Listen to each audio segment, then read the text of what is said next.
No sleep for me today. Based. Why aren't you sleeping? Planning to stay awake for 36 hours? Why? Are you like trying to fix your sleep schedule or something? I do that sometimes. Sometimes my sleep schedule is fucked, and like in order to fix it, I just kind of have to stay awake. Yeah. Egypt, Sudan borders both of these, right? Yeah. Israel. 5 a.m. time to start taking caffeine. Based. I just spilled on my keyboard because of that.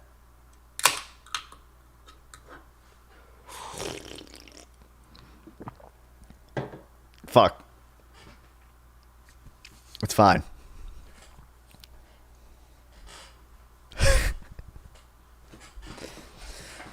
Oh boy. What are you in the waiting room for? Syria, Turkey.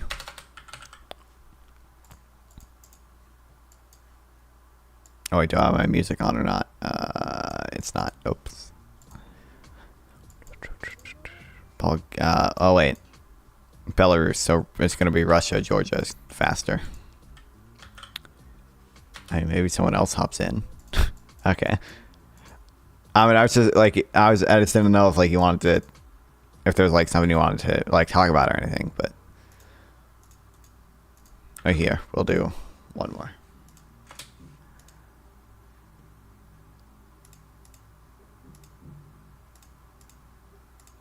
And I always just want to make sure. Okay, the short stream is working. All right, for who?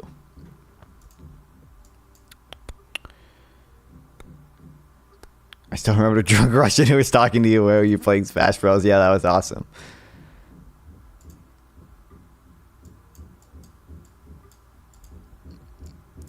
Vatican City, the Czech Republic, Italy. Does Austria border both, or do I need? Yeah, Austria borders both. Wow. Okay, well, we'll do one more then. Mozambique to Kuwait. Iraq, Syria, Israel, Egypt, Sudan, South Sudan. Or maybe, do I need the DRC? Yeah, so still need South Sudan then. And I think Tanzania borders both. Thank God. Woo. Let the pleb in. I mean, he can. If I don't know, is there something specific you want to talk about? I can let him in. I've talked to Bertstein is chill. Bertstein's one of the #1 non-fun supporters. I have no issue with him coming in. I just didn't know. Apparently, this was like breaking news when I was talking about the stream, so I don't know how much you know about it, right? Yeah. Eric Adams, who's the mayor of New York, has been indicted. So that's interesting. Two sources say New York City Mayor Eric Adams has been indicted on at least one federal criminal charge, says two sources familiar with the matter tell CNN. The New York Times was the first to report the indictment. The indictment follows a month-long federal investigation into campaign fundraising violations and foreign influence. The charges he is facing are not publicly known at this time. Adams has previously denied any wrongdoing, and he has frequently repeated that he told members of his campaign and administration to follow the law. I always remember that if I knew I stood my ground for New Yorkers, that I would be a target, and the target I became. If I am charged, I am innocent, and I will fight this with every ounce of strength and spirit. When is this going to happen to Mark Robinson? Mark Robinson's been under investigation for literally fucking 3 years for his campaign finance shit. What did he actually do? We don't really know because we don't even have the indictment yet. It's just two anonymous fucking sources told the New York Times that he has been indicted. I don't know. Something with foreign influence and campaign fundraising violations, which I assume means he's probably taking money from foreign agents. Every so often, a black SUV zips up the driveway towards the Buttercup Yellow building. FSB strikes again, probably. Just yesterday, Adams was asked about the federal inquiries He generally referred to them as reviews, as he did yesterday, although recently he referred to them as they actually are investigations. Whatever information is needed, we're going to turn over. We're going to respect codified federal agencies have stated what they stated they don't want us talking about these reviews that are taking place. Let me respect it. It's going to get to process. Call search for Mayor Adams to resign. No shot. No shot. No shot we get Mayor Adams resigning and Mark Robertson doesn't. To charge me with crimes. If so, these charges will be entirely false, based on lies. I guess he has the same Mark Robertson response. I always knew that if I stood my ground for all of you, that I would be a target. And a target I became.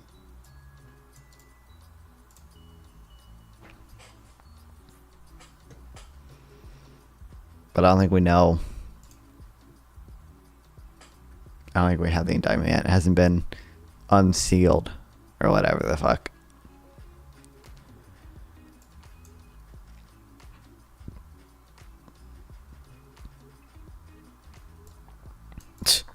Adams accepted the resignation of Edward Gilbin, his handpicked police commissioner, after authorities issued a subpoena for his phones.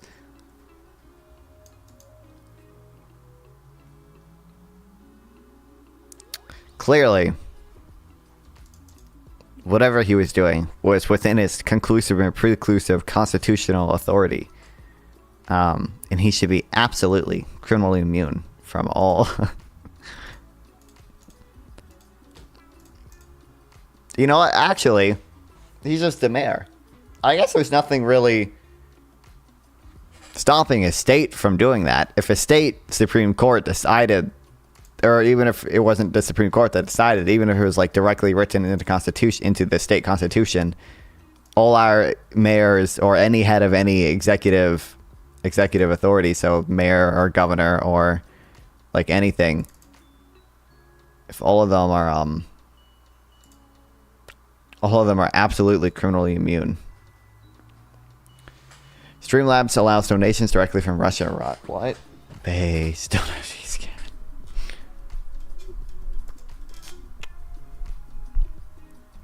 Okay, I wanted to read.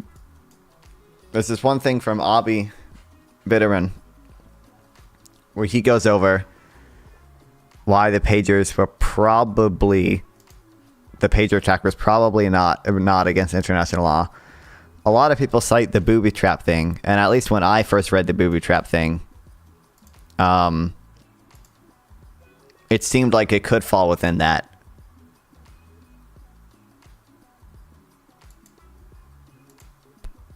But I think it depends on how you read it. I think like the way this is written, it means like if something is meant to like appear innocent, and then when it's used in an ordinary way, it explodes. Like if you literally, booby trap a door and you open the door and it explodes.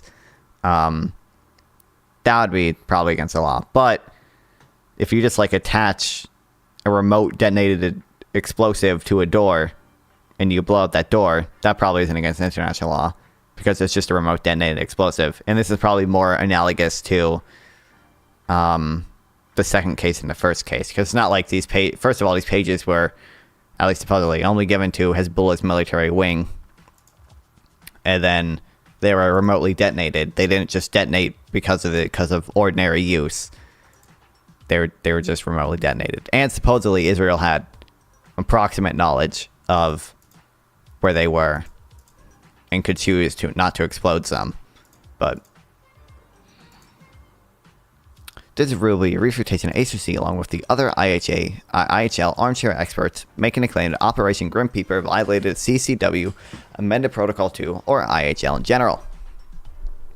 At this point, it should be clear that the operation neither violated the letter of the law nor the spirit of the law, and those who are just now invoking or even discovering this protocol to smear this operation, while being silent on as Israel's enemies booby trap every civilian object known to the man, represent some of the most vile, nefarious actors humanity had the misfortune of producing.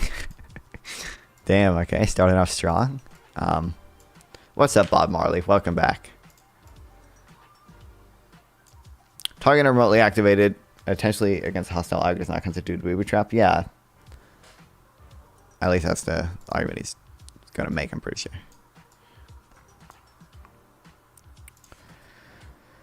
We read the one thing on it, which said it might fall into it probably falls into the booby trap thing.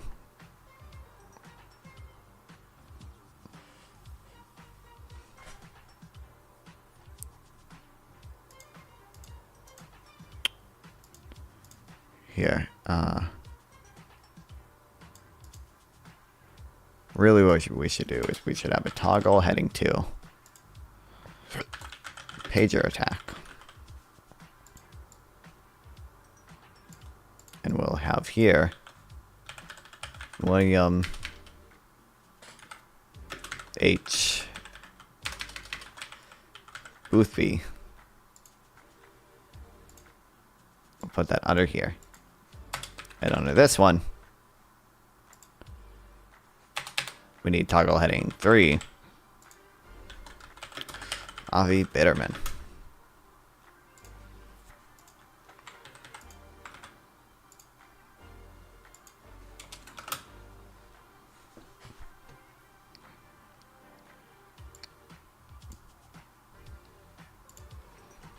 First of all, we know that these pages were not scattered around and likely to be attracted to civilians, especially as children, as they were specifically encrypted for Hezbollah operatives.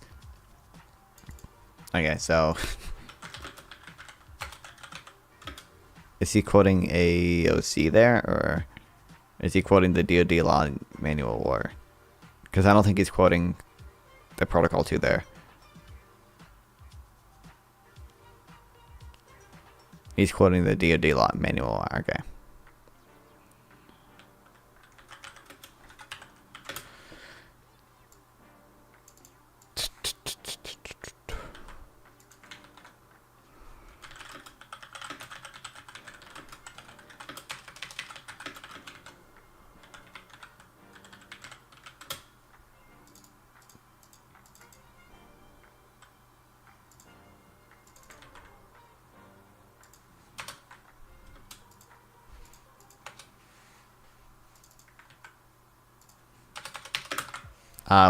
He says specifically encrypted. Does that mean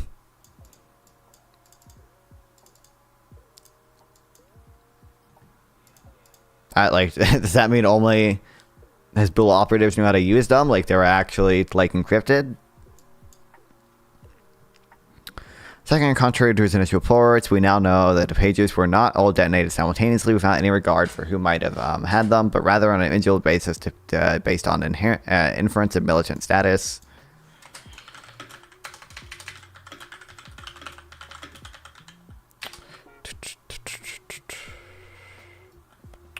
They're only useful for Hezbollah operations and communicating between each other.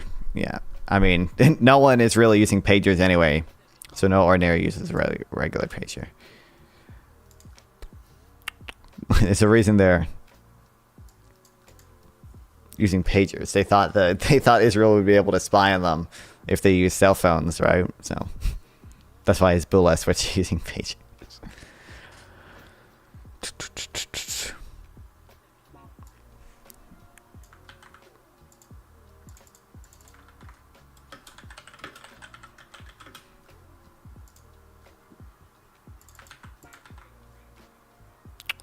On an individual basis based on inference and militant status. Thirdly, we know that the overwhelming majority of deaths were militants on civilians. Some 32 Hezbollah, I think this number is 37 about now. Hezbollah militants were said to have died from the operatives on those days, most believed to be due to the explosive device, a figure that is increasing, while only 2 civilians were killed.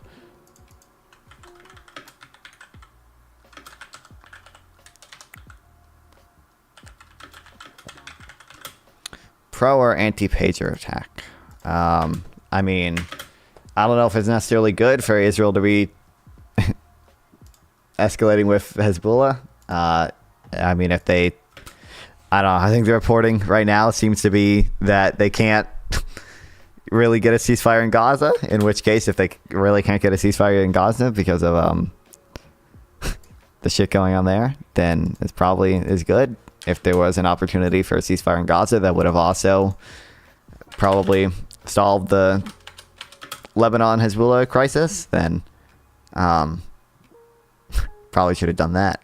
But I don't know. The reporting I saw said that people don't expect there to be a ceasefire by the end of Biden's term, at least. So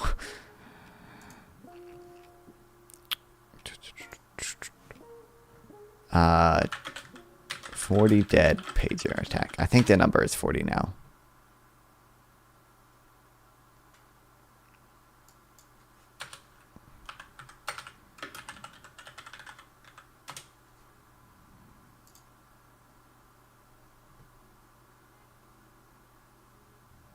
This is Beirut strike. I don't know.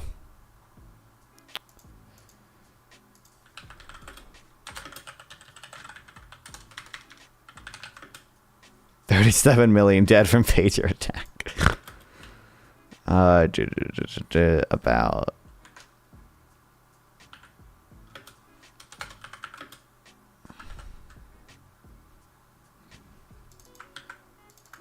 $32 million militants to 2 civilians.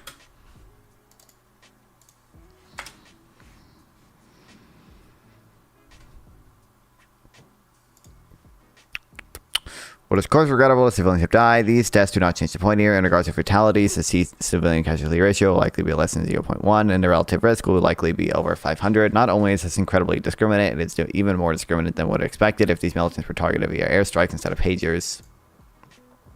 In regards to the letter of law, it's doubtful these are even booby traps in the first place, as they were detonated remotely. The CCW amended Protocol 2 defines booby traps as follows.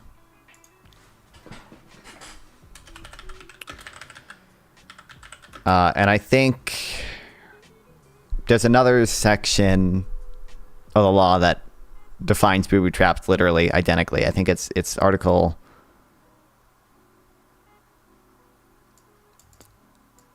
I think it's amended Protocol 2, Article 7, Section 3. And then Article 2 defines other devices, which he goes into later.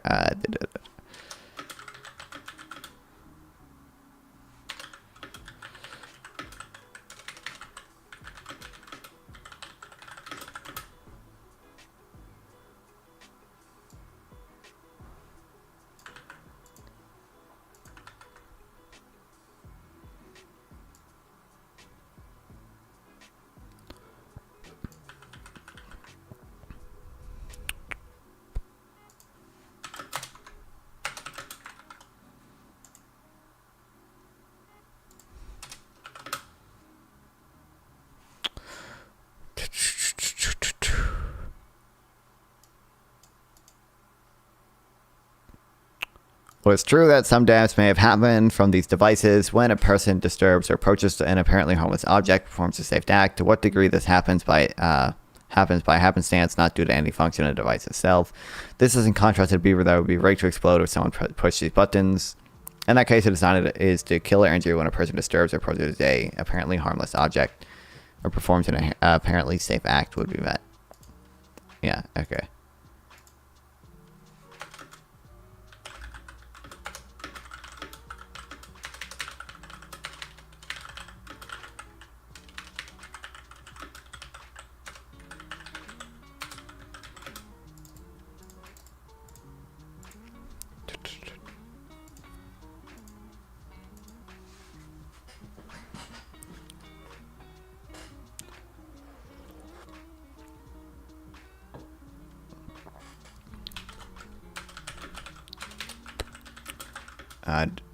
Should only be met if a beeper was rigged to explode when someone pressed one of the buttons.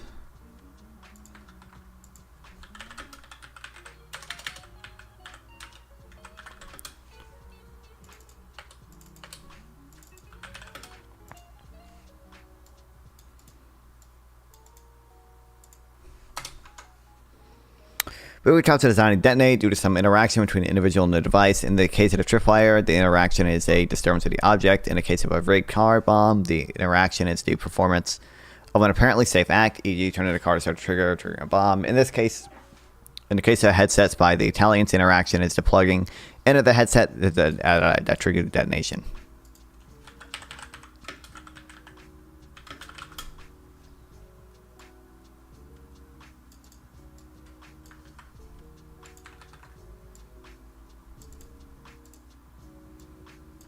We'll make this in bold.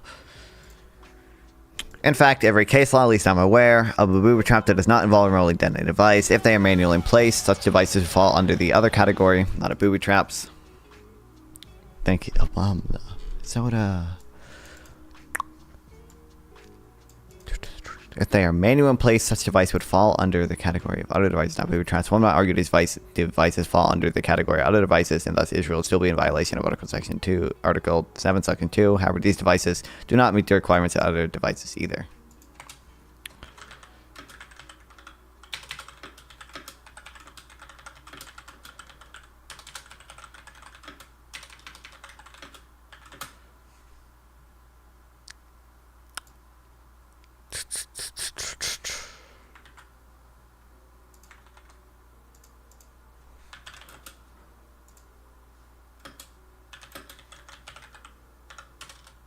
As defined.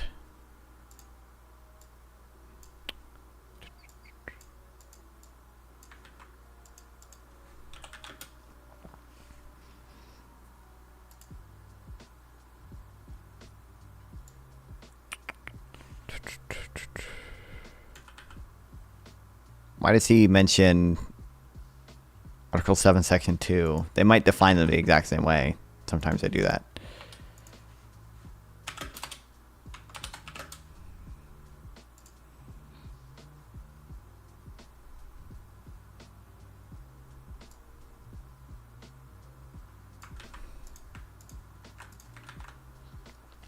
Other devices mean manually placed munitions and devices including improvised explosives designed to injure, kill, injure, or damage, which are actuated manually or by remote control or automatically after a lapse of time. The reason these devices are not other devices is that they are not manually placed munitions. The U.S. Department of Law. Why did you evacuate 90,000 Lebanese people?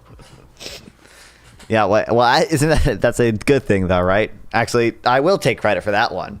Most of the other things you accuse me of, I won't take credit for, but evacuating civilians, yeah, I'll take credit for that one. Hell yeah, I will. That was me.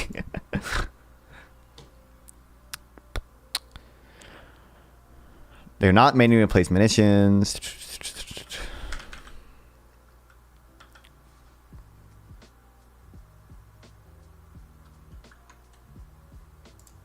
U.S. Department of Defense Law War Manual is quite clear about this. Other devices not include munitions and devices that are manually in place, such as munitions that are remotely delivered.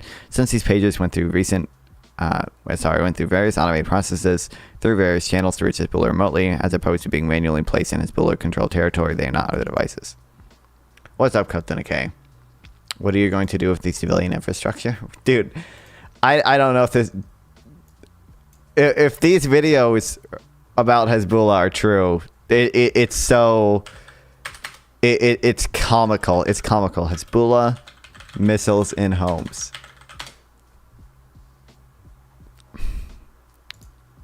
Israel had 3 cities located as This it prepared buildings where Hezbollah's this is like comically evil. missiles are located as it prepares a massive strike. next to this way. That the Russian-made cruise missiles are embedded in civilian homes and ready to launch. Here you can see how we identified the terrorist making an opening in the building. Are you going to college or no? Yeah, I will. In like 2 weeks. In a precise strike, the IDF eliminated the terrorist and this missile launching infrastructure shortly before the launch. Israeli President Isaac Herzog That is like comically evil. Okay. Pagers would not meet the standard of manually placed munitions. I doubt they just casually have comically large missiles from Russia in their basements. I mean, like you can see the video of it. It's not like just these missiles as well. I mean, like Hamas's use of human shields was inspired by Hezbollah, right?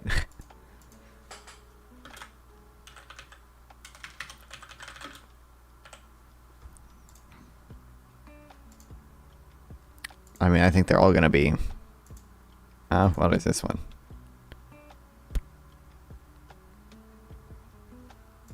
They probably use C4.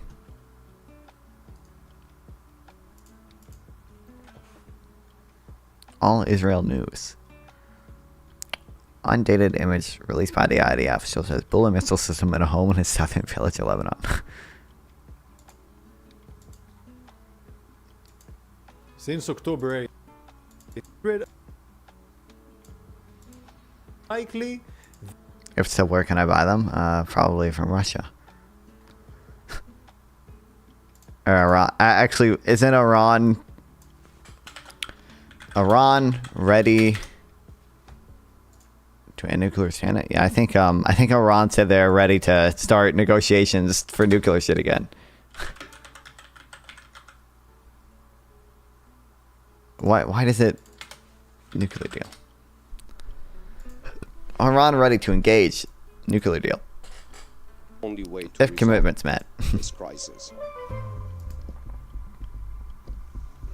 Mr. President, in the current globalized world, the security and interests of no country. Iran ready for nuclear talks at UN if other parties willing, foreign minister says. Iran is ready to negotiate, ready to start nuclear negotiations on the sidelines at UN's General Assembly in New York if other parties are willing. Foreign Minister Abbas, I don't want to pronounce that last name, said on Monday. How would you achieve peace in the Middle East? I don't know. That's way too complicated. Make it all greater Israel is the correct answer. That's a joke. That's a joke. That's a joke. That would not lead to peace. That is a joke, chat.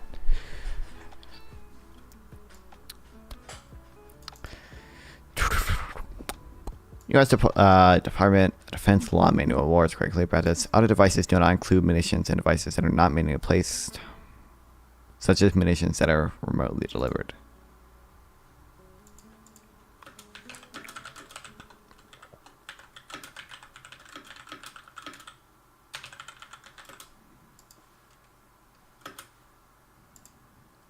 Iran would be happy to sign any agreement.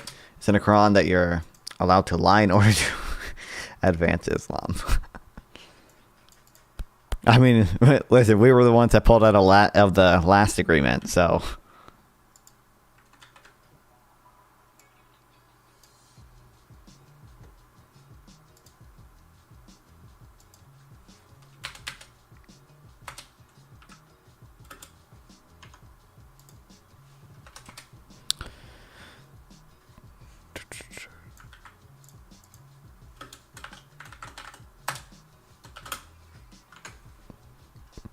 Since these pagers went through various automated processes through various channels to reach Hezbollah remotely, as opposed to being manually placed in Hezbollah controlled territory, they not other devices.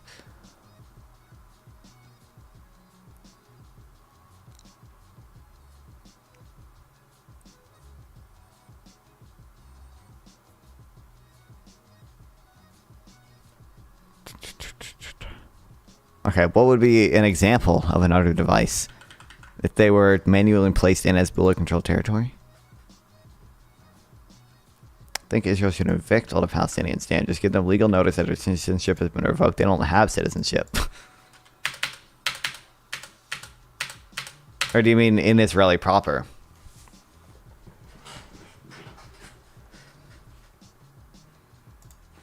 I mean, that is literally, as much as the term ethnic cleansing can be used poorly, that is what ethnic cleansing is. How does YouTube censor so many things, but it doesn't censor that?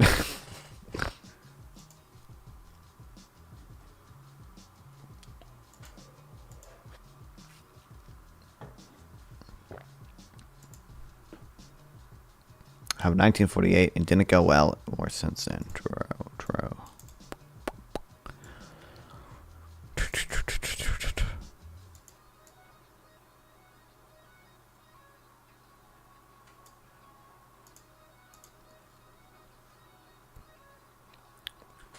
Center pages are neither booby traps nor other devices as defined. Their use does not violate the letter of law, U.S. DoD Law of War, or Article Section 2 of CCW Meta Protocol 2 for that matter.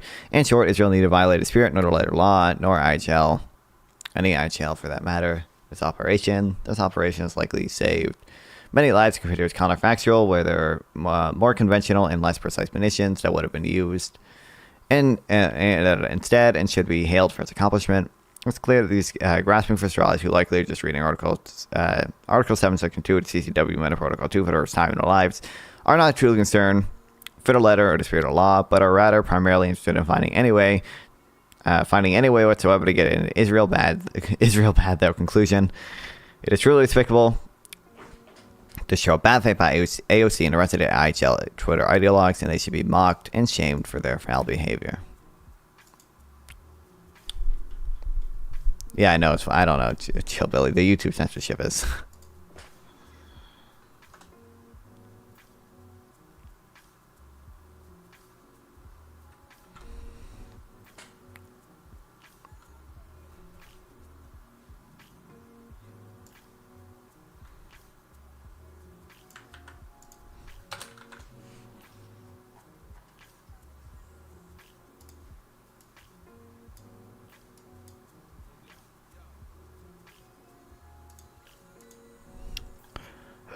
I swear there was something about Section 3. Oh, yeah. Without prejudice to the provision of Article 3, it is prohibited to use weapons, which applies in any city, town, village, or other areas containing similar concentrations of civilians in which combatants and ground forces is not taking place. It does not appear to be imminent unless either A, they are placed in close vicinity of a military object, or B... Okay, well... What do you know about the Nakba? I mean, not a ton, but I don't know. I didn't focus on too much of the history when I did most of my reading.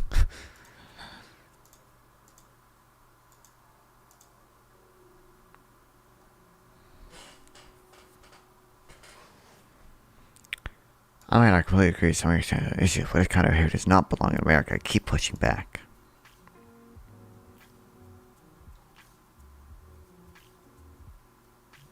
Pursuant to the preceding paragraph, booby traps are not indiscriminate but directed at military targets that makes an effort to limit civilian casualties. Thus was the case. They are permissible under the DoD Law Manual of War. Oh.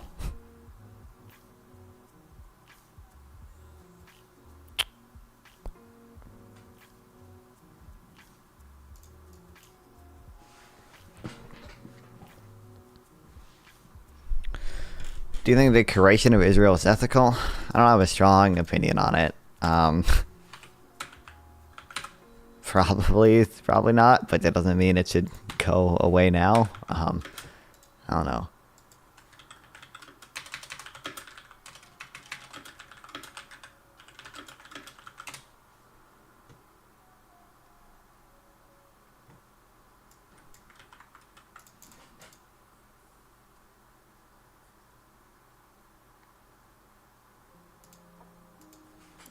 Maybe Perplexity can link it to me.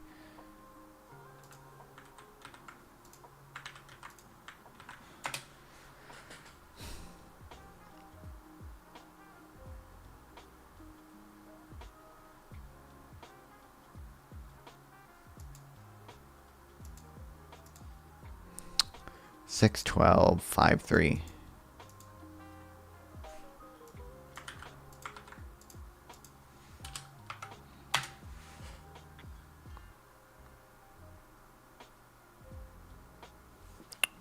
It's about incendiary weapons. It's not about fucking...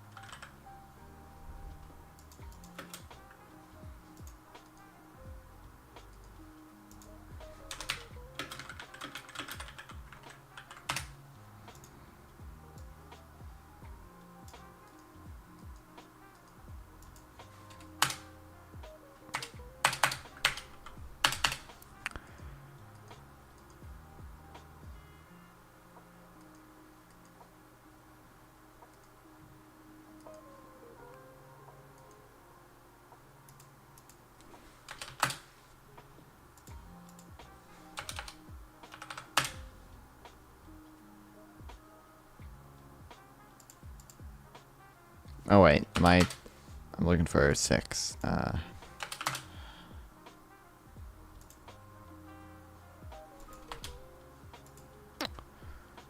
61252.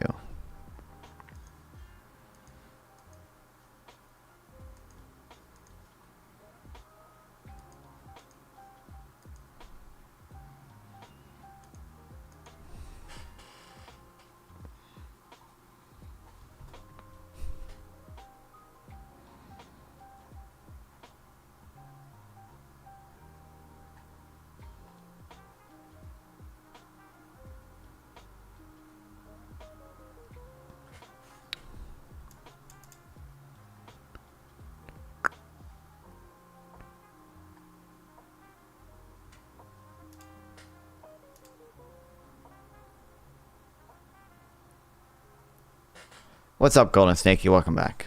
All series of precautions. This obligation corresponds more general, feasible precaution. Blah blah blah blah. It's just lying. It's just not. It's just not in here.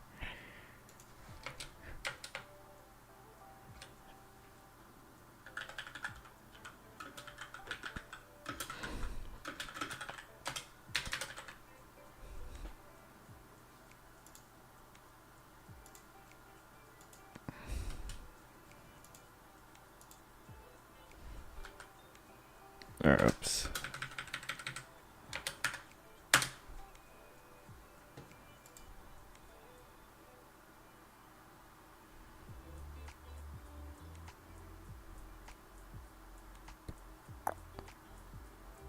It would be permissible to direct mines against enemy forces that are exposed to present air. Similarly, it would be permissible to direct mines against a piece of land and its military objective. In addition, it would be permissible to place mines.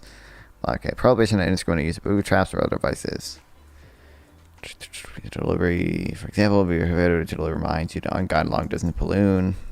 Prohibition on indiscriminate use of mines, booby traps, or other devices also prohibits the placing of mines, booby traps, or other devices that may be expected to cause incidental loss of civilian life. And yeah, so this proportionality. What's this you're looking at? Right now we're looking at the DoD Law Manual of War.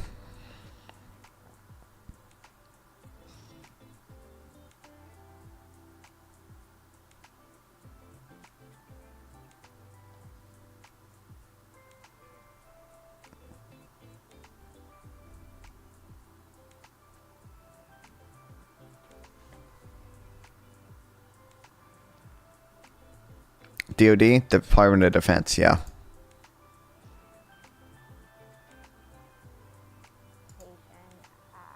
Of Palestine is just what people are starting to see, at least in the occupation of Palestine, is just an increasing crisis of humanitarian condition. Do you think you can expand on that? Yeah, I mean, I think I'd also just, I am not the expert on geopolitics on this. That makes sense, true.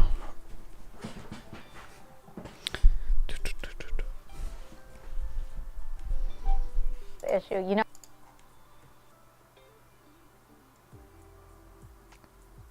Oh my gosh, not right. If it were, it'd be in the Constitution. AOC 2018. Wow, wow, wow. Got her.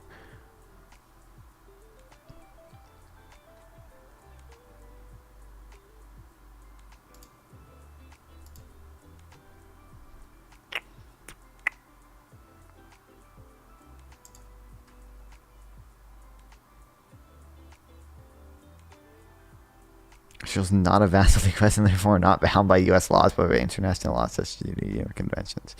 I'm pretty sure the DoD Law Manual of War. I'm pretty sure, usually at least, it reflects customary international law. Or Law of War Manual. Customary ITL. Common did an interview on MSNBC. In my opinion, it didn't go well. I haven't seen it.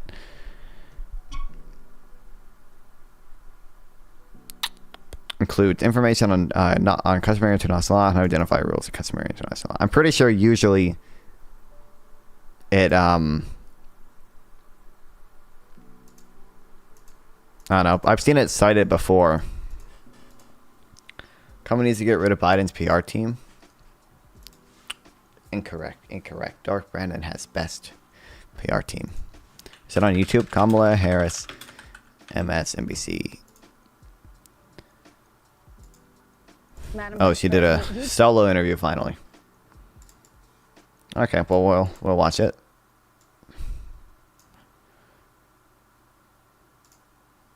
I hate it. Why when I select this one and I do this and I click the right one, why is it put on the left? That's so dumb. But if I click the left one, it also goes on the left. So what am I supposed to do? If I click this, it's on the left. But if I click the one on the right, it goes on the left. Why? So I have to click this one, and if I put this one on left, then it'll do it.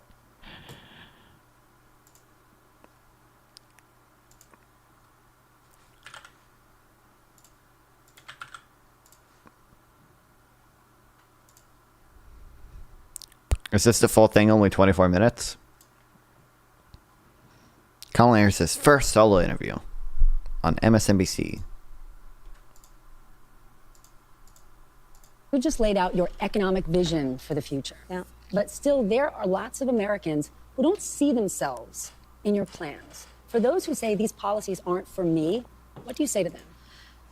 Well, if you are hardworking, if you have the dreams and the ambitions and the aspirations of what I believe you do, you're in my plan. You know, I have to tell you, I really love and am so energized by what I know to be the spirit and character of the American people. We have ambition, we have aspirations, we have dreams, we can see what's possible, we have an incredible work ethic, but not... Okay, I don't...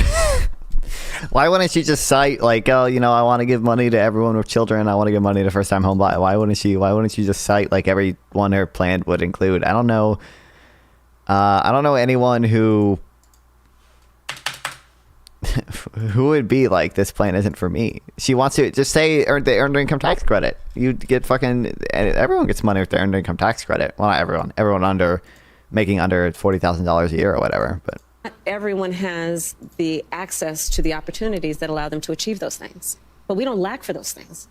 But not everyone, you know, gets handed stuff on a silver platter. And so my vision for the economy, I call it an opportunity economy, is about making sure that all Americans, wherever they start, wherever they are, have the ability to actually achieve those dreams and those ambitions, which include for middle-class families, just being able to know that their hard work allows them to get ahead, right? I think we can't and we shouldn't aspire to have an economy that just allows people to get by. People want to do more than just get by. They want to get ahead. And I come from the middle class. Look, my mother raised my sister and me. She worked hard. She saved up. By the time I was a teenager, she was able to buy our first home. And, you know, home ownership for too many people in our country now is elusive. I feel like she was going in the right direction until she brought up the I am from the middle class line again. Oh, the erectile dysfunction is back. Oh.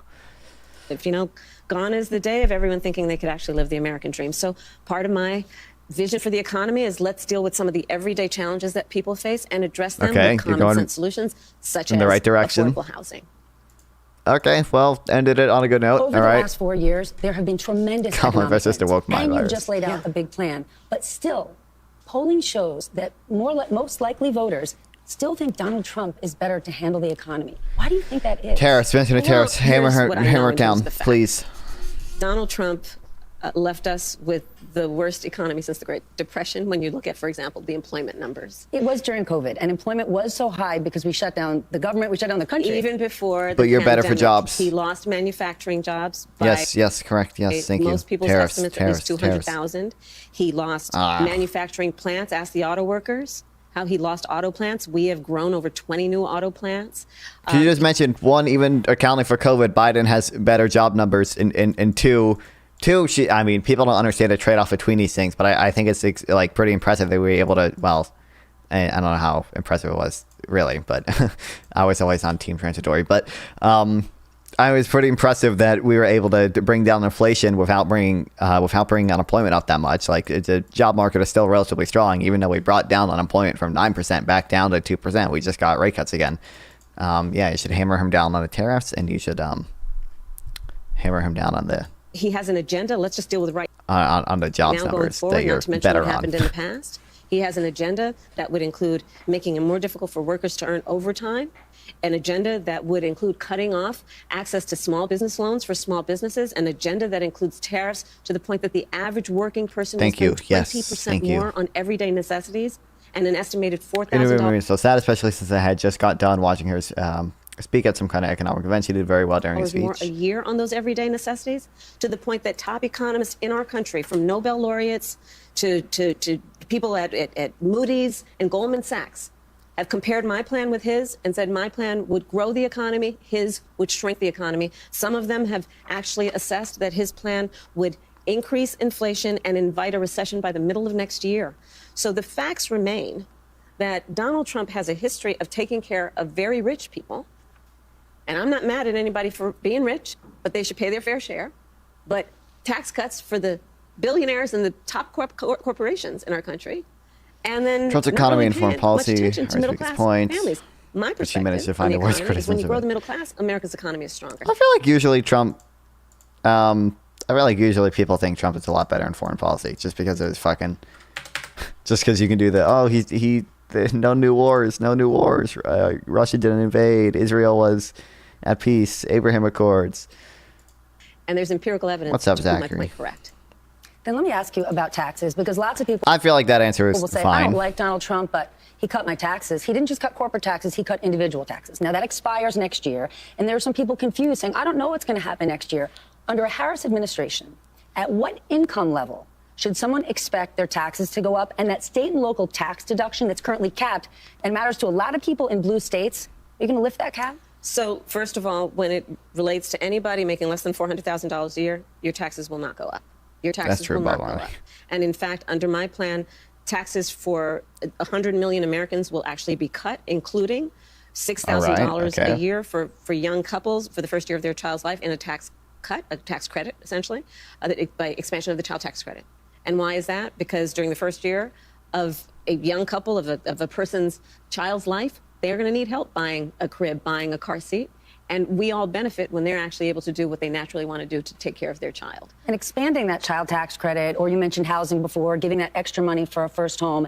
If you can't raise corporate taxes, or if GOP takes control of the Senate, where do you get the money to do that? Do you still go forward with those plans and borrow? Well, but we're going to have to raise corporate taxes. And we're going to have to make sure that the biggest corporations and billionaires pay their fair share. That's just it. It's about paying their fair share.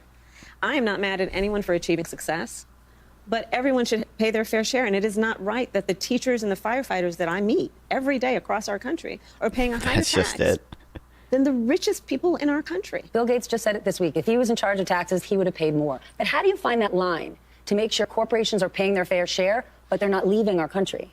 Well, listen. Yeah, that was a horrible, horrible answer. You know, Biden actually has a pretty strong record on bipartisan legislation. She could have brought that up, but instead she just said, well, we have to. I work with a lot of CEOs. I have spent a lot of time with CEOs. And I'm going to tell you that the business leaders who are actually part of the engine of America's economy agree that people should pay their fair share. I mean, I've seen her be good at speaking when, like, she has a script. Also agree that when we look at a plan such as mine that is about investing in the middle class, investing in new industries, investing in bringing down costs, invest in entrepreneurs like small businesses. Wasn't capping the maximum price of marriage celebrations. You know what? I'm in favor of it. I saw that there was a Netflix show called Marriage or Mortgage, where people had to decide between an expensive wedding or a mortgage. The amount of people who spent so much money on their wedding that they couldn't afford a mortgage was really something. So, you know what? I'm in favor of it. Stronger, and everyone benefits. Part of my plan for the economy is investing in new industries in a way that we have active partnership with the private sector. I've worked with the private sector my entire career. Even as vice president, working with some of the biggest banks and biggest tech companies, to increase by billions of dollars the money going into community banks, to increase access to capital for small businesses. Why do those biggest corporations and CEOs do that? Because they know those kinds of investments, like in our small businesses, in startups and entrepreneurs, actually strengthens America's economy overall, and everyone benefits. So this is not about bilking anybody, but it is certainly about saying, let's make sure that we create opportunities for everyone to grow wealth. I believe that it is not sufficient, and it should not be our goal, to just make sure everyone is working. That should be the baseline. That should be a given. And let's create an economy where people have the ability to buy a home, to start a business, to take a nice vacation from time to time, right? For people who want to buy a home, yes, getting a $25,000 kicker would be great. But it's not just affording a home. We don't have enough in this country. You're absolutely right. True, and one of the main yes, problems the are NIMBYism, regulations and rules, strict rules at a local level. How does the federal government cut through all that red tape and get down to, the suburbs of Pittsburgh and say, we're going to have to build some affordable housing here? Oh, she better have a good answer on connect this, please. So you're absolutely right. So across our country, people rightly are concerned about the cost of housing. So it's home ownership, to your point. We need more supply. That is, without any question, part of the solution. Creating more supply under my plan includes creating tax incentives to work with the private sector and home builders. Part of my goal and the plan would be to create 3 million new housing units for rent and for ownership by the end of my first term. Okay. It includes also what we must do to cut red tape. You're absolutely right. It takes far too long, and there's too much bureaucracy associated with home building. And I say that What's as a up, devout Frankie public Bear, servant. baby? Welcome I to the know stream. that we have to reduce the red tape and speed up what we need to do around building. Okay, well, she And asked how, That is but- going to require working from the federal level with state and local governments. And it's going to be different in different places, depending on the needs of that community, the needs of that local government, that municipality, but working in consultation and... President Kamala, the entire time, he was like, who prepared this who prepared her for this interview? This isn't Kamala, I know. I feel like there's actually... She could point to Biden's record here.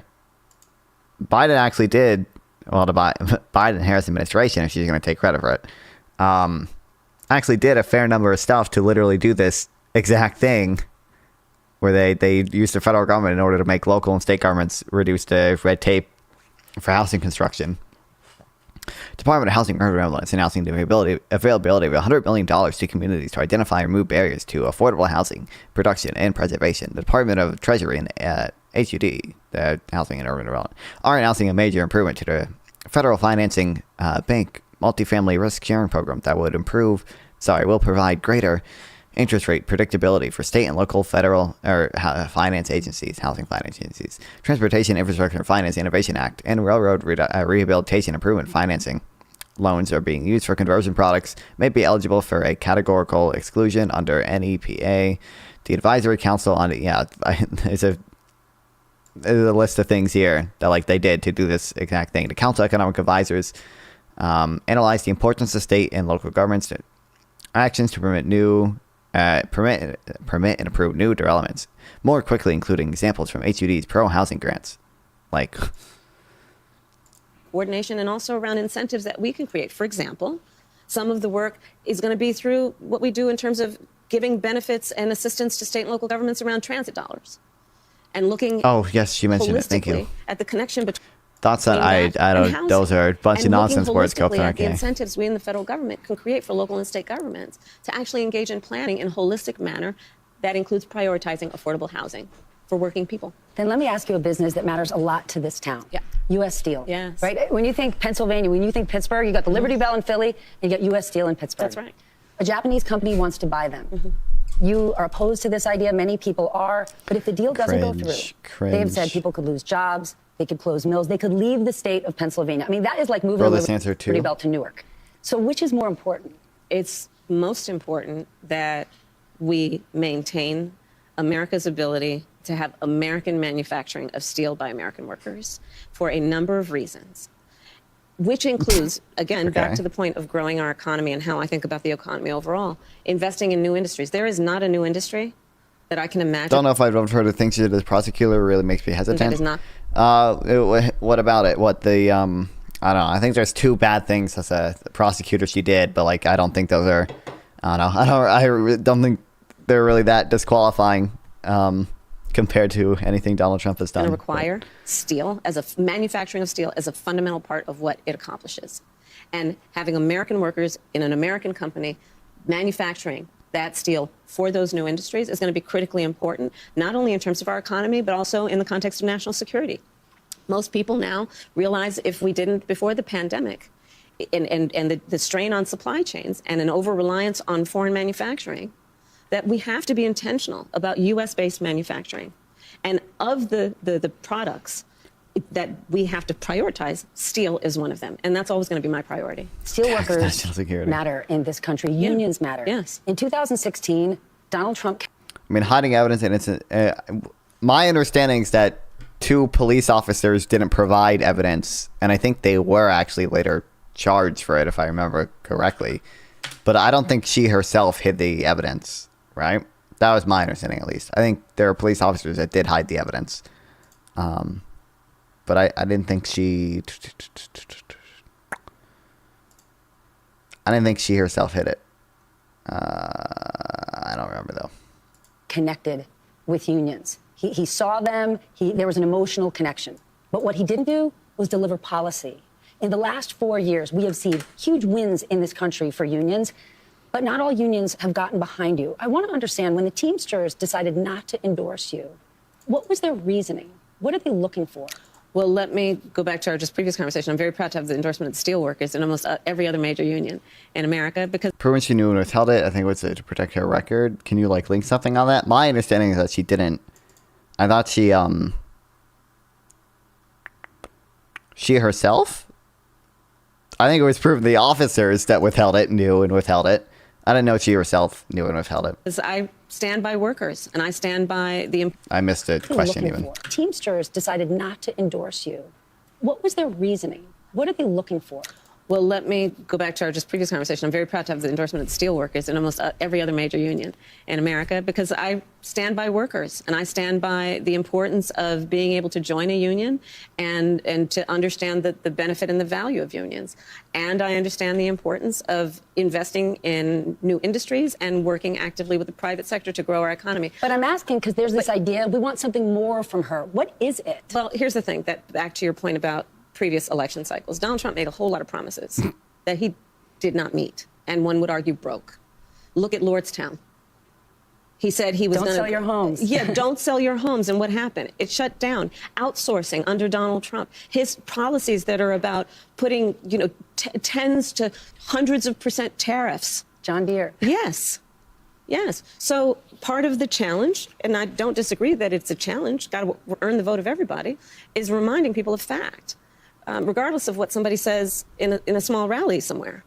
And I think that's really important. And that's part of what I'm doing in this campaign is to remind people, just like here in Pittsburgh, of the reality of who has stood with union labor, who stands for American manufacturing, who stands for American jobs. Can I ask you about tariffs? Because you just mentioned it. It's not just with one company. Donald Trump's sort of big idea. I mean, she could have actually answered the question there. I don't actually know really why Teamsters didn't endorse anyone. I don't know the actual reason behind it, but is this broad-based tariffs across the board. You and many others have said that would be... Can't send links? Really? You should be able to. I don't know. Not only disaster... Go to join the Discord and send it there, or go to Twitch chat, or go to YouTube chat. On the American consumer. It would be a sales tax on the American... Or just tell me something in Google. The independent economists have already measured this by the sales tax of doing a 20% tariffs on all imports that he has described would be a 20% sales tax, in essence, on basic necessities for the average American worker, average American Exclamation family, point, Discord in the chat. $4,000 a year. That is no small matter. Here in Pittsburgh, when I'm talking to a group of folks who work here, who live here, and when they hear it might be $4,000 more a year for them, look, people can't afford that. But tariffs aren't unique to President Trump. President Biden has tariffs in place. He's actually looking to potentially implement more. Where do you come out on? Is there a good tariff, a bad tariff? Well, part of it is you don't just throw around the idea of just tariffs across the board, and that's part of the problem with Donald Trump. All right, frankly, okay. And I say this in all sincerity, he's just not very serious about how he thinks about some of these issues.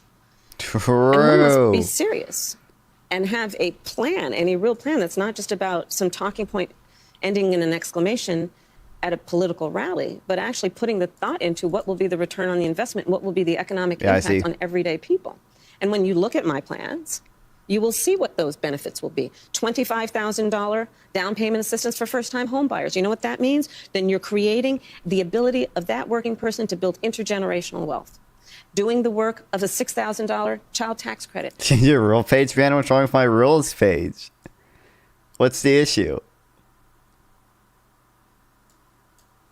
Doing the work of a $50,000 tax deduction for first-time small businesses, startups, because right That's now... a real plan. It's a real plan, because right now... Thanks for the follow. Welcome to the stream, Beepo Reno 24. I'm assuming new day, new account for you, attention huh? to the detail and being serious about it. I'm serious about my enthusiasm and my for small businesses and my belief in what they will do as part of America's economic engine. On Friday, sorry. No, so looking at the fact that right now the tax deduction is $5,000, nobody in this year of our I feel like at first her answer is pretty good to this, actually. for 2024 can start a small business with $5,000. Very few can. So extending Saying, oh, Donald Trump isn't very serious about how he, you don't just throw around tariffs and everything. Donald Trump just isn't serious about how he thinks about these things. I feel like that was an actual tax deduction for startups. good answer. To generate the innovation and the ambition of the ideas that are present and among us, but need the fuel to be able to actually achieve the goal. His Okay, plan that is was not kind of serious weird, when you lay though, it out but- like that. But a serious problem over the last few years has been inflation. Luckily, it's cooling, but prices are still high. Yeah, I agree with you. You've said you want to take this on by going after those who engage in price gouging. Yeah. But as somebody who supports free markets, who's a capitalist, how do you go after price gouging? I will after this. Without implementing price controls? Because once we get in this zone, people start to get worried and they say, I don't know what she stands for. So, just to be very frank, I am never going to apologize for going after companies and corporations that take advantage of the desperation of the American people. And as Attorney General, I saw this happen. In the midst of an emergency, whether it be an extreme weather event or even the pandemic, we saw it, where those few companies, not the majority, not most, but those few companies that would take advantage of the desperation of people and Another jack up dodge. prices. Yeah, Yeah. I'm going to go after them. I mean, Yes. well, I'm going to go after them. And that is part of a it kind of is, but also like her, I don't think she ever really meant to call for strict price control. She like, it's just kind of got misinterpreted by a lot of people. But. much more comprehensive plan on what we can do to bring down the cost of living, including housing, including the everyday needs of the American people. On Friday, you are going to the border.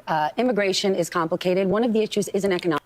I don't know, really unbiased. Both are giving you what you want to hear. Price gouging will hurt small businesses. To be honest, the only thing price gouging will hurt small businesses. The only thing will be open to big stores like Walmart and Giant Eagle.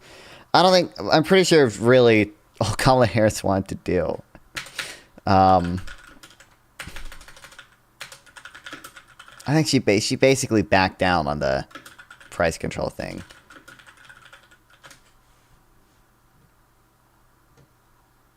There's I think it was, oh, you know what I bet it was in?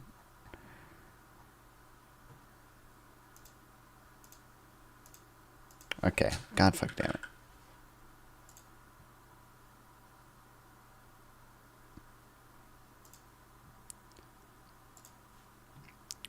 What do you mean? She said price controls? It kind of got misinterpreted here.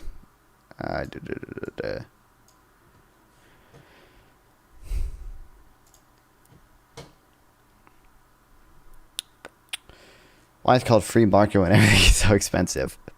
She clarified. Oh, this is what it was. She clarified it's not like a bill that she. It's not a price control bill. She just didn't like antitrust. After all the truth and purchase here, it's a non-effective proposed price control to grocery. It's kind of vaguely antitrust enforcement, which is good. There's some silliness in the speech, but the comments and price are more toned down in her campaign fact sheet sent to reporters. A generic call to increase antitrust enforcement, which is fine. I support it. I think she sent out like a press release saying it's not in support of a bill. It's not in support of a bill that Elizabeth Warren proposed in 2022. That was like an anti-price gouging act, which was during COVID. I think it's really just for antitrust stuff. I don't think it's for like strict price controls. But.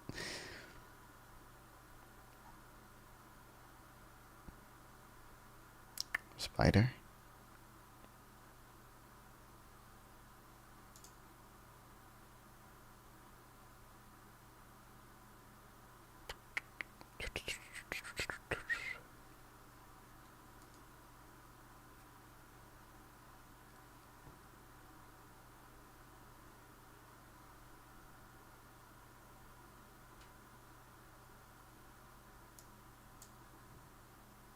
Don't look behind you. I can see behind me in my OBS window.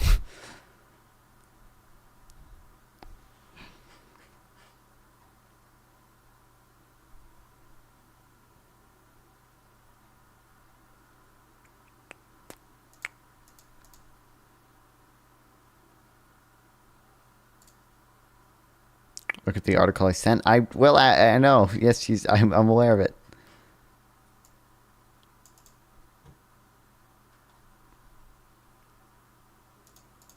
One.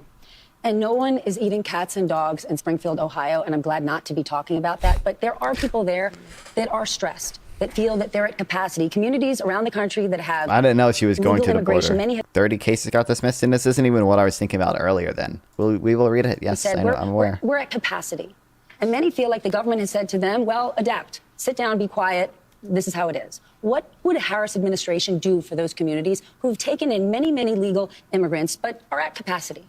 Well, first of all, we do have a broken immigration system, and it needs to be fixed. I mean, if they were at capacity, then immigrants really wouldn't be moving there, right? They're moving there for the job opportunities. Like, the reason they're all moving to, like, Springfield is because Springfield has the, like, whatever meat packing plant, and all the immigrants go there for the unskilled, low-paying work. Which they're the only people willing to do, really. Back months ago, some of the most conservative members of the United States Congress came together with others, proposed a border security bill. Donald Trump shot it down. That would have put 1,500 new border agents on the border to help those hardworking border agents who are there right now. No, they moved there because is Springfield a sanctuary city even? The reason why a lot of immigrants are moving to places like Springfield is for the jobs there. I don't think it's because they're sanctuary cities. Now, working around the clock. Would have put more money into stemming the flow of fentanyl, which is I work killing at a chicken factory.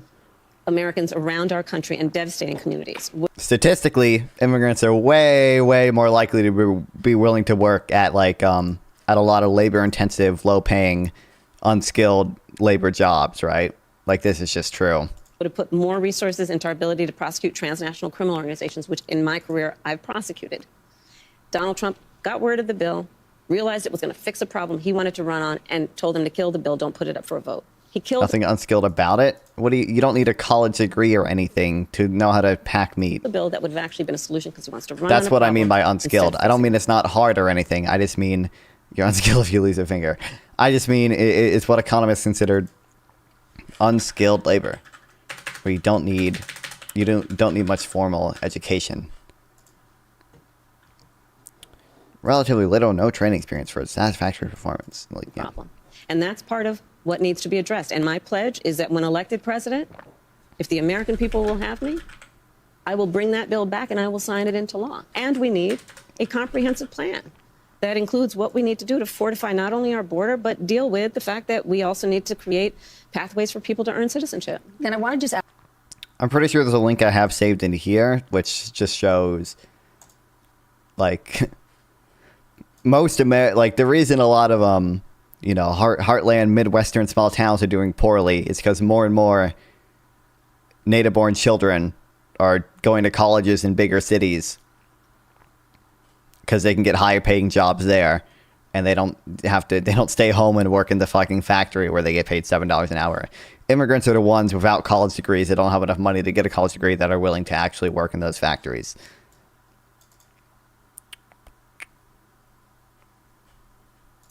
Ask you about a little job and a big job. Okay. The first one, just a fact check. Shouldn't we fix that problem? How do you fix that problem without hurting the people who are better off when they get those better jobs? What do you mean? Immigration is the way you fix that problem. Like what? Like because your opponent there is almost no little every job. day. Okay, there's no such thing as a little job. Okay, fair. Because your opponent almost every day seems to be talking about this. So I just want to ask you, yes or no. At any point in your life, have you served 2 all beef patties, special sauce, lettuce, cheese, pickles, onions on a sesame seed bun, working at a McDonald's? Yes or no? That's it. I have. Okay. Now the other job. But it was not a small job. Like I did the fries. I mean, yes, okay, for a small period of time. But then let me I ask did about the a big fries. job. But to your point, if you don't mind, before you get to the big job, there's a part of the reason I even talk about having worked at McDonald's is because there are people who work at McDonald's in our country who are trying to raise a family. I worked there as a student. I was a kid who worked there trying to raise families and pay rent on that. And I think part of the difference between me and my opponent includes our perspective. Stop sending factories over where it's cheap to tax the fuck out of the company. Well, you realize, first of all, allowing immigrants here will mean less factories are shipped overseas, because like right now, if I'm a company, either I open my town, or either my factory's at like a small town where it is right now, like there's meatpacking plants which rely on cheap labor here, or if there's no cheap labor here because everyone keeps going to colleges and getting rich fancy finance degrees, then my factory goes overseas. So if you don't want factories going overseas, having immigrants available for the labor supply is actually going to, not have factories shipped overseas. B, shipping factories overseas is based, because globalization is based and helps everybody. On the need. We're cheap, or tax the fuck out of companies that do, so they will bring it. You're talking about tariffs, which are horrible. They're horrible. They increase prices for everybody. They decrease consumer surplus for everybody. Like, what's up, Hope? Welcome back. She did work at McDonald's. Yeah, I don't know why anyone really thinks otherwise. I don't know. I don't think there's any evidence that she didn't. The only evidence she didn't is she didn't include it on her professional resume like 10 years later. Like, oh, really? I wonder why. Of the American people. And what our responsibility then is to meet those needs. Then to the big job. Can we call on Discord in a You bit? have laid out policy in great detail. Yeah. But the economy is an unpredictable beast. And you are running for a job that takes extraordinary instinct and guts. Yeah. What's the last time you had to make a gut decision? This here is very prescribed, very controlled. Yeah. Probably the biggest gut decision I've made most recently is to choose my running mate. Yeah. There were lots of good, incredible candidates. And ultimately... Roy Cooper robbed. Roy Cooper came down to a gut decision. robbed. I know I'm was out of time, stolen. and I just She lies wanna ask you a constantly. What question. did she lie about here? from my gut. Okay. Because today we're talking about we're talking about the economy. Yeah. And people don't think often about reproductive rights being an economic issue, but it is. A woman's ability to plan her future, her education, her life. Today, and in the Donald last lies few days, more. Yeah, Donald lies Donald way Trump more. keeps talking about it. Donald Trump is talking about the immigrants eating cats and In dogs. overturning Roe v. Wade, he helped women. Also, wait, did someone like host me or something? Because I have 12 concurrent viewers on Shorts, and that makes me think that someone might have hosted me, and they might have hosted the Shorts. He protected women. the He says short they're stream miserable instead today. of They're the poorer today. They're more vulnerable today. the horizontal He said stream. He will be the protector of women if elected. Can you respond to that?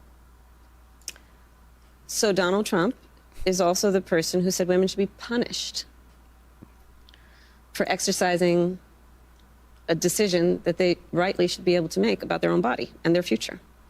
So I think we would all agree that as a result of that When did she lie about Willie Brown? perspective that he has about I don't women, think she's ever denied being in a relationship with Willie Brown. he also then chose 3 members of the United States Supreme Court who did as he intended, undid the protections of Roe v. Wade, and now, in state after state, you see laws being passed that do punish women. I don't know what Shapiro would Laws have done. that- She's lying now? I mean, most recently, a I heartbreaking actually don't know story what she's talking about now. I've been talking to resulted chat. in a young woman dying, a mother of a 6-year-old. Heart-wrenching stories. And that's She for said the they listener, didn't much sleep less- together. I don't think she's ever denied being in a relationship with Willie Brown. If you can link something on that, then So, look, I think the thing about Donald Trump is that, I don't think the women of America need him to say he's going to protect them. The women of America need him to trust them. Can we trust you? Yes. Yes. I am not perfect, but I will tell you, I'm always going to put the needs of the people first. Madam Vice President, thank you for your time today. Thank you. Thank you. wow, crazy. I feel like she probably could have had better answer prepared for some of those. God, I wish voter epistemology was better so she could drill down on the central bank stuff that Donald Trump wants to do, but people don't know what the fuck that is or what it means. So, shouldn't I get to?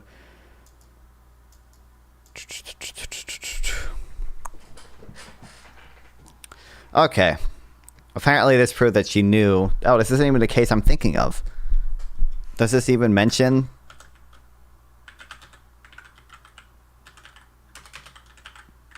Oh, yeah, this doesn't mention the thing.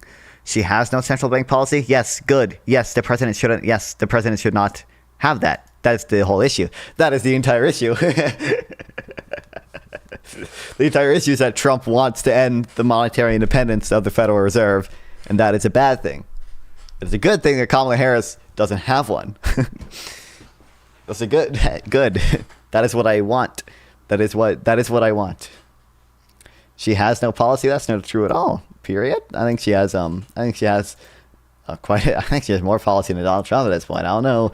Like mentioning, like all Trump has said is tariffs, and Trump has said tariffs, and Trump has said drill, baby, drill. Why do you keep? This is the article you sent me. I was just talking to chat while you were gone, but.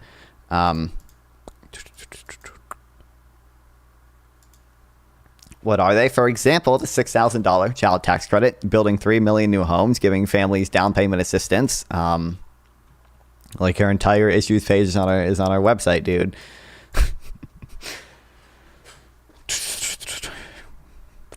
What is Trump? Trump has said drill, baby, drill, and Trump has said tariffs. How will this happen? The same way all laws happen? You get them passed through Congress, like.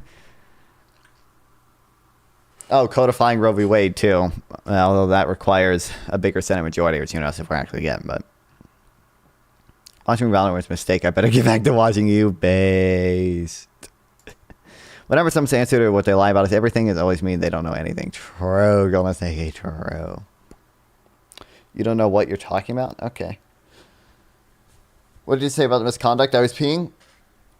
I didn't read this article yet, but I it's not what I'm thinking of. So because usually what I think of is the prosecution of Jamal Truelove, who turned out to be innocent, and I think they came out that like the prosecution gave one of the witnesses like $6,000 in a witness protection home assistance or whatever the fuck. They set her up in a home where she could live by herself. But even this one, I haven't read it yet. I've been yelling at people. Trump's policies are not policies. It's about true. But I don't even think Trump has policies. I keep getting so sidetracked by everyone. This is it. Do you want to see Trump's answer? This is Trump's answer on child care policy. Okay. Okay. Listen to this. Please listen to this. President Please. Trump, you talked about how the increase I'll put in Subway the price Surfer of so you listen to food, it. Gas and rent is hurting families. But the real cost that's breaking families' backs and preventing women from participating in the workforce is childcare. Childcare is now more expensive than rent for working families and is costing the economy more than $122 billion a year, making it one of the most urgent economic issues that is facing our country. In fact, the cost of childcare is outpacing the cost of inflation, with the majority of American families of young children spending more than 20% of their income on childcare. One thing that Democrats and Republicans have in common is that both parties talk a lot about what they're going to do to Let's see it. address Let's the see what his childcare answer is. crisis, but neither party has delivered meaningful change. If you win in November, can you commit to prioritizing legislation to make childcare affordable? And if what specific piece of legislation will you advance? Well, I would do that, and we're sitting down. You know, I was we had Senator Marco Rubio, and my daughter Ivanka was so impactful on that issue. It's a very important issue. But I think when you talk about the kind of numbers that I'm talking about, that because look, childcare is childcare. There's something, you have to have it. In this country, you have to have it. So true, buddy. When you talk about those numbers compared to the kind of numbers that I'm talking about by the kind of numbers he's talking about. Levels that they're tariffs. not used to, but they'll get used to it very See how everything goes back to tariffs? Now he just mentioned tariffs again. quickly. And it's not going to stop them from doing business with us, but they'll have a very substantial tax when they send product into our country. Those numbers are so much bigger than any numbers that we're talking about, including childcare, that it's going to take care. We're going to have, I look forward to having no deficits within a fairly short period of time, coupled with the reductions that I told you about on waste and fraud and all of the other things that are going on in our country, because I have to stay with childcare. I want to stay with childcare, but those numbers are small relative to the kind of economic numbers that I'm talking about, including growth, but growth also headed up by including growth. Remember the that plan one. Is that I just told you about. We're going to That be getting really good plan. trillions of dollars, and as much as child care is talked about as being expensive, it's relatively speaking not very expensive compared to the kind of numbers we'll be taking in. We're going to make this into an incredible country that can afford to take care of its people, and then we'll worry about the rest of the world. Let's help other people. But now we're gonna and now he take care says of our America country first. This is about America first. It's about make America great again. Great We answer have there, to do it Donald. Because right now we're failing.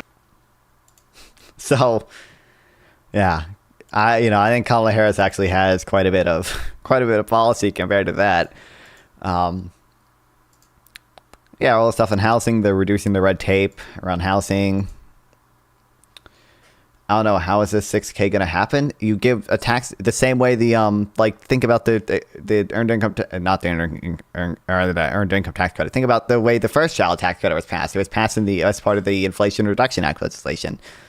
You make a tax plan, you make a budget plan, and that includes the expanded $6,000 child tax credit.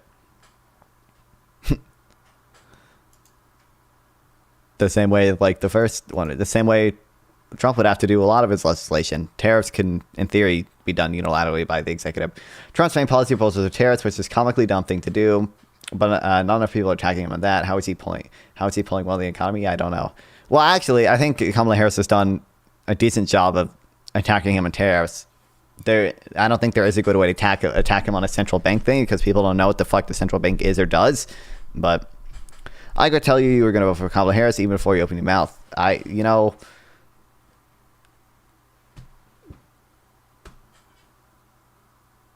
Pretty easy guess.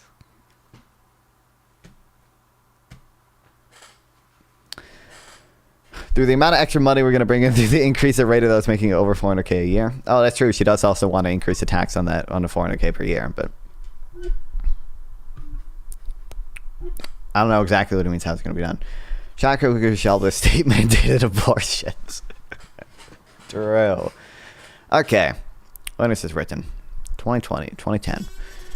San Francisco District Attorney Kamala Harris office violated defendants' rights by hiding damning information about a police drug lab technician who was indifferent to demands that it account for its failings. A judge declared Thursday.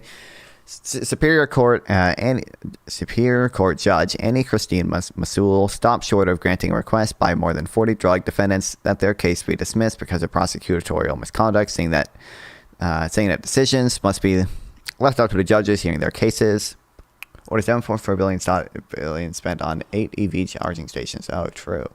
Wait. What do you mean or? Oh, do you mean like the 42-bit? Hey, we did get a lot of money for people with broadband. Listen, I live in North Carolina. We got a lot of people broadband internet here, or not broadband internet. I think we got Anyway, in North Carolina, we got a lot of fiber optic internet, and not one household has internet. I don't believe that at all. Could you link something on the not one household has internet? I'm pretty sure, even within North Carolina, because we got fiber optic internet Infrastructure Act NC.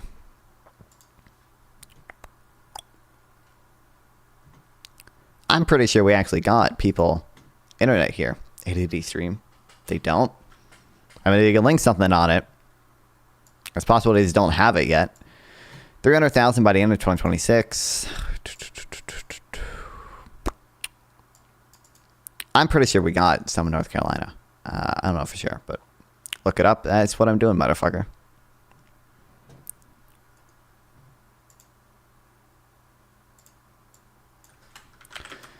How many households connected to internet Infrastructure Act NC? More than 90,000 households to lose affordable internet if federal funding is not renewed. The program launched on December 30th, 2021, provides low-income households with a discount of up to $30 per month in internet service. This funding was probably renewed, though, right? That's probably renewed as part of the Infrastructure Act, probably.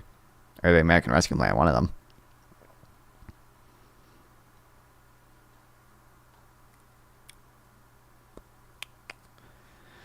They can't put the rest of the money together? What?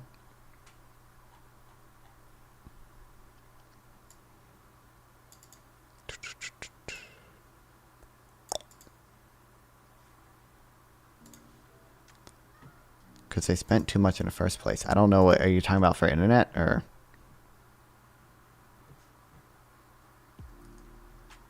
Access to internet in NC shows progress, but gaps remain. Rural infrastructure, household affordability creates distinct obstacles to access to internet in North Carolina. North Carolina, for access to high-speed internet at home, tend to face health, employment, education outcomes, worse than those of access. Digital divide was exacerbated. Progress is being made. In July, the state announced an additional $112 million for the competing access broadband programs connecting, oh look, $25,000 households across 19 counties. I think this was a state program though. I don't know.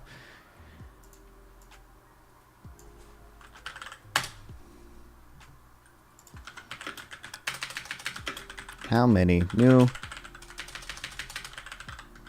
households connected to internet after Infrastructure Act and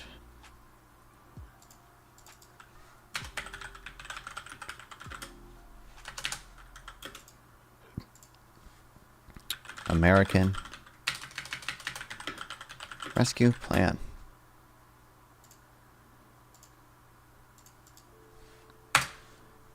State-funded central bank and Wi-Fi returned to messenger birds. It'll start. Yeah, true. Well, so Hezbollah has to do now, right? 8.5 million. It aims to address the digital divide. 8.5 million. Well, I don't have the exact number of new households connected after the Infrastructure and Jobs Act. The American Rescue Plan I provide relevant information.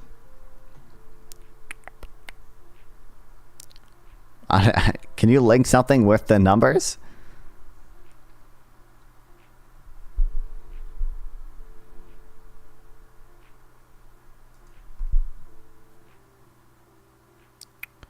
As a report, 19 million Americans were enrolled in the Affordable Connectivity Program, potentially indicating improved internet access for these households.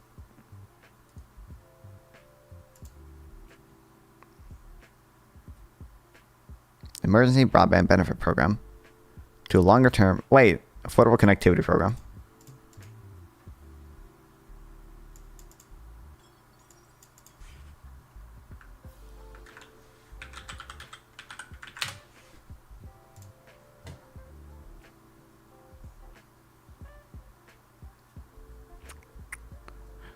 Send out a Freedom of Information request. I think it costs money to do that. But it said 19 million people are enrolled in the program. Was it this?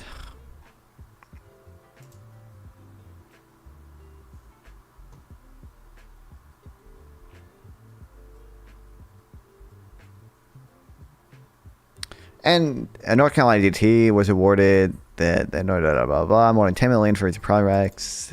The plan contributed more than 8.5 million using funds for the American Rescue Act. Yeah, see, look, right here. Boom. Boom. 25,000, motherfucker. Get owned.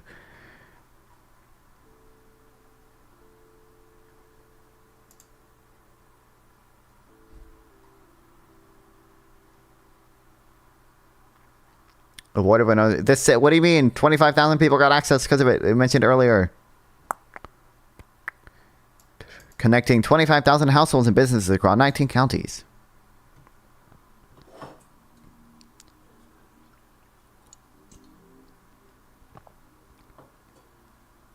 Nope. What do you mean, nope?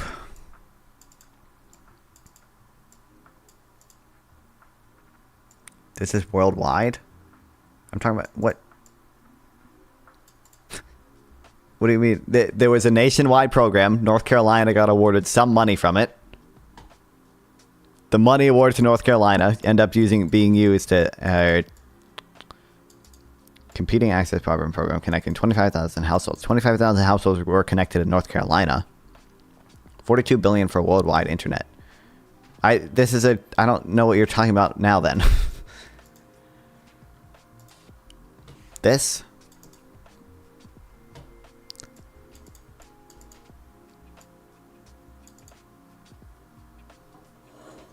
And no one has broadband. I just look 25,000 broadband, 25,900 whatever the fuck connected to broadband. I don't know. I don't know why no one has it. 19 states received allocations, including North Carolina.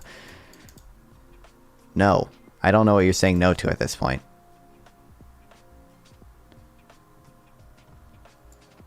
North Carolina, more than 900,000 households received assistance. don't know what he's saying no to. Money is different than service. This says 25,000 people got service, and an additional 900,000 received essentially subsidies to reduce their internet, the cost of their internet. Roy Cooper dedicated $1.1 billion in States American Rescue Act funding to expanding broadband access. State still has $407 million left to this purpose. Broadband denial is worse than that. I don't know what we're saying no to at this point.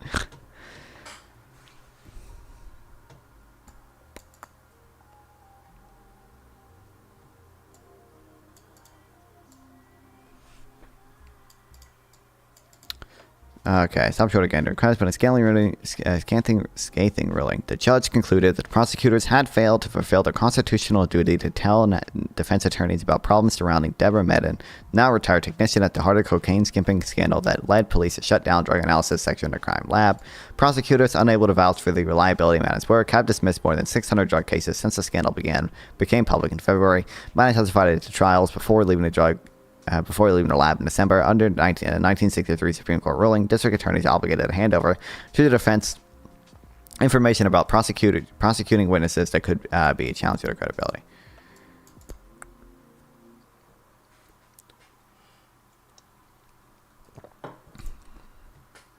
Oh, well, this is not useful.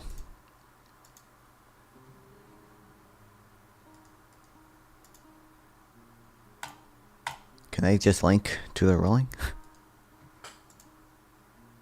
Oh my god.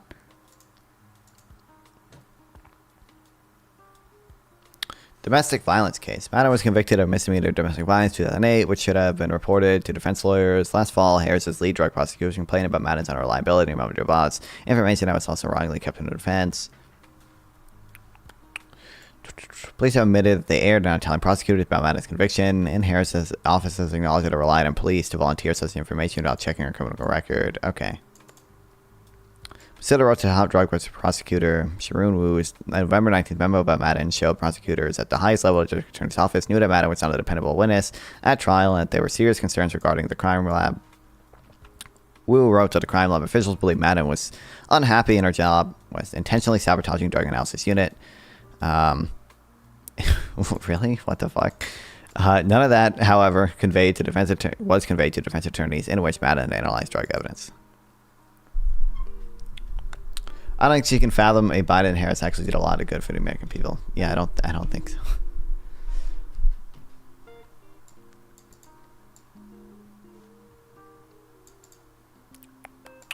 Failure by Harris's office to produce information actually in the possession regarding Madden and the crime lab is a violation of defendant's constitutional rights, Monsieur wrote. She said Harris had the duty to implement some type of procedure to secure and produce information relevant to Madden's criminal history, but Monsieur had repeated her request that prosecutors explain why they did not have such procedures were met with a level of indifference. Monsieur refused the defendant's blanket motion to dismiss all their cases, saying each must be convicted individually. Harris was not available for comment, but her spokesperson seized the judge's refusal to dismiss the charges as a victory and downplayed the criticism. Bottom line, she said in the statement, as were whether the judges would drop all the cases at once. She didn't, not one case. She noted the law requires prosecutors to turn over information that they may not even have. In order to do that, we might need to write policies and a real partnership with the police to make sure we have all the information needed. That's why we're instituting reforms to make sure it doesn't happen again. Sewers isn't a prosecutor. Get busy on disclosing a witness's past. Your office needs to comply, she told Wu in court. You're responsible for figuring out how to do it. Public defender, Jeff, whoever the fuck, whose office represents many of the defendants involved in today's ruling, said Messo's findings would prove ample ammunition. When individual cases go before judges, the ruling really hits the ball out of park by setting forth multiple failures by which district attorney failed to disclose that. Okay, so it didn't disclose that there was a drug lab employee who was apparently internally sabotaging the drug analysis unit, and also she had been convicted of domestic violence before. This is the lab tech incident? Yeah. I hadn't really heard about it before. Do you know something about it, Golden Stinky?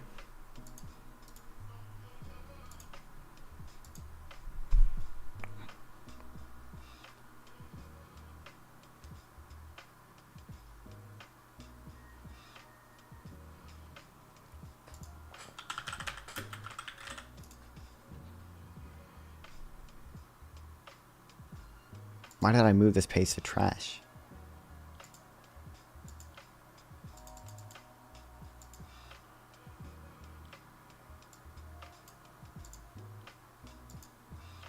Oh wait, no. I meant to move this one to trash. This one shouldn't be in trash.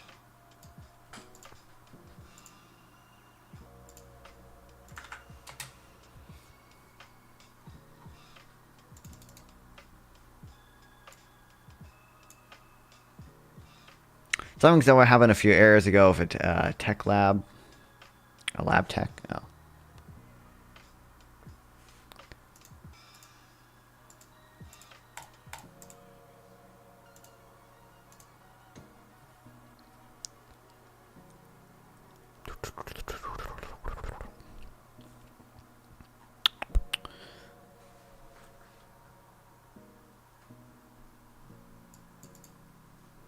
Yeah, it ended up being failures at multiple levels. Kamala Harris rectified by dismissing at least 1,000 of those cases that could have been affected instead of having them investigated. Okay. Can you link something else on that as well then?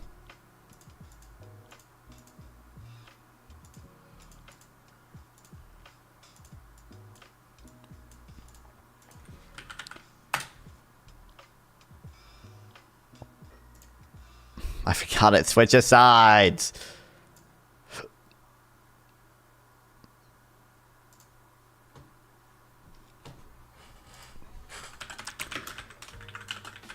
Kamala Harris Lab Tech Drug Lab.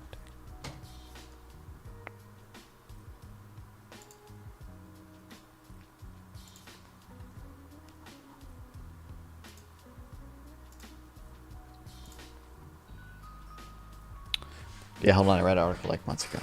Thanks, Golden Snake. I want to find the actual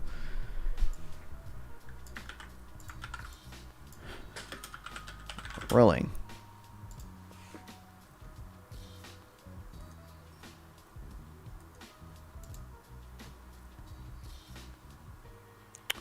Link to the ruling. Link to the fucking ruling. Please just link to the ruling.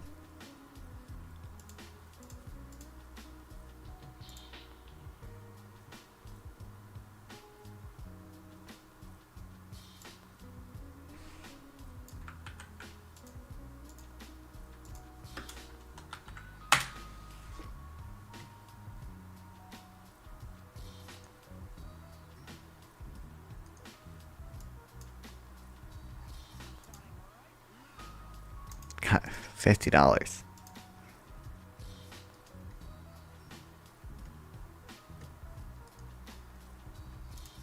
Thank you, Reddit.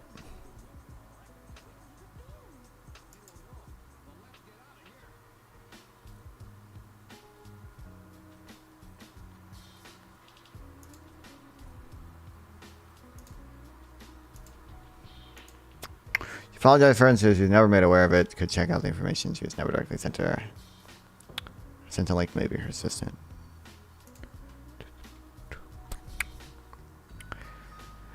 During Wednesday's night Democratic presidential debate, former Vice President Joe Biden, Hawaii Congressman Tulsi Gabbard, Biden alluded to the crime lab scandal and involved district attorneys and before 1,000 drug cases are dismissed. Gabbard claims Harris blocked evidence that would have freed an innocent man. Biden's claimed that 1,000 drug cases had to be dismissed when Harris' DA is accurate, although Harris has denied knowing that about the problems with the crime lab that triggered the dismissals until the issue became public. Gabbard is correct that Harris did pursue all evidence in the case she referenced, but the innocence of her inmate in question has yet to be determined. Long-time San Francisco public defender Jeff Adachi criticized Harris. Harris is handling the crime law situation back in 2010, and during a January interview with the Sacramento Bee, San Francisco drug lab was shut down after a leading technician who testified on behalf of prosecutors in drug cases found out systematically mishandled drug samples seized from suspects, even consuming some herself. Well, the San Francisco Police Department was responsible for running the lab, not Harris. Not Harris' attorney. A court ruled in 2010. Please link to the ruling. Please link. No, my God. I have to press and hold to prove I'm not a bot. Could a bot not do this?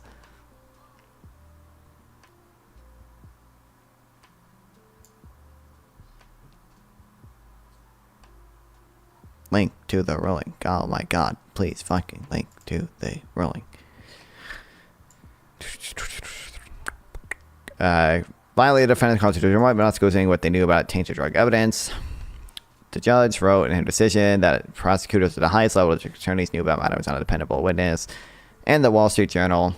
Jeff passed away since then, but I think they were either friends or went to school together.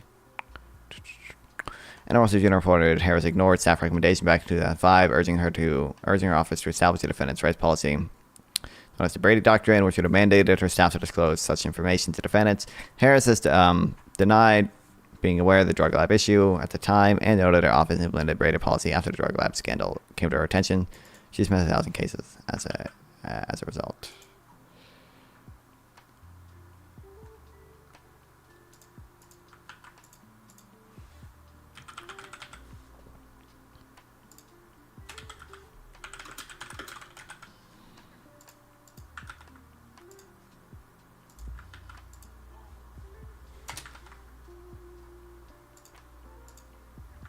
Oops.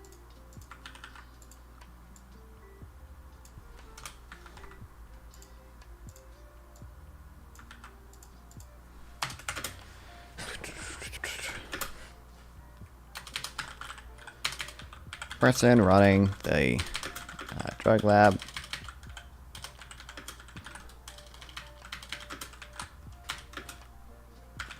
Had a criminal history. And was systematically tampering. Is that the Washington Post? This is the Sacramento Bee.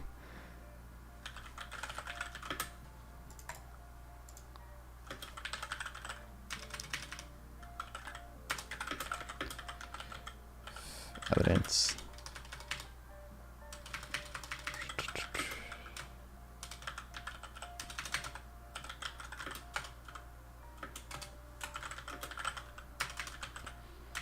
Prosecution did not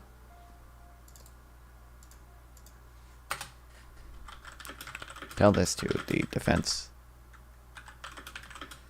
as is required. I didn't think anyone's blaming me for the lab tech thing, are they? Apparently.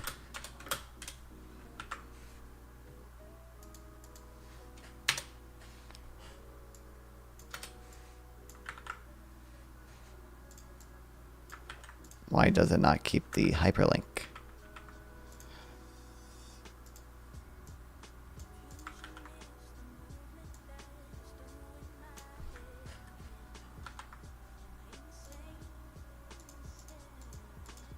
Look up crime like scandal rock Kamala Harris by the Washington Post. Okay.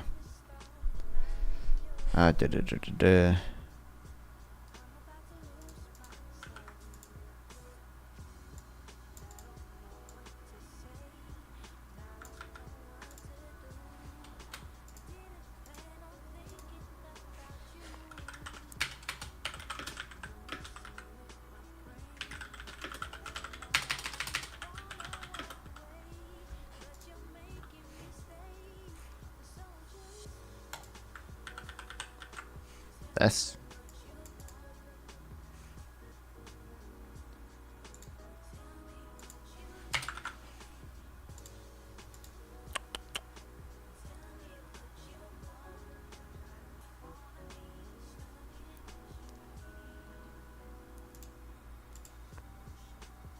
What's her girl's name? Deborah Madden.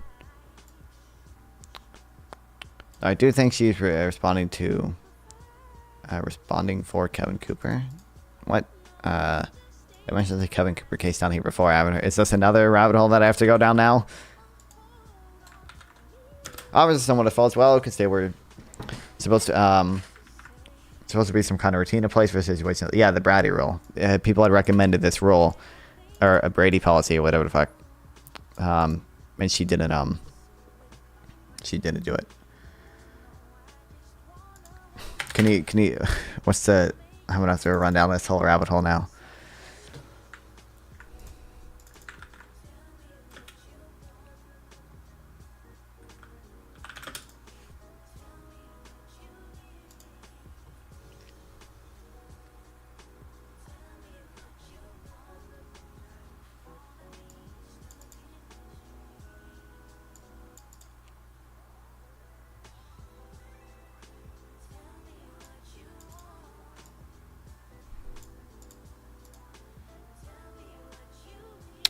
Governor Gavin Newsom ordered new DNA testing in 1983 on the murder case of Kim Cooper. Came within hours of execution in 2004 after being charged with the murders of an adult couple of 2 children. Harris opposed the testing when she was State Attorney General. She since said that she supports DNA testing and encouraged Newsom to approve Cooper's request. She did not offer specifics for why she did not approve testing during tenure. In response to the comment, Harris's campaign pointed to a past sentiment with a senator called New York Times columnist last year, telling him, "I feel awful about this. The testing was not yet complete. Whether Gabbard's claim testing would have exonerated him remains an open question." Was he actually executed? Harris defended her criminal justice record on Wednesday night. As Attorney General of California, did the work of significantly reforming the criminal justice system of a state of 4 million people, which became a national model of the work that needs to be done, and I'm proud of that work. Also, yeah, I found that's the right one. Okay.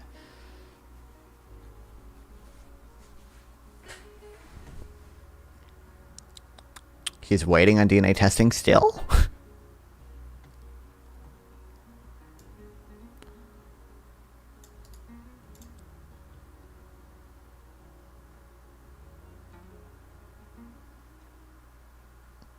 How?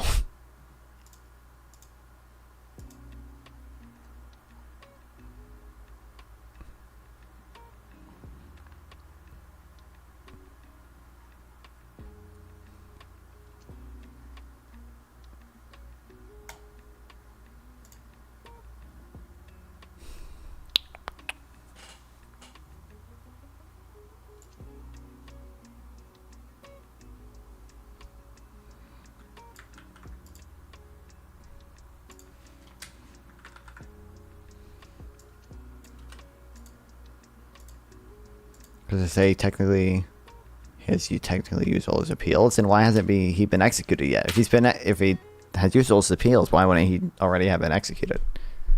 I mean, I just don't know.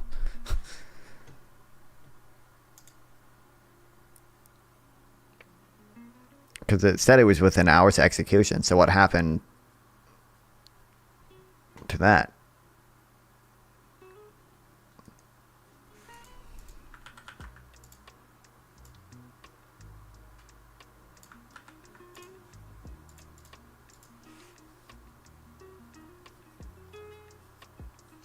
Started looking more into it, but they won't give him DNA testing. That seems dumb, but okay. I think the Innocence Project is looking into it. Okay. Wasn't there just there was that guy in North Carolina who just got executed as well that people think might have been innocent. Isaac was telling me about it earlier.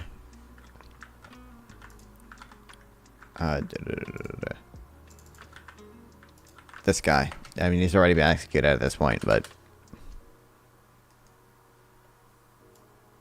Sorry, I thought this was in North Carolina. Guy in Texas, too. This guy was just executed.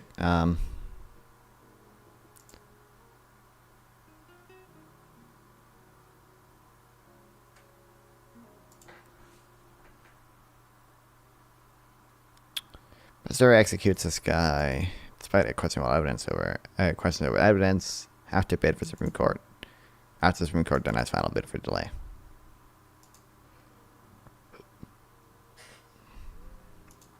I saw people talking about it on Twitter as well.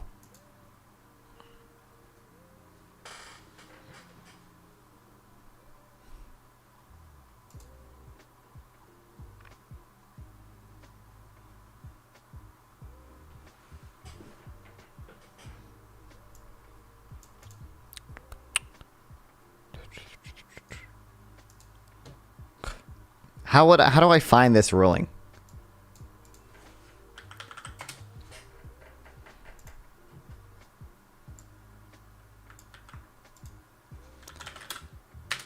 Find the ruling from that person regarding attorneys Kamala Harris.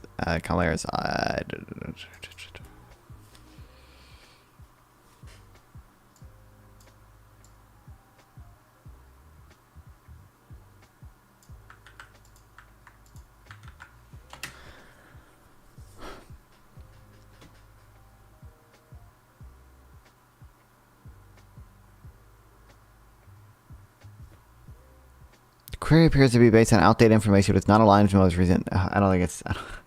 Check the statuses. It might be a link to the case. What do you mean the statuses? I try. All the hyperlinks are links to nonsense. They're just like links to their own.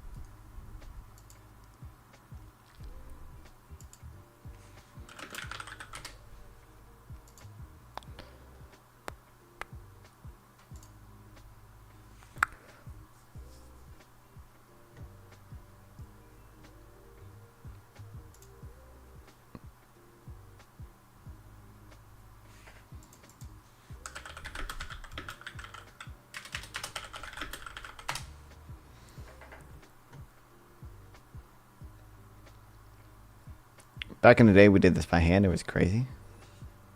I tried searching for the quote because it quotes the ruling here, but it just comes up with this article. Here's the quote.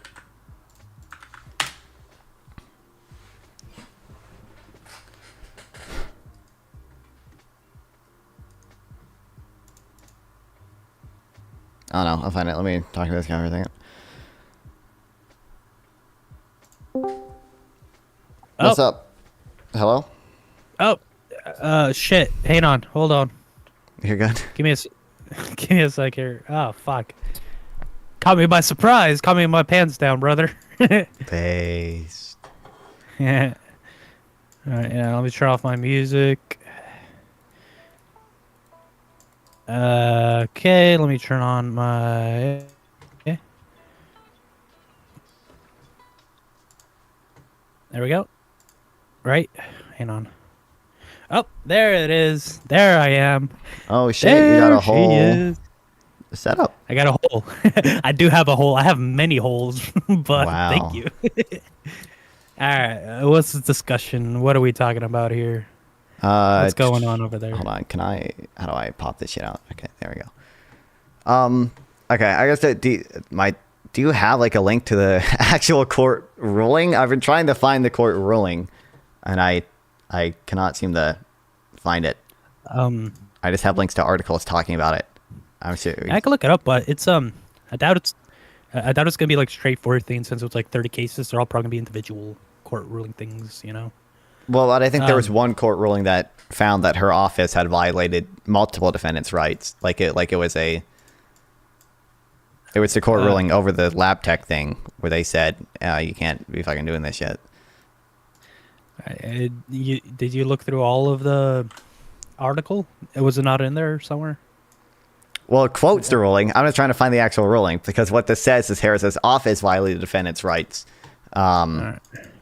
It doesn't say Harris herself knew, and I'm assuming the ruling would go into whether Harris knew or not. Now, she has since denied knowing. She could very well just be covering her ass there, which is why I want to see the... Yeah. That's like one thing I'm like a little iffy about. Man, you know, I thought at the bottom they would have like references where they got all their shit, but yeah, you would think, but I don't know why news articles don't fucking do that anymore. But I know, dude, it's fucking trash, dude. Like, come on, give me the shit, give me the evidence. Right, they have hyperlinks here, and like I click them, and I'm like expecting to be linked to the ruling, but instead it just goes to like their own website with like a search for superior court, and it's like, why the hell would I ever even want to do that?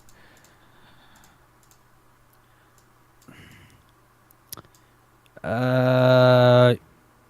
know, I could look it up later at some point.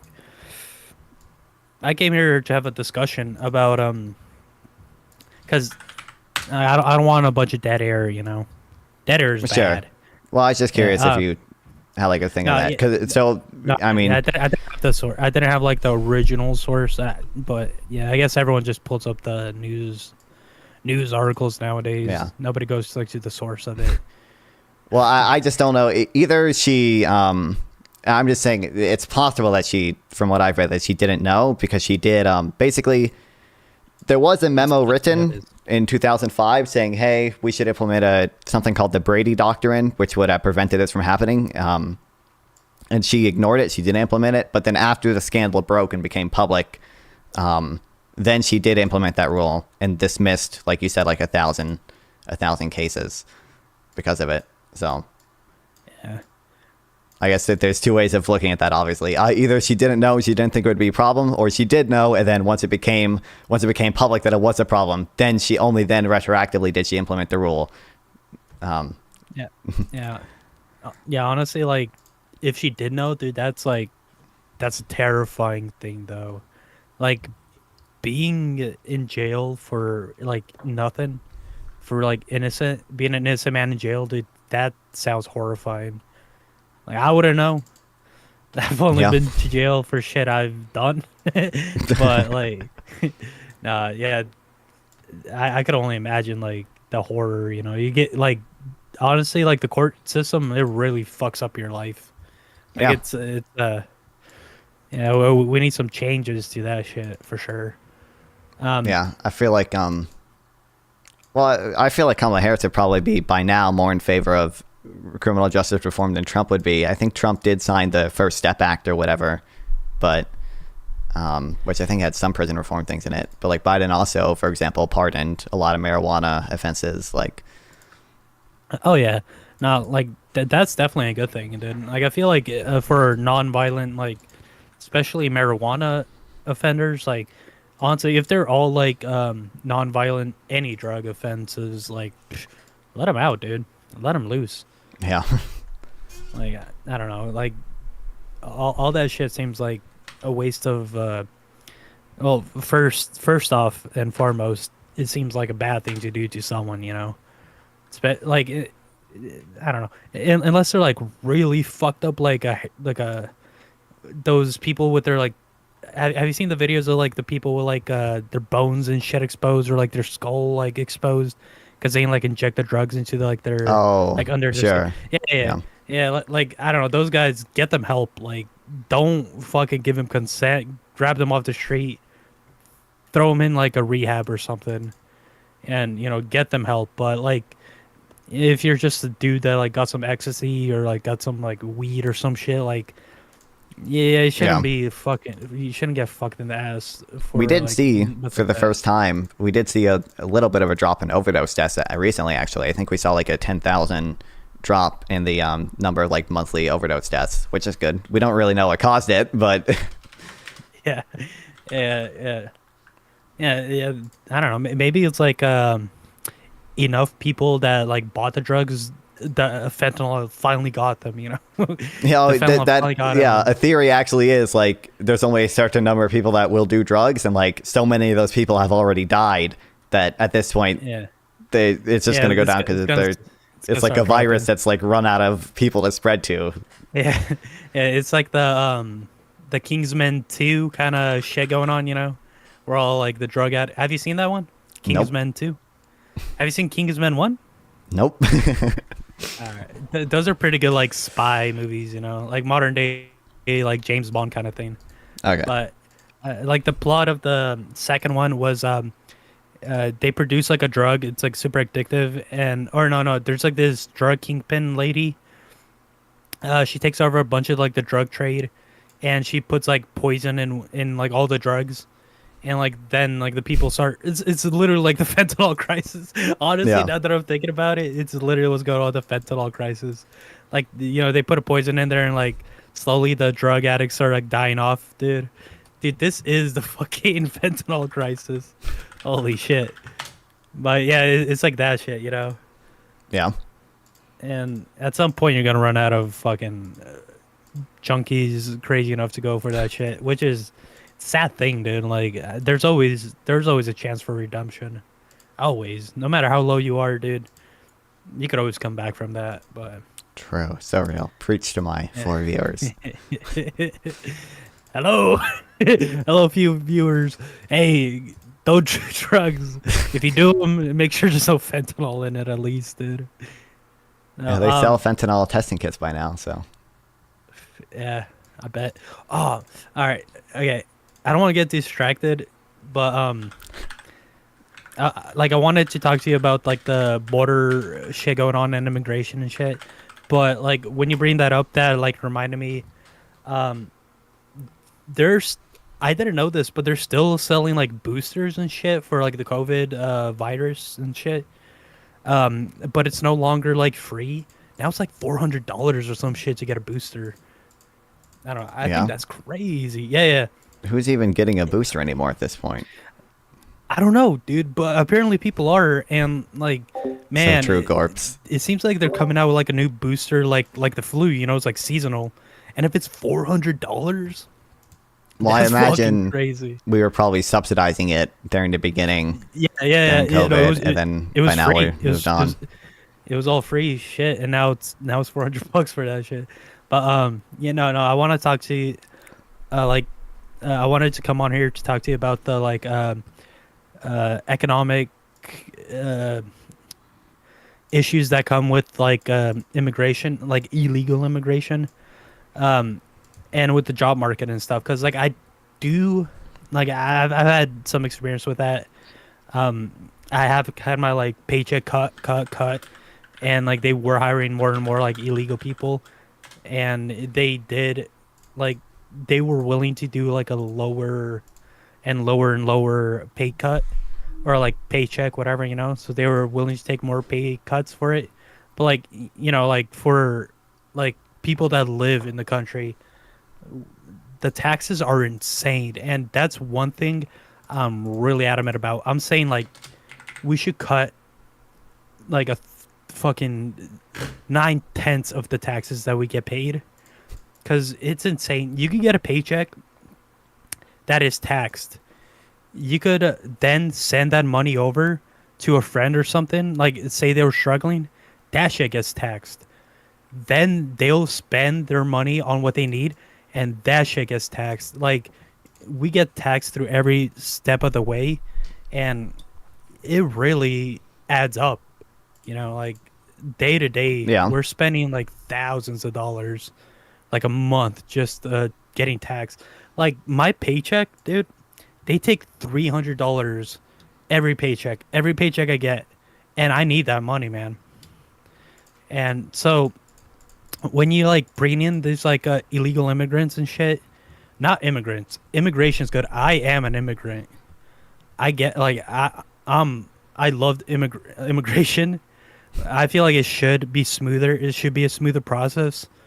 But then again, we get into the issue of like overburdening the system, because like we get so many people trying to come in. But that's something we need to figure out. But like with the illegal immigrants and shit coming in, like they do take the jobs for a lot less. And if you're like you're an employer, even if you're a small business, especially small businesses are getting railed by the government, dude. They get it bad. So like you're gonna have to make cuts. You're gonna have to make cuts wherever you can. And in the labor market, the cheaper you could get it, the better. And it's gonna keep getting cheaper and cheaper and cheaper. And that's like an issue people don't look at. It's like you gotta look like 30, 40, 50 years in the future, you know?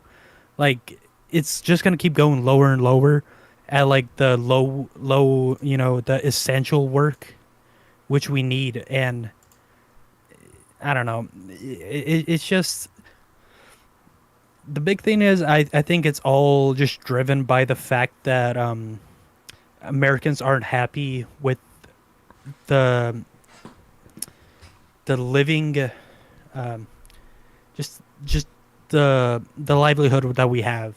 Like nobody's happy. We can't afford houses. You can't afford to raise kids or anything. So people aren't happy with that shit. So it's kind of like demoralizes people where they don't want to go into the job market for sure. But if you're going to keep bringing these people in like that, I feel like they're bringing them in to subsidize the Social Security that Americans aren't paying for because they're not working. Because you can't, like, I feel like a lot of people don't want to work for. I mean, prime age employment is at an all-time high. There are a lot of boomers that retired early during COVID, but prime age employment, which is people aged 25 to 54, that rate is at like 80.9%. That's at an all-time high right now. And unemployment is pretty low. It's at 4.2%. I mean, how much has the population boomed though, you know?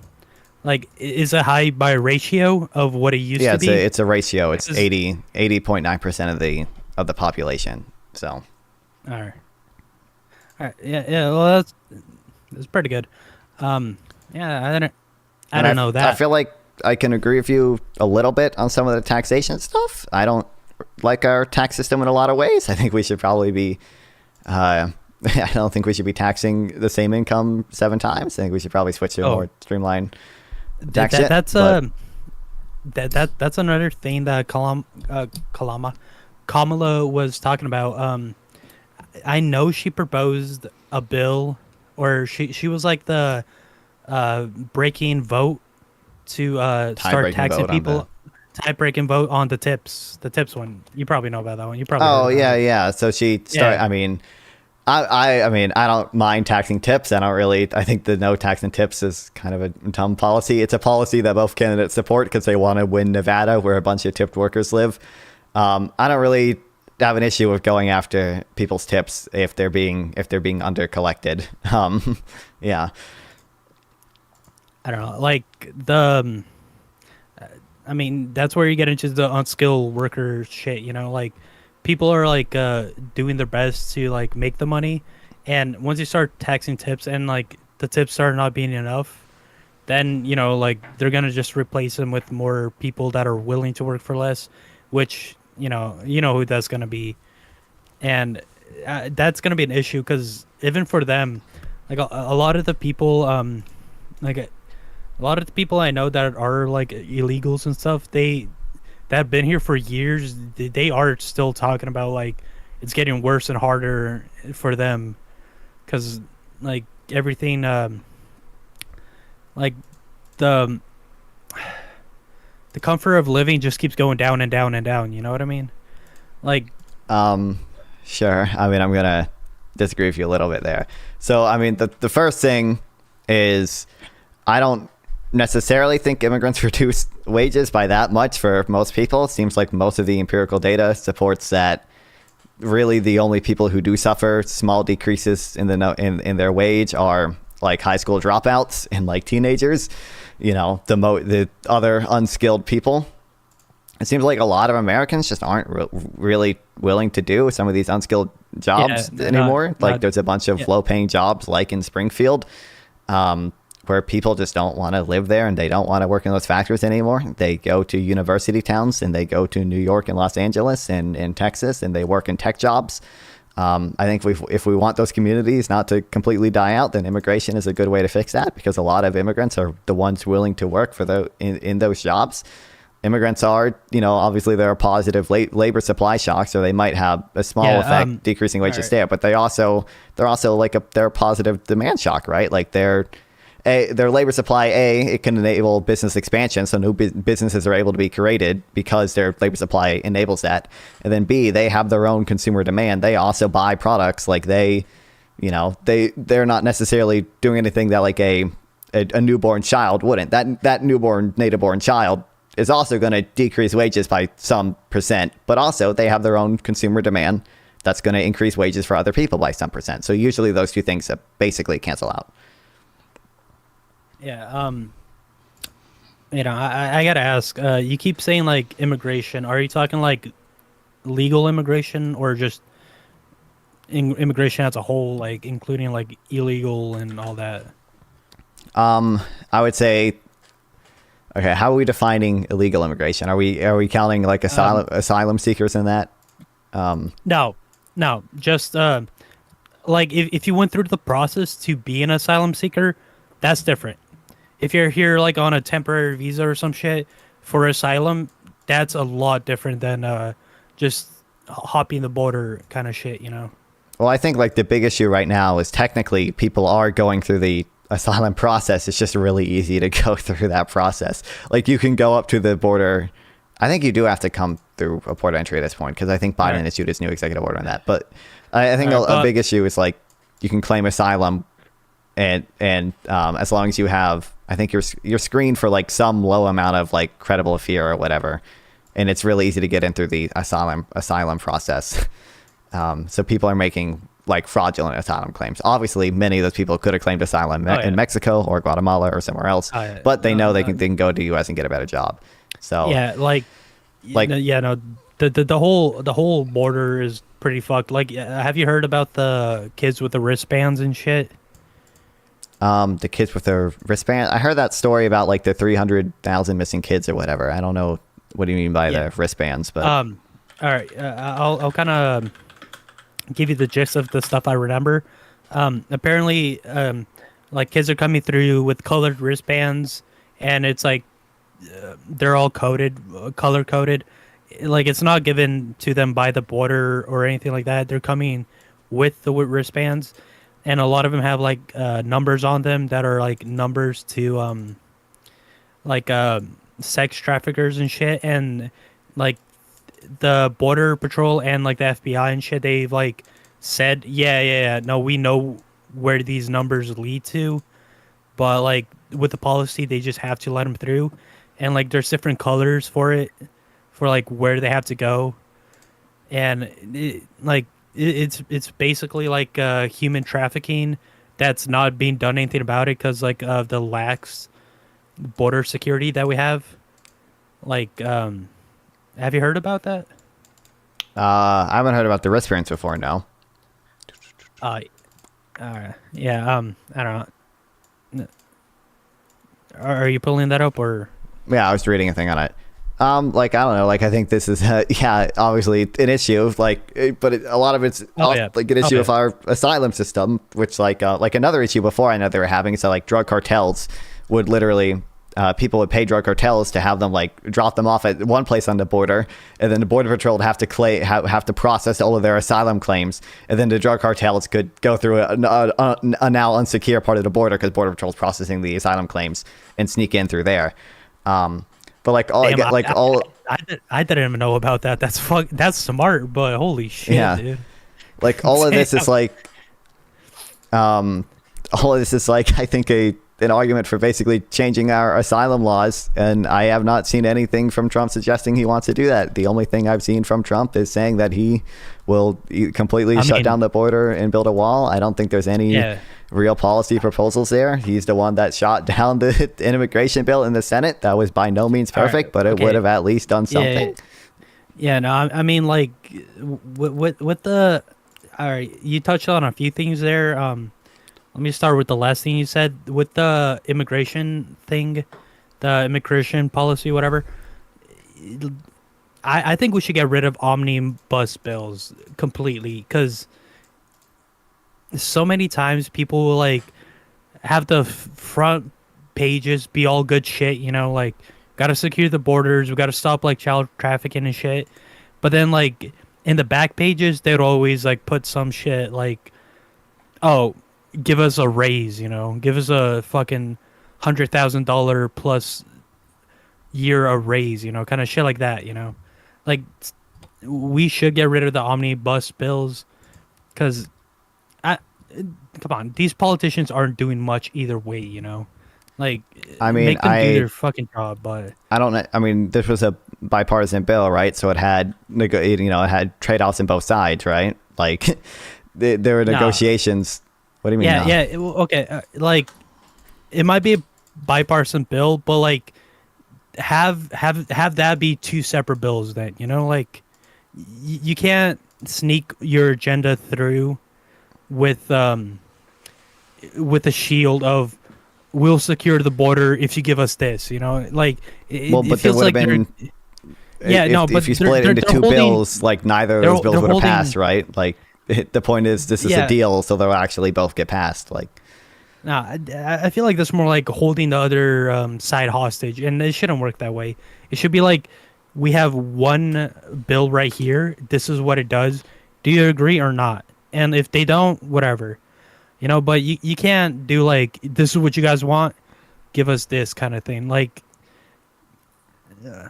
I don't know. It seems kind of shady, you know.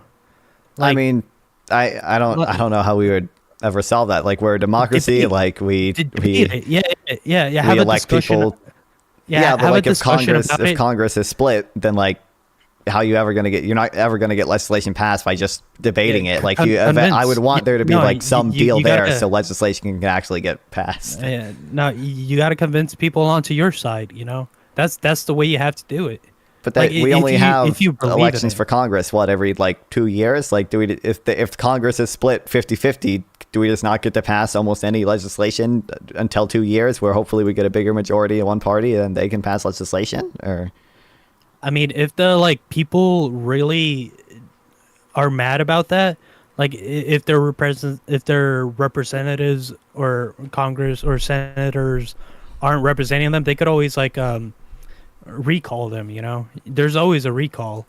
Like if people are thinking like, oh shit, you know, why didn't this guy vote yes on like at least stopping the human trafficking that's going on the border, like. This these argument like these this shit should be cut into pieces, and so that people could see what exactly people are voting on. And if the people don't like exactly what their senator or state senator or representative or whatever the fuck is voting on, they could just recall them. You got recalled whenever you want. I man. mean, you don't have to wait 2 years. we can recall them, but like even that process takes time. I'm saying, like, if we have a situation, It does. Yeah. But then, like, you know, you throw in an omnibus and then nobody votes on it, and now what? Nothing has happened for 1 or 2 years ever since that shit got proposed. But I mean, Like- I don't know. It seems like we've passed a decent amount of bipartisan legislation. A lot of the bills Biden passed were bipartisan, right? So, like, it seems like these negotiations to pass bills can work sometimes, at least, even if it might have some trade-offs that either side doesn't particularly like. I mean, yeah, but then doesn't that what's the word? Incentivize? Get people incentivize. Thank you. Doesn't that just incentivize people to cause issues so then they can use that issue to get what they want? Be like if you didn't want the house on fire and I set the house on fire, be like, I'll put out the fire, but you got to give me $1,000, you know, or like you gotta make the bathroom exclusively for me, you know. Yeah, you Like, just described what the house Republicans is do burning. every single time that we lead up to the debt ceiling. They Brother, they hold us hostage, I'm telling you, dude, it's a uniparty, dude. They're both fucking shit, dude. They just say what they want you to hear, you know. They say what you want to hear. Both of them, they're both just trash, dude. I despise politicians, dude. They suck so bad, man. I mean, But- politicians can be bad. That's fine, but I think there's very clear differences in the policy agenda between these two people, and I feel like Kamala Harris is just like almost all better. I heard a lot of people saying that like Kamala doesn't have any like policy positions. I don't know if that's true or not. Like, I just hear that kind of off the cuff. I don't think it's true. I mean, obviously when she started out, she didn't really have she didn't have a policy page on a website. It didn't seem like she was willing to answer too many questions on policy. But like, number one, Trump's policies are tariffs and drill baby drill. That's like all he's said for the past for his entire campaign. His answer on the child care thing. Like, what would you do to bring down the cost of child care? Ivanka Trump, Marco Rubio. Like, I listened to that one. He fucking rambles. He fucking rambles. But what I think he was trying to say was that he's gonna try to bring like the working class people up in their pay and shit, so like it wouldn't be expensive just because they could afford it. I think that's what he was saying, but I don't know, man. I don't think he was ready for that question, dude.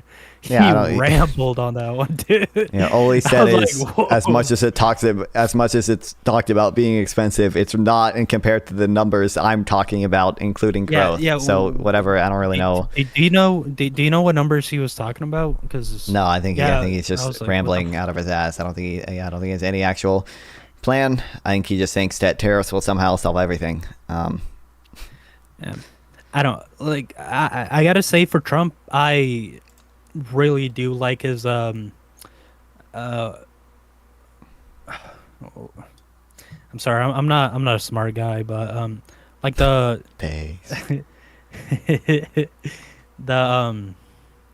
like I don't like the policies and shit he has for like the rest of the world. What would you call that? Like foreign policy. Foreign policy. Thank you very much, dude. You helped me out a lot. I do like his foreign policies because I do feel like America is kind of turned into the warmonger kind of fucking war state, you know, that a lot of the president, or at least one of them, was like warning about, because it's definitely seems like a lot of the economic growth and shit comes from like when we have wars, because like one of the few things that we do produce in America is weapons, and I don't like that. Like, I don't think our economy should be based off like killing people and death, and that's kind of what I feel like he's coming from with the tariffs and shit. Like, he wants to tariff the fuck out of like foreign goods. That way there'll be more of an incentive to bring Golden Snakey, you should link me stuff bring about the production DoD back agreement. into the United States. Yeah, I think Trump did a terrible job of that historically, and Biden actually did do a good job at bringing manufacturing back into the United States. Like what Biden did through the Chips and Science Act and the Inflation Reduction Act is he actually like invested in American companies and like gave them subsidies to build plants here. And for like I think $52 billion in subsidies, he ended up getting like $800 billion worth of private investment in chips manufacturing, which is the exact sector that we need it to be in. Versus Trump just did a more blanket tariff on steel and aluminum. No. I don't think he could deny the fact that the opportunity zones were a good thing. The opportunity zones. Well, I'm not talking about the opportunity zones right now. I think I haven't read a ton about them, but I think the opportunity zones were probably good. But it wasn't that for like underprivileged communities, like. Yeah, no, it was for underprivileged businesses and shit. They gave them a bunch of tax breaks and shit like that, so that they could grow their own businesses at home domestically. And dude, anything like that, I'm telling you, dude, tax cuts, that's my thing. And like I don't know about any of the shit Biden did. All I know is when Trump was in office, I got a bigger paycheck just from the tax cuts, and I'm all for that, man. Like, I mean, are you looking at just taxes, or are you looking at taxes and transfers together? It wouldn't surprise me if just looking at taxes themselves, a lot of people got bigger paychecks under Trump or whatever, because he did cut taxes, which, by the way, we're still on that tax code. But like a lot of what Biden did is like focused on like transfers, like giving. No. What I mean, we're still on the tax code. No, Biden, first day, he reversed those policies when he was signing all that shit, reversing everything Trump did. He reversed that tax fucking code. And I know, because my fucking paycheck shrank. For sure, I mean, my paycheck shrank. What did he repeal specifically? We're still under the Tax Cuts and Jobs Act, which was Trump's legislation that he passed for tax cuts. I don't. There were some reforms we made, like with the American Rescue Plan and Inflation Reduction Act, but most of that had to do with transfers. Like I said, like giving the expanded child tax credit. Like, you keep saying the Inflation Reduction. What was in that? What did he do with the Inflation Reduction Act? Because I'm not very familiar with that one. So some of the big things is, one, I think it included $400 billion in like clean energy investment. I think secondly, it included, I think it was the it was either the earned income tax credit or the expanded child tax credit was in that one. I think it was the expanded child tax credit was in that one. It gave like $1,500 to American families with children. It capped insulin prices at $35 per person per month, I think. Wasn't that one of the Trump policies, that the insulin cap? Didn't he cap that shit off? Trump had a voluntary program for only Class D Medicare recipients. The Biden policy was not voluntary, and it was for all people on Medicare, not just Class D Medicare recipients. And Trump's policy was temporary. I think it was just Medicare, but Kamala Harris did say that she wants to cap out-of-pocket expenses for everyone, not just seniors. Didn't the Trump policy, didn't that include Medicare? The Trump policy for capping insulin costs was a voluntary program for only Class D Medicare recipients, not all Medicare and Medicaid recipients. All right, what's Class D? Because I'm pretty sure that shit did include Medicare. Because I'm pretty sure. Well, Class D is a subset of Medicare. It's not everyone on Medicare. It's only Class D people on Medicare. It's like I forget exactly the people at coverage, but I don't know.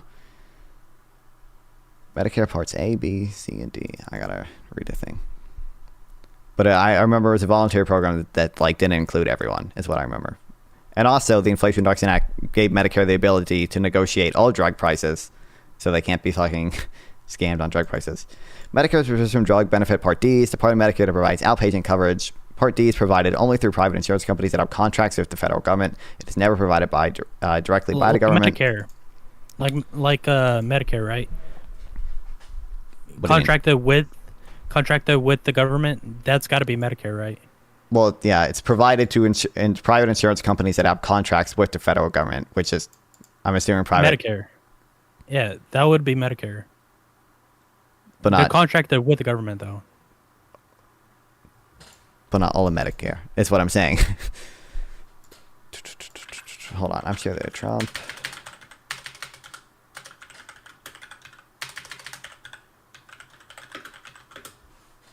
Because this is just Medicare Part D. Medicare also has a ton of other parts. When it says Part D is provided only through private insurance companies, I'm assuming what that means is the government is contracting private insurance companies to provide benefits to people. Is what it means. If there's parts to the Medicare, are some of them private then, or? Well, I think this is what I think the government is. I think what this means is the government is contracting private companies to essentially play part of the role that Medicare usually plays. Trump created a $35 per month cap on insulin for some people in Medicare through a voluntary program that prescription drug plans could choose to participate in, but it did not sign a law to secure the future of the program. Biden and Harris did get a statute passed, and the law created a permanent $35 per month Medicare insulin policy that went far beyond Trump's. The law ensured that all 3.4 million plus insulin users in Medicare, not just some of them, got $35 per month insulin. It also did so through a mandatory cap that not only covers people on Trump's voluntary, that covers more people than Trump's voluntary cap, but also applies to a greater number of insulin products than Trump's did. So. All right. Okay. I'm just a little confused about it. I guess I don't really know much about the Medicare whole thing to get into it, because I didn't know there was like layers to it. I thought it was all like one thing. But well, I think I misinterpreted a little. There's different parts in Medicare which I guess cover different things. So Medicare Part D covers isn't prescription it all drugs. Free though? Like, do you have to pay for some of them or something? I think it's I mean, I'm pretty sure Medicare patients still have like co-pays, and they still, I think some of them still have premiums. I think the premiums are subsidized, but I think they still have them. Some of them at least. I think if you're poor enough, you probably don't pay any, but if you have some level of income, you probably pay. All right. So did that change? How did that change with the Biden stuff then? Well, he reduced. Well, the Inflation Reduction Act. Did also he add like included- another? Did he do D and C or? Well, he did all in Medicare. He capped insulin prices, and also on the premium saying they must have premiums. Because I remember actually the Inflation Reduction Act included subsidies, or no, I think it included subsidies to people who bought health insurance through ACA marketplaces to reduce premiums for like 20 million people or something. What's AC? Again, sorry, I'm not expert on it. What is AC? That's the Obamacare. American Care Act? Yeah, Affordable Care Act. Right. Yeah, some Medicare recipients do pay premiums, but for most of them, the government pays a substantial portion.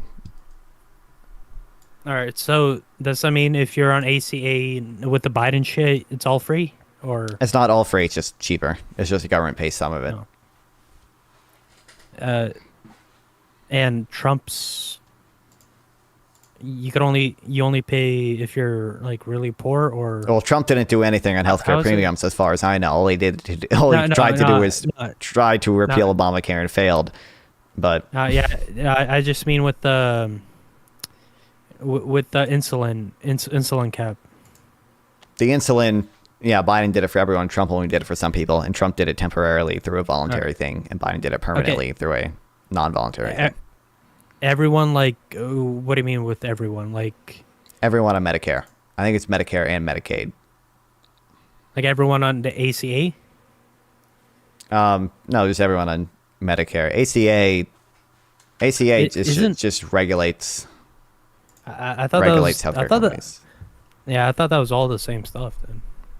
I'm pretty sure ACA is a little bit before my time. I'm pretty sure all that ACA did or Obamacare did, A, it had some like regulations on what private healthcare companies can do, and B, there's the ACA marketplace is like a government shop for insurance. I don't know exactly how it works, but you can buy insurance through an ACA marketplace, and there's some cooperation between private insurance companies and the government to lower premiums for people who can't afford higher premiums. I thought ACA was Medicare. I thought the Obamacare was Medicare. No, I think Medicare's been around for way longer than that. Yeah, Medicare was established all the way back in 1965. Oh, fucking word, dude. God damn. All right, so Trump lowered it for only a bit of him? And only some Biden, people temporarily on a voluntary cap, yeah. Temporarily? Well, for how long? That's a good question.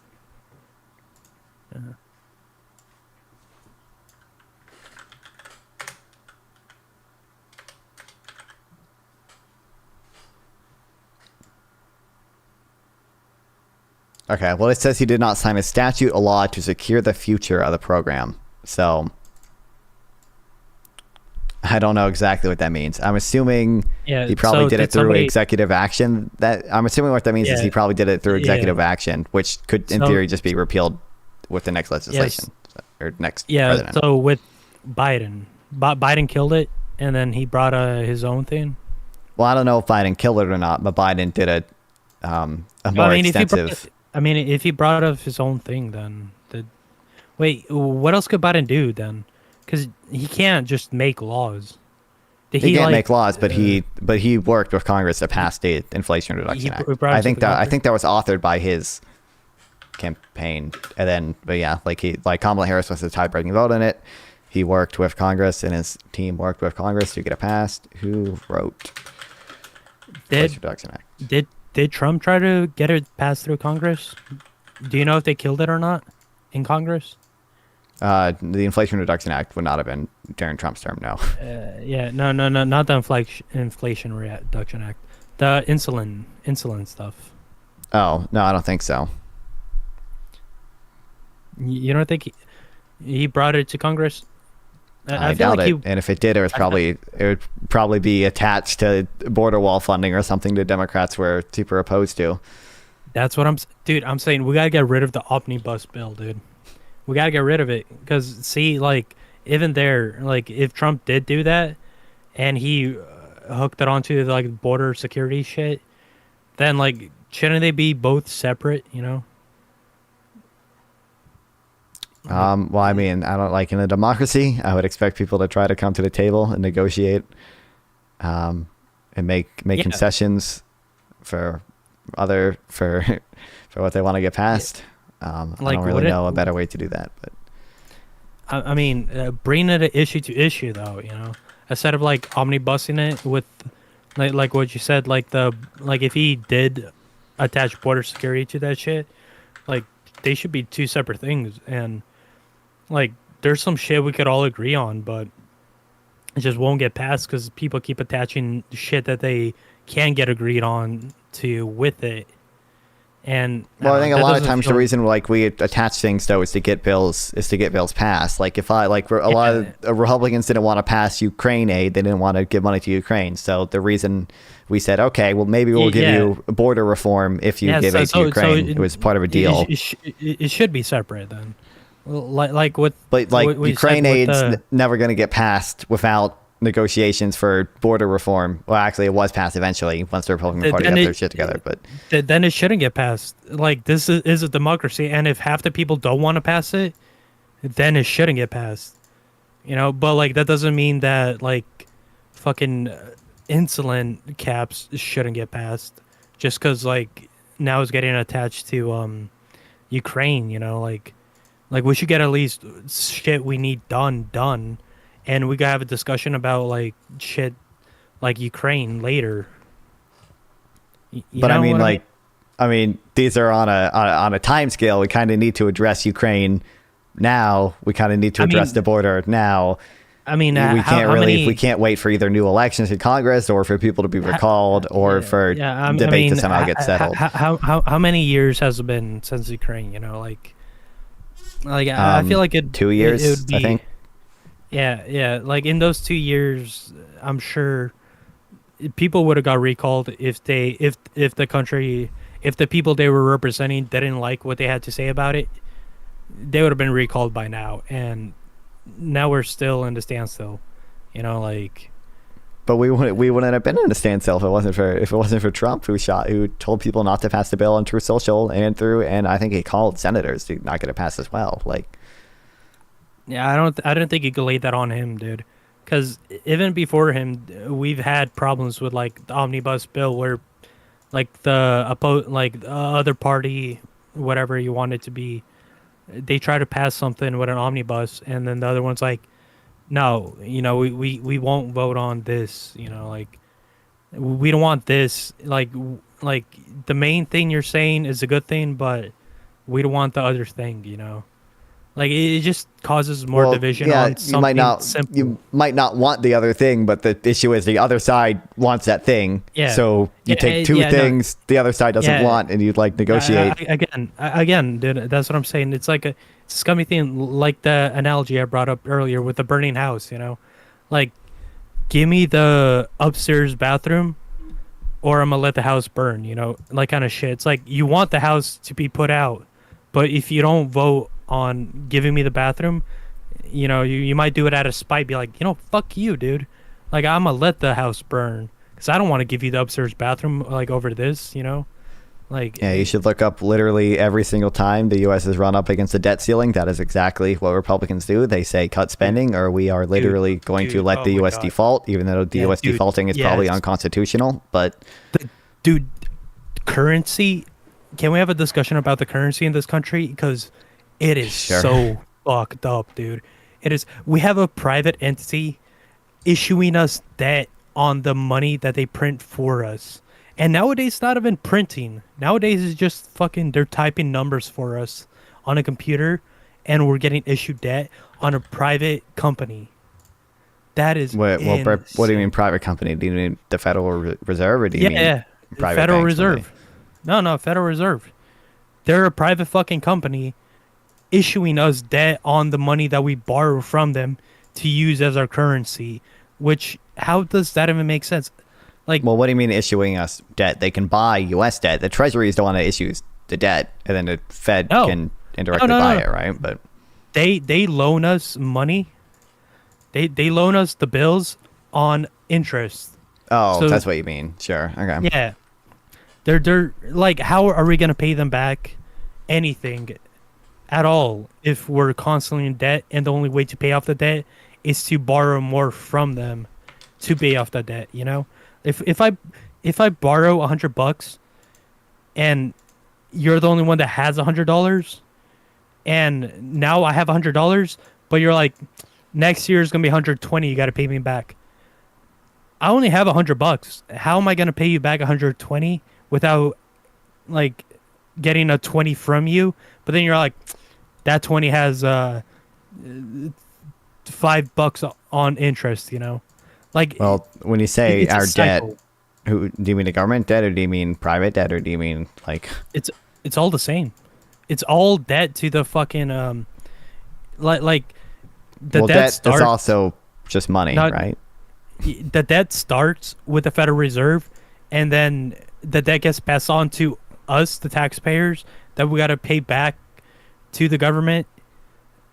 That somehow they're gonna pay back more money than they borrowed to the Federal Reserve. That doesn't make sense, dude. That's like what I was saying. Like if I gave you $100 and I said you got to pay me back 120, but I'm the only one that has dollars, how are you gonna pay me back 120 if you borrowed $100? You can't. You got to borrow more. Like the whole fucking system doesn't make sense. Dude, have you seen the interview with like the head economics dude, whatever, in the White House? And they asked him to like explain the economics of the United States. And he was like, yeah, and then like the Federal Reserve, they like print the money. Like he was confused about it. I don't think he understood Maybe. it. Are you talking about the interview the one person did with Stephanie Kelton? I don't know who Stephanie is, but no, if you know what I'm talking about when I say that, that's the guy. Yeah, dude, I like, might know what you're talking about. you know, I might know no, because you know, that shit was fucking wild, dude. That shit was wild. Well, I And think it's the thing I'm thinking of, I don't know if we're thinking of the same thing, is basically when the girl asked like the head of the, I think it was the former head of the Fed or something, like why are we borrowing from the Federal Reserve when the Federal Reserve can just print money? No, I don't know, but that is a good question. What did he have to say about that? well, he gave a bad answer. I forget exactly what he said. He gave like a stumbly, like dumb answer. The real answer is I believe that. they would cause inflation. There's no reason we can't. There's no reason we can't actually do that. If we wanted to, we could just print money to pay for everything. We don't actually have to pay taxes or anything. We can't, because it's not us printing the money. It's a private. Well, the U.S. government, if they wanted to, could abolish the Fed, and then they could and they should. They should abolish the Fed, because why are we borrowing money from a private entity in the first place? Like the government, like I always what's the alternative? The government prints their own money. The states print their own money. But we probably don't want monetary policy in control of politicians, right? Because then they could literally just say, "Hey, we're going to print money and give it to everybody if you elect us," right? Like that's politicians usually have a pro-inflationary bias. Is the argument? Don't they already do that? And if they did do that, like, well, they don't already do that because they can't directly print money. I'm saying no, like people were offered money to vote in the last election. Who was offered money to vote in the last election? Did you not see that, dude? What, are you just gonna say what? Because Biden canceled student loan debt or something, or? Let me see this. I don't know if the federal government can give people money to vote in federal elections.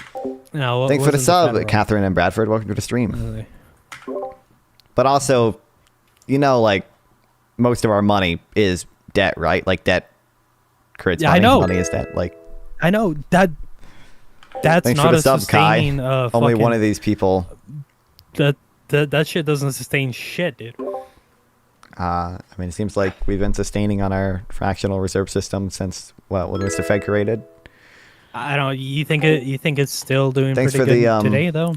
Josie, thanks for the stuff, Josie. Like I get we're off the petrodollar, like America's literally holding guns to other countries, forcing them to use the petrodollar, but that shit's not sustaining, dude.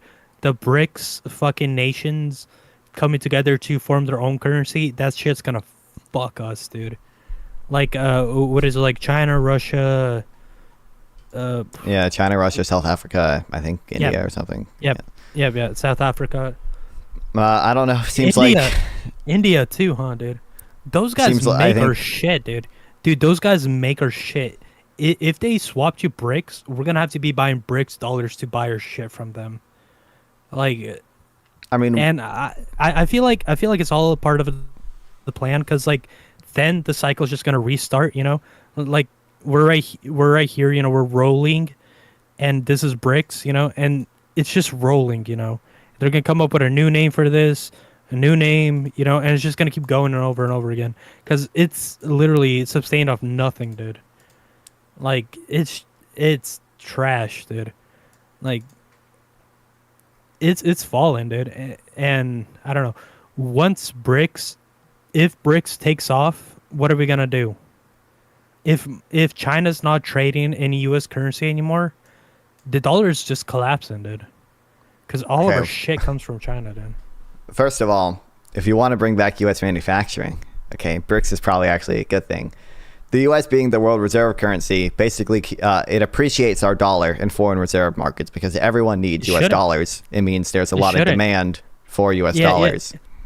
That also means that we have to like keep other countries using the U.S. dollar, which is kind of shit, you know. Like, well, I think a lot of countries want to use the U.S. dollar because like we're the most stable country. Because it's strong right now, dude. But the only reason it is strong is because like we like who is the one dude that they accused of using chemical weapons on his own people? I think it was like in Iraq. Was it him? Yeah, Saddam Hussein in Iraq. Yep. Yeah, he wanted to get off. I don't want to be on Saddam Hussein's side, dude. Give me someone else. Give me a Cuban guy or some shit. Now, like anytime, like one of these countries want to get off the U.S. dollar, like, come on, you know, like CIA, dude, they fucking coup them, like they coup the shit out of him, because we need other countries. That's why our shit's so strong. Is because other countries do use it out of like force, like. Well, yeah, exactly. Well, what I'm saying is, I'll give you another example. There's this guy, South African dude. It's probably why South Africa is joining the BRICS nations and shit. But this guy, he wanted to get off the U.S. dollar and shit, because you know, the U.S. dollar wasn't supporting their country enough. You know, like people get tired of being America's bitch, and well, you could probably guess what happened to him. Like any nation that tries to get off the petrodollar, they get the leader gets killed. I don't know if we do that. Maybe they end a code war. I don't know if we do that anymore. Like, didn't Saudi Arabia agree to start selling oil in euros now too? Like, they do it, dude. They do it. Like, shit has not changed. Like, I know people want to think that, but the shit just does not change. People just stay on the same old. Like, why would Saudi they change Arabia? I thought Saudi Arabia also started selling their oil in euros or something as well, but maybe not. But yeah, well, anyways, the whole point of it, since we're on the petrodollar, dude, once that shit collapses, like, what are we gonna do? If like our money is backed by the gun that we're holding against other nations' heads, if they find out the gun's not loaded and they walk away, like, what do we have, you know? So it is really, it's really a bad thing, because like for us, we're gonna take the brunt force of it, but I feel like the people that are in, like the head honchos, like the rich of the rich kind of people, they could jump ship whenever they want, you know. Like a lot of these people are already fucking swapping their US for like euros and shit. So, like, the US dollar's not gonna stay up for long unless we like actually back it by something instead of like debt, you know. Well, I mean, again, the first thing I'm going to mention is having the U.S. dollar be strong isn't always a good thing. I think even Trump wants to depreciate the dollar because that helps brings American manufacturing back. The U.S. dollar being strong really means the U.S. dollar is expensive for other currencies to buy. That means other currencies have a hard time buying our exports. So the U.S. dollar going down in value is going to help American exports because it makes our exports cheaper relative to other countries, which increases our GDP as well because exports are included in GDP. But I think a lot of the fears about this are probably over exaggerated. I don't like China's been in a recession since COVID. Nah, like I don't think it is, dude. I don't think it is because how much money do we make off exports and what are those exports, you know? I feel like a lot of our exports are just like cultural shit, you know? Nothing we make is like exported from America. Like, what are people buying that's exported from America like entirely?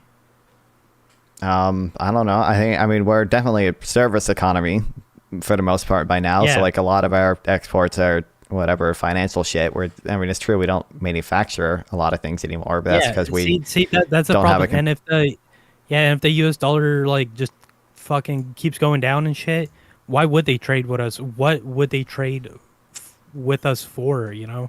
We don't have anything. We don't have any exports. Our shit's dead, dude. And that's why I feel like bringing this shit back is going to be really important. Like, yeah, we have like fruits and shit, you know, that you could buy, but other countries make those fruits too, you know? Like, if it gets too much, they're just going to go to the other people, buy their shit from them. Yeah, well, apparently a biggest export is oil. The main reason these other countries are buying our shit is because we give them money to buy our shit with our own money, you know? Like, if I gave you $1 million and was like, yo, I got a bunch of oil, dude, you know, give me $1,000 for it, you'd be like, all right. That's the whole thing with like us giving away all this money for like foreign aid and shit. It's like, no, it's not for foreign aid. Like, these countries, they'll just take that money and they'll use it to buy shit from us. It's I don't know. Have you ever seen that do you watch Always Sunny in Philadelphia? No. All right. It's a really good show. It's funny as hell, dude. You should watch it. It's stupid as hell. But there's like an episode where they make their own currency and they go out to like the homeless, like there's a bunch of homeless people in front of their, like these guys own a bar and shit. And, you know, one day there's a bunch of homeless people around and they're like, how do we capitalize off this shit? So they print their own money, like Dave and Buster's kind of shit. And they go around giving away their money to people, you know. And they give away a bunch of these shamrock bucks or whatever the fuck to these people. And they come into the, and like, they're like, oh, you can only spend it here, you know. And they get all these people coming in and they're spending their own, like, the money they printed at this place, which is us, which is America. Like, I don't think that was like the fucking plot of it, but yeah, like, it's just a good analogy. So they're like spending the money that they printed at their own bar, and they keep getting the people back and back, you know. Like, that's kind of how it works, you know. We give money to other countries, and these other countries spend their money on us, and it keeps our economy going, but it can't last forever. Because it's literally, we're giving them money, and they're spending it here for nothing. It's nothing to them. Because, like, we're like, here, have free gas. You just got to give us the paper back, you know? I mean, I'm sure we could maybe find some examples of that, but like we need like a complete alteration of like our economic system, because this shit does not work, and it pisses me off, dude, because like, man, with inflation and like taxes and shit, like the taxes keep the inflation down because they got to pull money out of the system because they're giving it all away to like other places. Is he secretly an MMT or what? It's just insane, dude. I mean, you're not entirely wrong. Taxes can bring inflation down if they reduce aggregate demand, but like inflation, first of all, is already back down. We're back down to about 2% inflation right now. We just cut rates. Now you got to look it up, dude. They changed the metrics of how they calculate inflation just in so it would go 1983? down. No, like in like 2021 or some shit. No. When did they hang on? They changed it not that long ago. When inflation during COVID shit, they changed the metrics of how you calculate inflation. I mean, depending on what metric you use to calculate inflation, it changes all the time. Like the CPI has to track. It's been the same for years and years and years, and then when inflation started getting really bad, they changed it so it would go back down. I'm telling you, dude, the real inflation numbers, it's fucking wild, dude. I mean, I'm aware that they changed how it was calculated in 1983, and people talk about that a lot. I'm aware of shadow stats, fake stats on inflation, but I'm inclined to, for the most part, trust the Bureau of Labor Statistics. I think they had a good reason to change it in 1983. I'm not aware of any big changes that they made in 2020 or 2021. If you can link something on that, then maybe we can look at that. But all right, let me look it up, dude, because I'm telling you, man, inflation is, if you calculate it how they used to, it's a lot worse than what it is now, how they calculate it.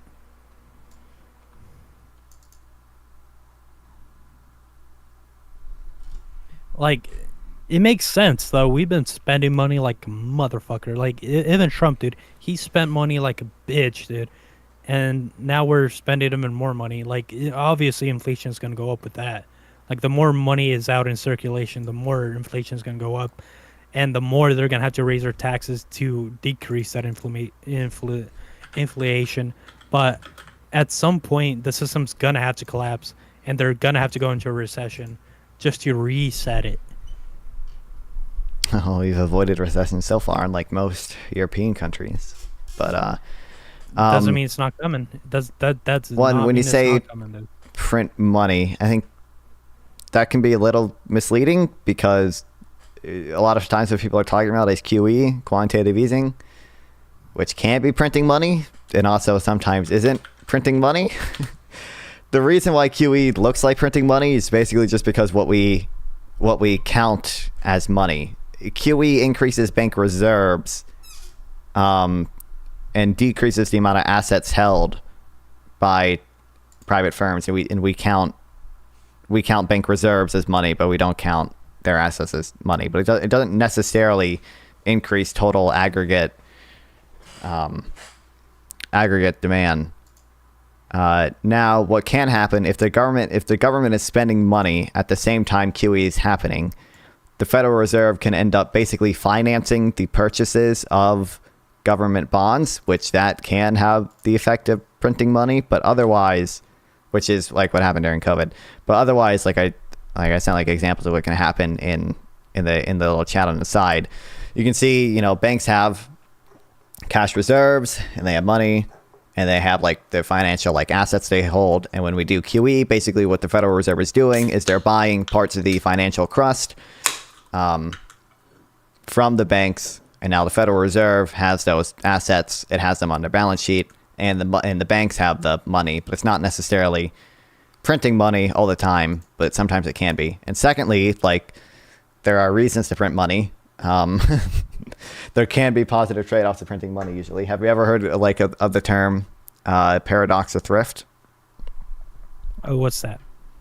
So the idea is basically an increase in individual savings will actually lead to a decrease in total savings throughout the economy, and a decrease in total output, which can like keep us in a recession. So you can imagine, if I start saving more money because we're in a recession, or I think we're going to be in a recession soon, that means my spending is falling, which necessarily means someone else's income is falling, which means now they're spending less money, which means someone else's income is falling.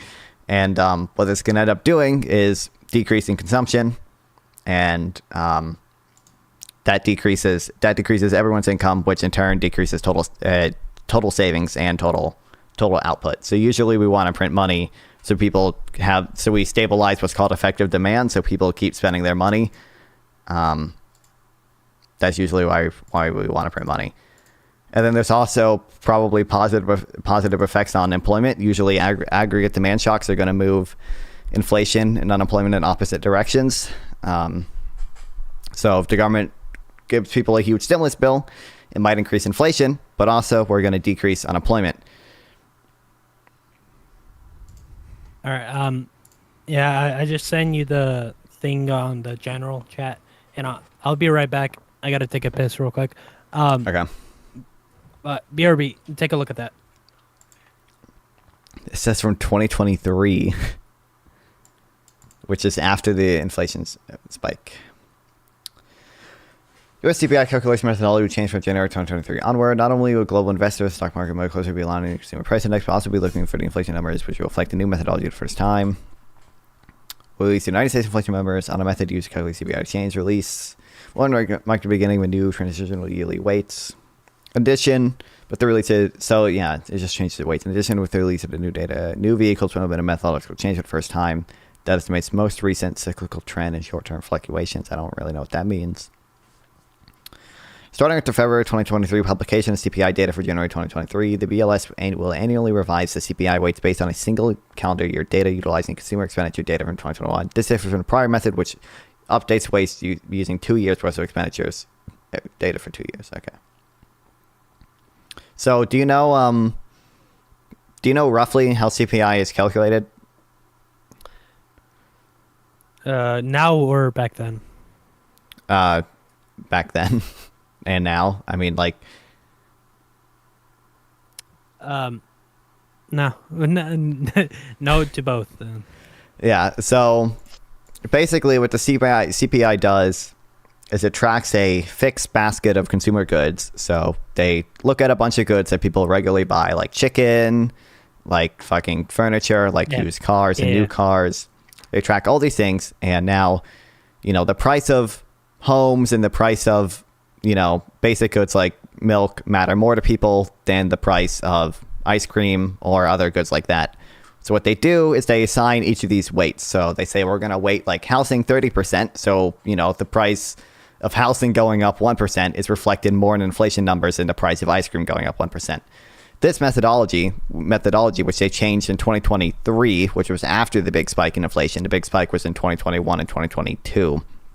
This is after that big spike.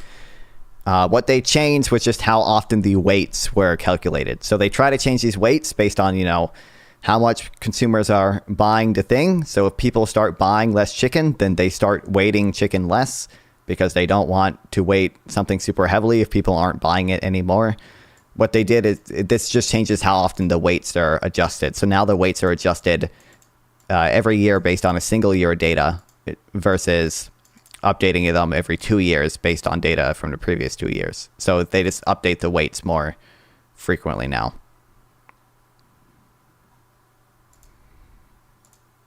That still doesn't moot my point of they changed the calculations for inflation. Well, they changed it but they change it, yes, but they just they changed it to actually this is probably more accurate. They are changing the weights more often. First of all, they only changed this in 2023 after the big spike. So the big spike in inflation we saw in 2021 and 2022 would still be accurate, and then the fall that we saw in 2023 would still be accurate, but. And the last one we saw, 2021 and 2023 were rising, and then I believe now it's like going down. Began to fall late 2022. Fred CPI. I believe it spiked in like June 2022 or something. At a graph, percent change year over year. It reached its highest in June 2022. Predicted it, always knew it, and then it began to fall since then. And it reached 3% in June 2023. They changed it, they said, in January. So we would have still seen like a 2 point or 3 point fall before they changed the methodology even. I don't know why we would expect it not to continue to go down anyway. But we also have different metrics of inflation, which all show, like CPI isn't the only way to measure inflation. So you can use PCE or you can use the harmonized index, both of which also show a lot of disinflation at the same time. All right. CPI was the one that changed. And I'm sure the other systems changed along with it. But how can we like have a like accurate read of shit if they just keep changing it? You know, like I get the whole thing with the weights and shit like that, but shouldn't that like factor into the issue? You know, like what, since nobody's buying houses anymore, like that's gonna lower the inflation? Like that doesn't make sense. Like, Well, it's going to decrease the weight of housing because, yeah. Although I'm pretty sure I'm pretty sure they still have housing. I don't know if they have ever adjusted the housing weight down. I'm pretty sure they still have it at 36%.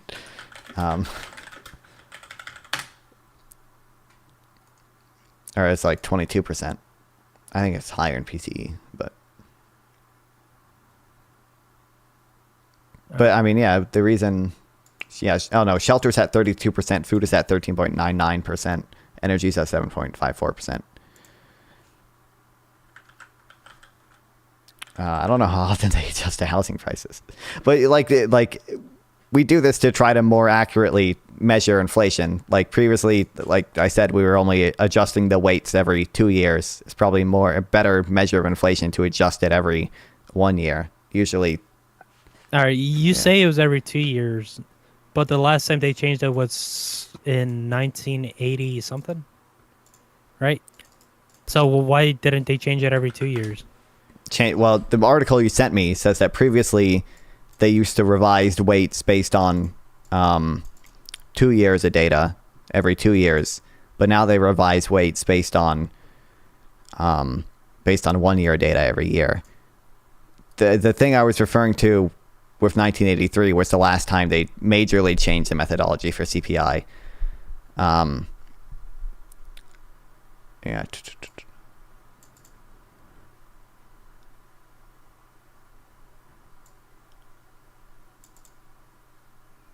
I just like the demand for housing probably doesn't change that much, so I don't know when the last time they changed the housing weight was, but I doubt that they change the housing weight significantly that often.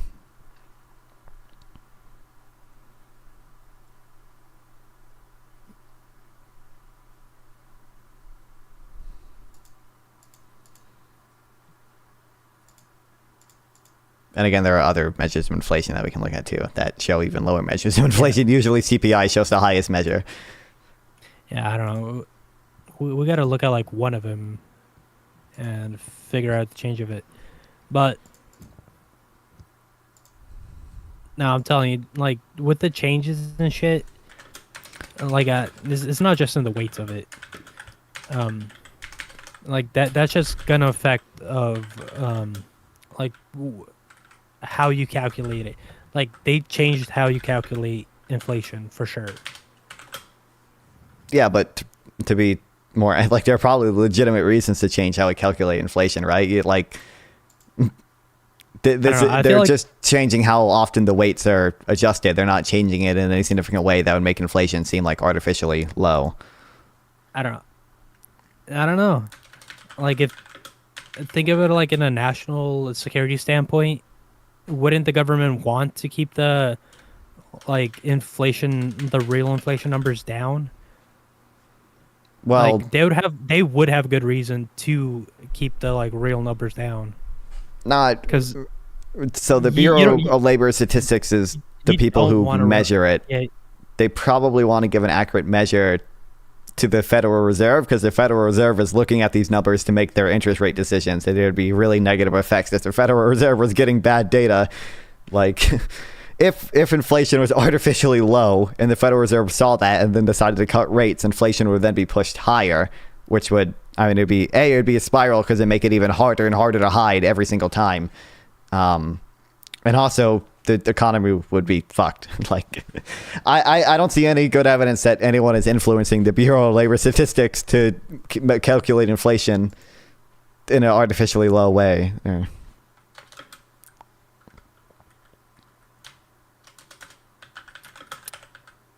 Hang on.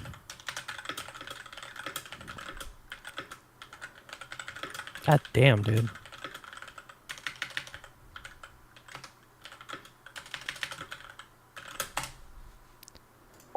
I'm banned on Twitter for 3 days because I spam liked my own shit. Dude, I saw a video of someone spam liking and it adding likes over time, and I was like, there's no fucking way this shit works. And I just spam liked my own post, and it works.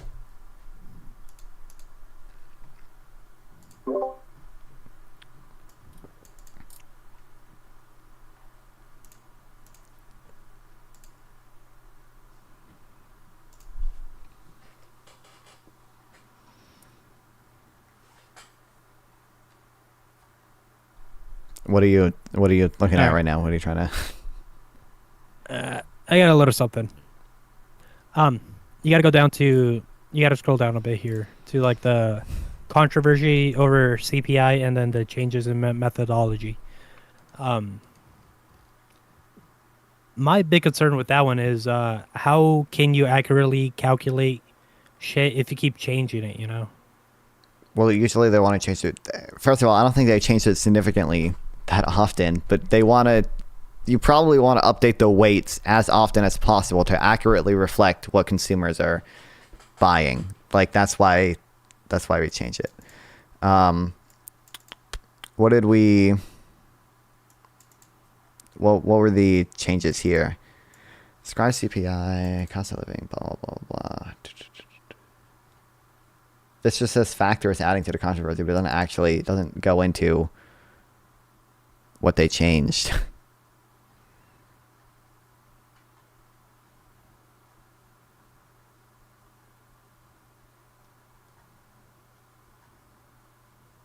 Change in methodology. Over the years, methodology has undergone various metrics. According to the Real Estate, changes remove biases that overstated the inflation rate. The new methodology takes into account changes in the quality of goods and the effects of substitution. Substitution to changes to consumers. So yeah, this is adjusting the weights to account for substitution bias. The results tend to be a lower CPI.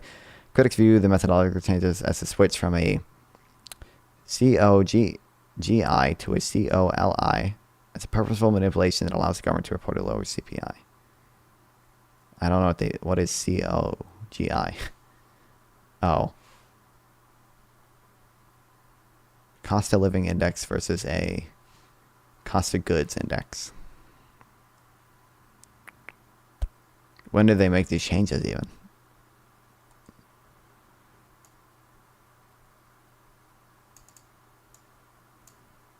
They made these changes in...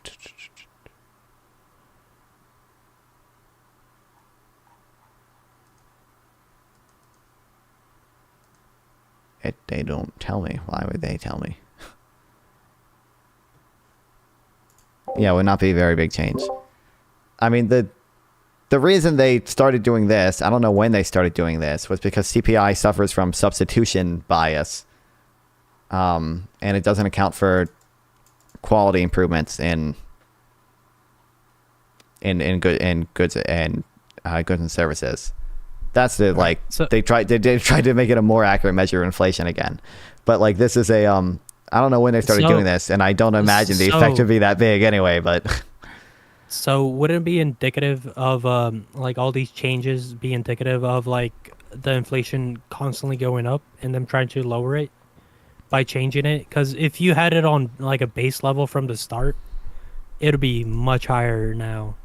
So like, doesn't it seem like they're constantly changing the metrics of like the way they calculate the shit just to improve their numbers? Not at all. I don't know. Just because they changed the methodology slightly, which is yeah. I can't imagine this would have a big effect. How can you have an accurate read of anything if you keep changing the methodology? Because you're changing it to make it more accurate. Is it making it more accurate though? Yeah, I don't know how much you know about the different measures of inflation, but like CPI often suffers from what's called substitution bias, and whereas PCE doesn't, but PCE has other drawbacks. So I think what they started doing is they tried to better account for substitution bias, because with CPI, there's concern to the goods, only the goods in this basket. If something else comes along that is not in the fixed basket of goods, you don't track inflation for that, and there's a substitution effect which can overestimate inflation. But do you know when they made these changes? I don't even know when this says updated December 2nd, 2023. So 2023 probably. But we already started seeing disinflation after June 2022. Dude, I mean, if you just look at the charts going back 10, 20, 30 years, they're just constantly going higher. Like, I don't know what they added to the basket to account for that, but ever since then it's been going higher, higher, higher, and then out of nowhere it just drops. Like, what did they add into the basket? What weights did they change to make it drop so much? Well, I think the price of things probably just stopped rising as much. Have they though? Because Do you everything think prices are still rising at 9% per year? I think everything here is higher. At least here, everything here is higher than it was a year, 2 years, 3 years ago. Sure, that makes sense, but that doesn't mean that prices are still rising at 9% per year.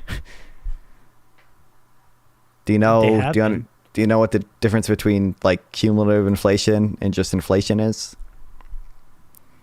Explain that to me. So inflation is just the rate at which prices are increasing.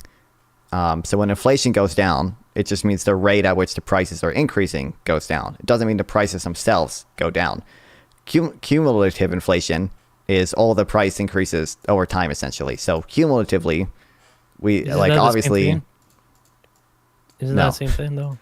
Okay, if the price of something is $1 and inflation is at 9%, it'll go up to $1.09. If inflation then falls to 2%, it'll go up. It'll be $1. Whatever 2% of 109 is on top of that. But that 9% inflation is still there. It's still added to the product. It's just been another 2% on top of that rather than another 9% on top of that. Cumulative inflation is all the price increases. So you would say there's been a 11% increase in the cumulative inflation there. What is it, like 5 years versus yearly or something? Usually we measure inflation. Cumulative would be like 5 years. Well, cumulative, you can do any time span. Usually inflation is measured like year over year, but I mean, you can do month over month too. There can be month over month inflation, how much it increased in a certain month. Cumulatively, inflation has been rising since Cumulatively, inflation, yes, has been rising since all of forever, essentially, yes. Wouldn't that be indicative that inflation has been rising? I mean, no, it might go down. Inflation is the rate at which the prices are increasing. The rate at which they're increasing has fallen. I get that. Yeah, I get that, but it's still rising. Cumulative inflation has risen. Yes, it has not gone down. We probably don't want it to go down. Yeah, but inflation itself, it's still not at zero. We probably don't want inflation to be at zero. Why not? One, because the Fed doesn't want to have rates high enough to keep inflation at zero, which restricts growth and will probably put us into a recession. And two, growth? because the economy's growth. How would that, if we had when interest rates are high, it's more expensive to take out loans, and banks don't lend as much, which decreases investment and consumer spending. Yeah, so if the Fed isn't giving us money, the inflation goes down. If the Fed isn't printing money, the inflation goes down.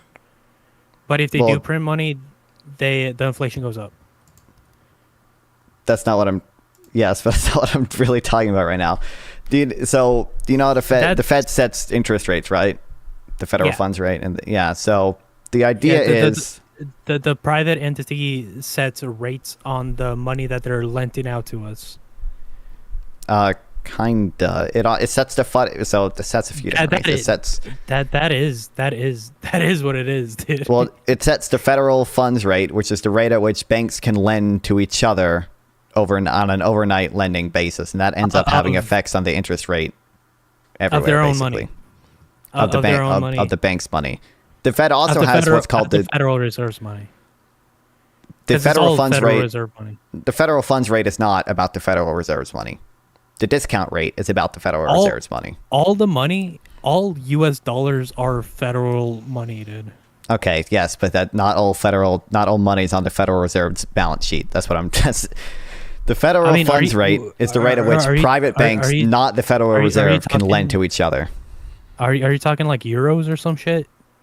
Because I'm saying the money in my bank account is not included on the Federal Reserve's balance sheets. Obviously, the Federal Reserve could have printed that money, or maybe a private bank printed that money. But it was at some point when they lent it out to your bank. You know, the private sector also creates money, right? First of all, like not the Fed isn't the only one that controls the money supply. The private banks also create money when they give out loans. Who else? Well, they got to ask permission from the Federal Reserve to give out loans. To give out money, yeah, because the Fed owns the money. The Fed doesn't. They Fed doesn't own the money. Who else can create money? Private banks. Private banks can create money when they give out loans. How did they do that? How does a private bank create money? Okay, there's two different theories, both of which allow them to create money. Theories? Yes, because economists don't agree. Okay, there's the fractional reserve theory, which in this case would mean they... Shouldn't there just be like a... This is how they do it? Why is there theories? Because economists can agree on anything. Okay, so... either... What's there to agree on, though? Like, the money comes from somewhere. Yeah, we don't know where. Do the banks keep it secret? Well, there actually wasn't any studies on it until 2014. The study that came out in 2014, I don't know. No one wanted to measure it until then. Apparently, the study that came out in 2014, basically sided with the idea that banks can create even more money than other people thought. So there's two different theories that would allow private banks to make money. How did they create it? Okay, so either if you buy into the fractional reserve theory, basically it states that banks only have to keep a fraction of their reserves. When they give out loans, they only have to keep a fraction in reserve. Right? So basically, when they grant a loan, if the reserve ratio is 10%, 90% of the money that they loan out is new money. Where's the new money come from? It's created out of thin air. If they have $10 in deposits, they can loan out. And the reserve ratio is 10%, and they can loan out like $100 and $90. Who's authorizing that? Who's giving them permission to create that money? Because as far as I know, you can't just print your own money unless you're the Fed. Well, banks can. Unless you're the Fed, you just can't. Because the Fed has a monopoly over all the money. There's no way a bank. So the Federal Reserve sets the reserve ratio, which determines how many reserves banks have to keep, which has an indirect on the money supply. Yeah, but private banks, when they give out loans, create new money. So it's the Fed. The Fed's creating the money then. The Fed. Well, it's not, the private bank is the one that's creating the money. They just set the reserve ratio, which, depending on who you ask, because economists disagree about this too, it determines how much money private banks can create. But so it's the Fed Federal Reserve. It's the Fed giving them the permission then. Well, we as a society give Congress and I think that's Fed. an issue. I think that's a problem. Well, I don't know how you would fix it. We should figure something out. Because the Fed's literally giving permission to banks to fucking make their own shit, man. That's what you're saying. This is how money creation works. Also, again, depending on who you ask, a lot of economists believe in credit creation theory, which states that banks don't actually need deposits at all to give out loans, which is even crazier. They can just create as much money. That's an issue. That's just gonna keep fucking adding to the inflation. But this is how banks have always worked. Printing money for nothing, then. You can't make something out of nothing. Well, everything is trade-offs, yeah. But we discussed this earlier, don't you think that quote unquote printing money probably has a trade-off of decreasing unemployment? No. No, I Really? think if the dollars was worth more than what it is, you'd see a rise in employment. Because right now people are working and you buy less with your dollar. The dollar's dying. So if you keep buying less with your money, like, why not fucking just take the money from like welfare or unemployment or some shit? Because Okay, we're gonna run down this one example, and then I need to go back to the interest rate thing. Yeah, because if inflation keeps rising and shit, and the base pay doesn't increase, like what is it? The cost of living right now is like $35, and like minimum wage is like 20 or some shit. Like, it's not gonna be worth fucking working your ass off to get the same amount of money that like the government will just give you, you know. So Okay, I feel like I want to run down this example really quick. Okay, so if the you would say that like a lot of the government spending during COVID probably increased inflation, right? Because we literally gave people stimulus checks. Sure. Oh, do you think that also? yeah. Do you think that also increased their demand? No, a lot of people put their money in their bank and just kept it. Even with that, you're correct. We have graphs showing this. Excess savings increased a lot during COVID. One, they spent it later. That's actually part of the reason why inflation didn't go up much during Trump's term, was because a lot of people took that money and saved it. And then during Biden's term, when the economy reopened, they started spending that money, and excess savings decreased quite a bit. But one, there's a substitution effect there. Basically, if I have more money in total, I may use this money to pay down my debt, but that means the other money I have can now go towards buying anime pillow woman. I was trying to think of a grotesque example, and that's the most grotesque thing I could think of. Anime waifu pillow, dude. Yeah, anime waifu pillows, exactly. Yeah, get some furry suits and shit, dude. Yeah, so we can imagine this is probably on net going to increase demand for fursuits, right? Where's the fursuits being made though? That's another issue though, because even if we do have more money, where's all that money going to? You know. Well, the money's going to the fursuit companies, which then can afford to hire more workers, right? And it can afford to expand its business because there's more demand, so it has to adjust to that. And it's not here. It's not here. We don't produce shit. We don't produce furry suits. I've checked. No, I'm just kidding. But we did see unemployment go down, though. We saw unemployment reach like a bottom of like 3.5%, and it slowly has climbed back up to 4.2% because interest rates are high. That shit would have been an alley-oop if during COVID we gave out the stimulus checks and then brought a lot of the manufacturing back to the United States. That shit would have been a slam fucking dunk, dude. That would have been an alley-oop slam dunk. But that didn't happen. Like, we got our fucking stimmies, and once everything recovered, well, during the lockdowns and shit, a lot of the shit went down to like Amazon and stuff. When it opened up, it went to Walmart and, you know, like cheap places like that. And where did they get their shit from? Yeah, it's not from here, that's for sure. Like, the money, it left the system, and I don't know, if we brought back manufacturing here during COVID times, like when the economy reopened, that shit would have fucking been booming. Okay, well, but then again, and then we gotta get back. Okay, kind of three things. We got to get back to the because I want to talk about why the Fed sets interest rates where it does and why 2% inflation is probably a good thing. Okay, so one, we kind of did do that. Like, I sent 3 graphs. You can see manufacturing employment increase, manufacturing spending, your factory construction increase because of the Chips and Science Act. A lot of money got spent in an at-home American manufacturing specifically for chips, specifically for chips and stuff. That's Navita, dude. Yeah, I know that, dude. I made bank off that for sure, but that's not gonna be enough to sustain the like entire system. Like, you need more than just like Silicon Valley to hold up America and like Hollywood with their culture fucking exports to sustain America and Americans. Like, I mean, we'll talk about it in a second, but like. Yeah, but like U.S. growth has been really, really strong post-COVID. Stronger than like almost any other country. It's strongest of the G7, strongest of like of any country that did it besides like Ghana, which discovered a big oil field and they're able to just grow off of that. If you can pull up an example of a country that had stronger growth than us, go ahead. Like, that's not that of a developed country, I should say. But hang on.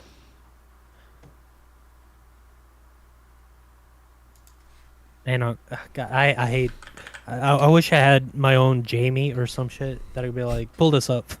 Yeah, I mean, like, real GDP is higher than pre-COVID projections, so it's you know.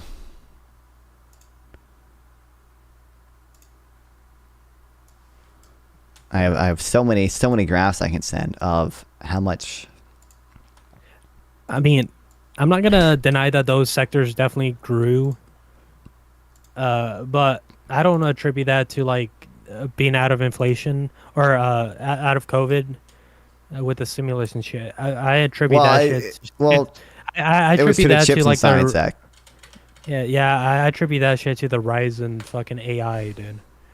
Like that's where the boost came from. It was the rise of AIs. Not that like we came out of fucking COVID. Well, I'm not saying the boost was necessarily because of COVID. I'm just saying we did bring back American manufacturing, at least in these industries, while COVID was going on, like you said you want to do. We did do that. That is something that Biden did do. Yeah, most of it wasn't because of the COVID stimulus, although some of it probably was just because a lot of people spent their stimulus checks on tech products because we were all locked inside. It's real. I saw a graph today of like the job openings in the tech industry, and like there's a big spike around 2022, and it goes right back down after the lockdowns all ended. So some of it probably was because of COVID stuff. But the point I was trying to prove there was, one, that we did see a lot of growth in American manufacturing. Secondly, American growth, like just GDP and GDP per capita. GDP per capita might be a bit lower, but has been really, really strong compared to other developed countries. Okay, yeah. Another point I fucking completely glossed over was that how low did America go, and what's the baseline of growth here? Because if you're saying from COVID we grew a bunch, yeah, it's because everything got unlocked. You know, everything stopped being locked down. But back to the other point, Sweden, they locked down for a bit, but then they unlocked, as did Pakistan and Bangladesh, and they experienced a steady growth. They didn't. I mean, Sweden got a little dip in the beginning, but then once they unlocked everything, they started growing. So, like, I think what you're attributing to like this growth to is the fact that we went like this straight down, and then like now we're growing back to like the point where we were since we recovered, since we reached pre-COVID GDP. First of all, we dipped the least. Like I sent a graph of all the G7 countries that you can see. We dipped much the least, and then we grew, we rebounded fastest, and then since we reached our pre-COVID GDP, we've still been growing fastest. Again, real GDP is higher now than we projected it would be pre-COVID. Before we knew COVID would be an issue, we projected GDP would be at 100 trillion or whatever. It's way more than that, but 100 trillion. And right now we're at 101 trillion. Like we beat pre-COVID projections. We're balling when it comes to real GDP. I think real GDP per capita, we do fare a little bit worse. I think we're still number one out of the developed countries.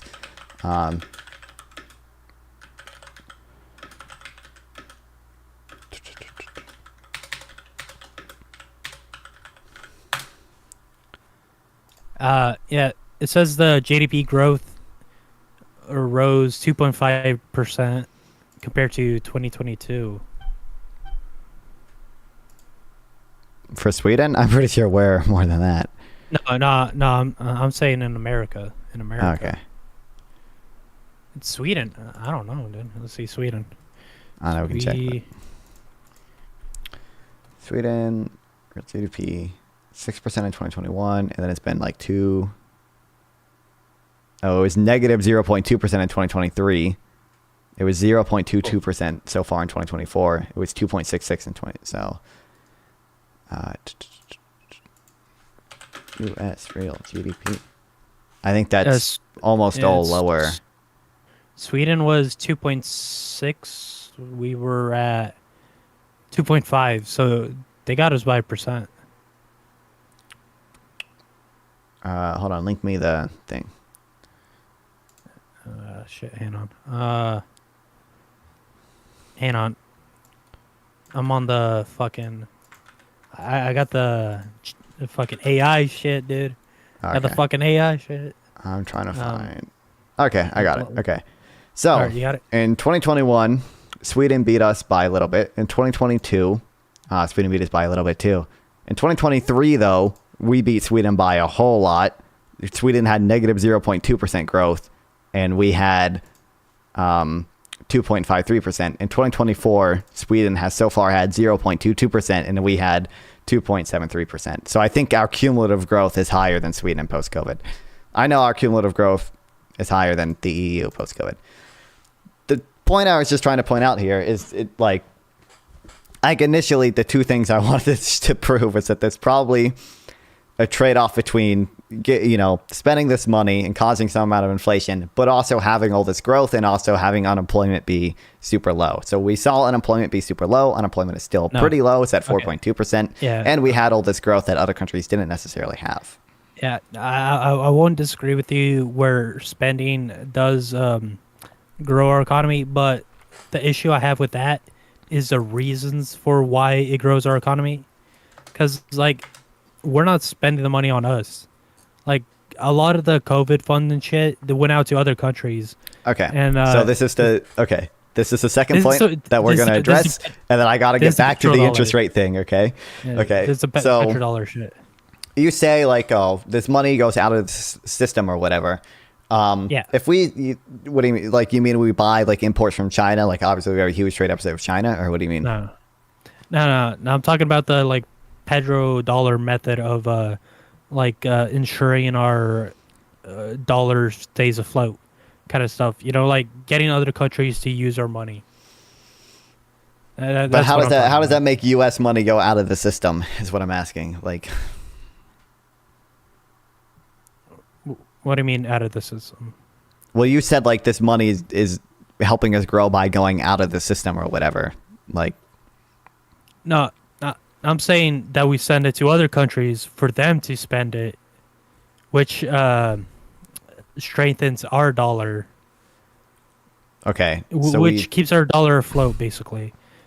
And I mean, I'm talking about the stimulus checks and things. That money might go to other countries when people buy goods from other countries, but that's it really. No, I'm talking about the government just sending the money over to other countries. How much do you think we spend on foreign aid? We spend less than 1% of GDP on foreign aid. Brother, it's more than 1%, dude. No, it's not.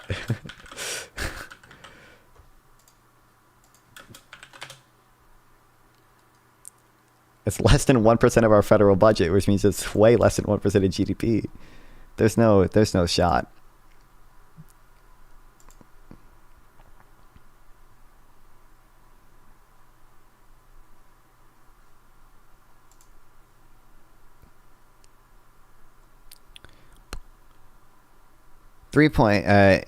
This was in 2019, $39.2 billion for the fiscal year 2019, which is less than 1% of the federal budget. And considering our federal budget is less than our GDP, it's way less than 1% of GDP. Although obviously that probably increased with Ukraine. Hang on, hang on. In 2020, we spent 3.9 just on Afghanistan, 3.3 Israel, Jordan, 2.5. I don't think that's right, dude.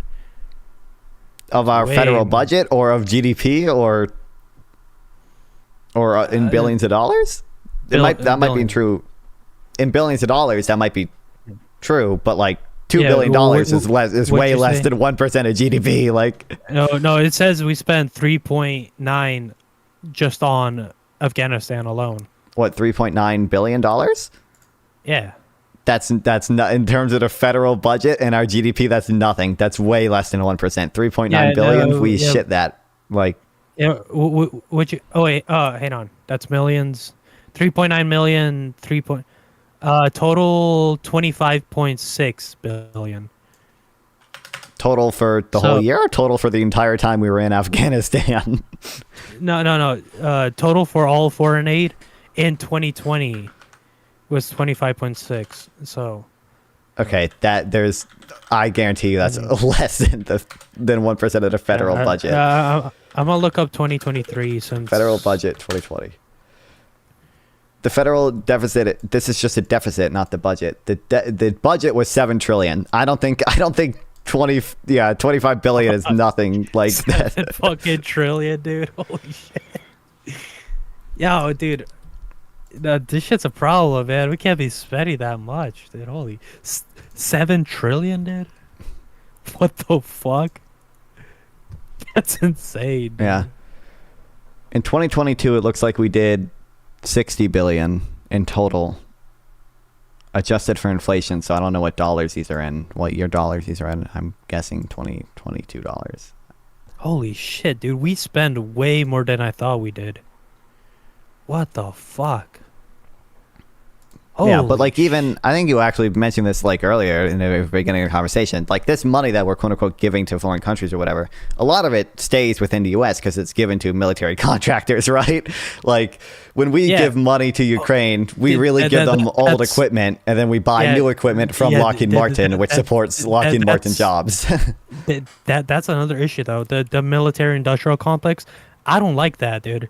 I don't like that. Like we're making money just off like wars and shit, and like the way to keep making money is by creating more wars. Like that's an issue. Like I don't want that. I can understand our issue with that. We can get to that later.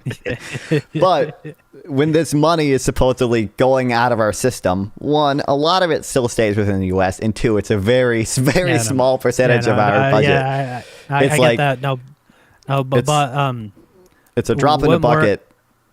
And then also we probably get returns on investment. Like when we give money to Israel, we get military intelligence that benefits us. So sometimes it's probably going to be a positive ROI on that. Yeah, no, I'm not arguing that. Like there's definitely positives out of it. That's why they fucking keep doing it. But I think in net total, it's more of a negative, you know? Like relying on the petrodollar to support the country is, it's not a good thing, man. Like, if we're backed by nothing but, like, other countries using our shit, and now that we got, like, BRICS and shit, dude, if, like, again, to bring it back to BRICS with China, dude, if China stops using US dollars, and if they, what was it, Saudi Arabia, that like, buys most of our shit to sell us back fucking oil and shit with US dollars, if they swap, dude, like, we're pretty much fucked. Okay. We can get back to that. We set aside the interest rate conversation earlier. I want to get to the interest rate and the 2% inflation. I mean, the interest rate conversation basically came from us having a conversation about the Fed. Well, the Fed sets 3 different interest rates, okay? It sets the federal funds rate. The federal funds rate is the rate at which 2 different private banks can lend to each other on an overnight basis.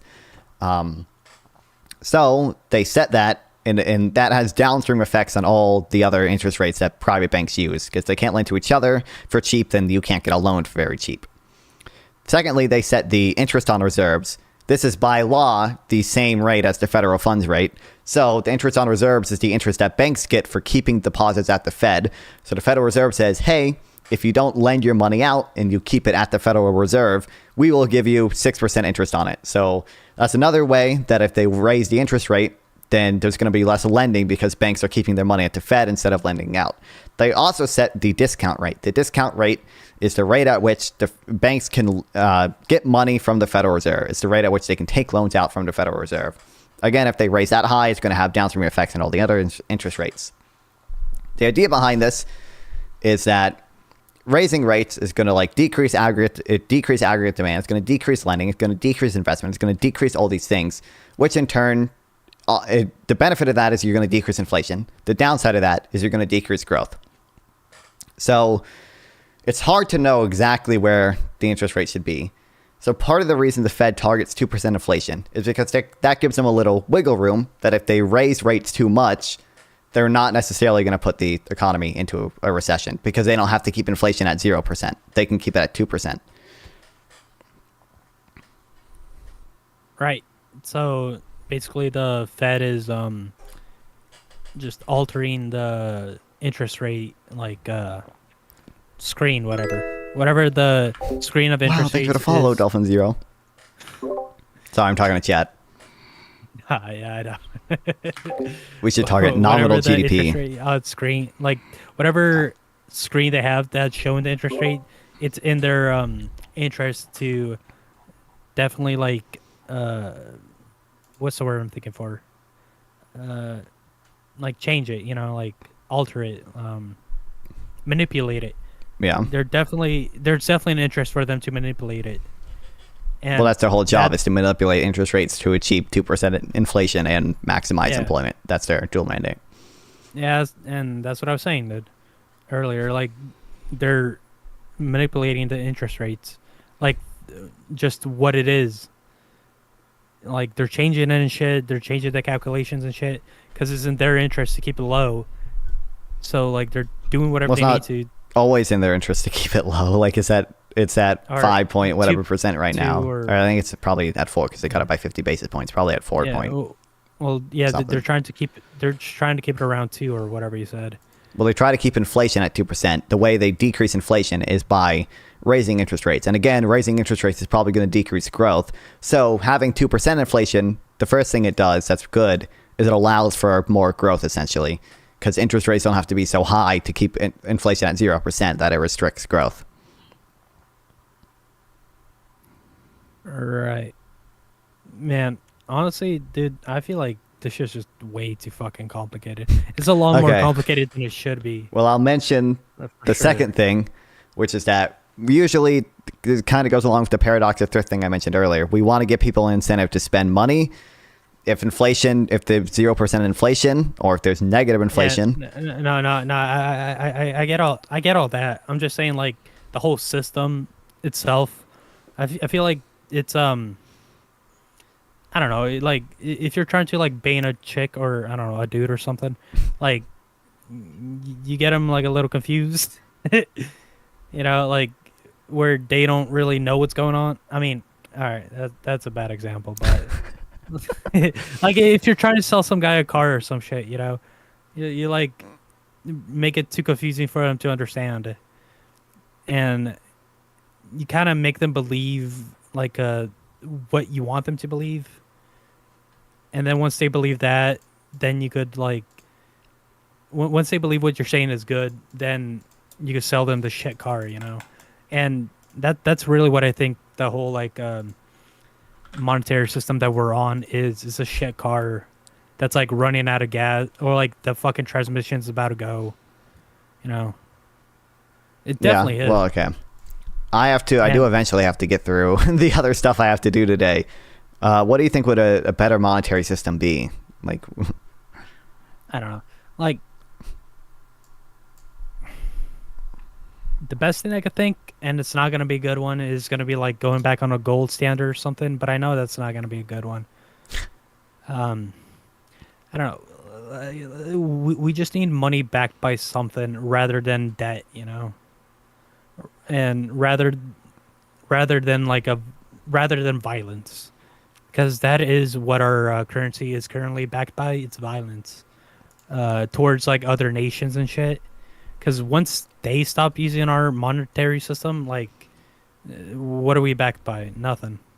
So like, we need a backing on our monetary system, and I don't know if I don't know, maybe if it's backed by like into like I don't know, fucking research or some shit, like do some Bitcoin kind of shit with that, like Bitcoin's backed by like solving equations, like that's more feasible than like being backed by gold. But we need a backing on our currency that we don't have.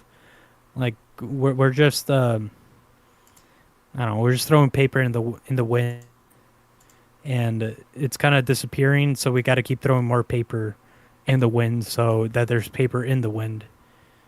You know, but I don't know if we had like a fucking wall or some shit that we could blow the paper on, then we got a ton of paper. But yeah, I don't know. Basically, we just need a backing for our currency. Is my point. But Yeah.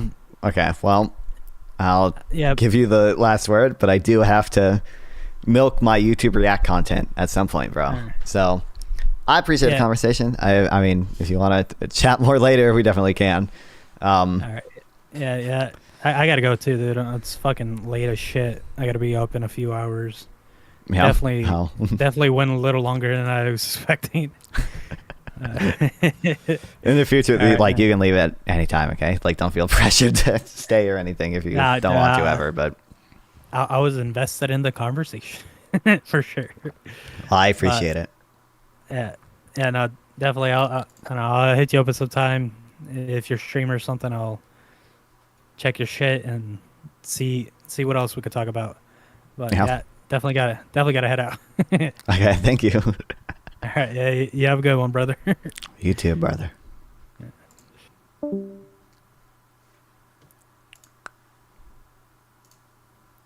Wild. How do I turn off camera? Stop virtual cam. Developing. Although Madison County Clerk and the voting system not allow a ballot with the same barcode to be submitted, my office proved that there are no barcodes in the ballot. Here's a picture of absentee ballots. No barcode.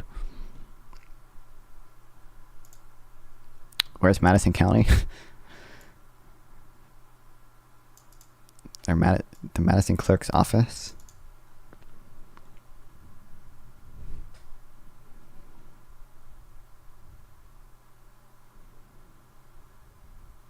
Because no barcodes in a ballot, you turn up, which would have discovered over simple Google search is being done. A manual requirement is just elected officials.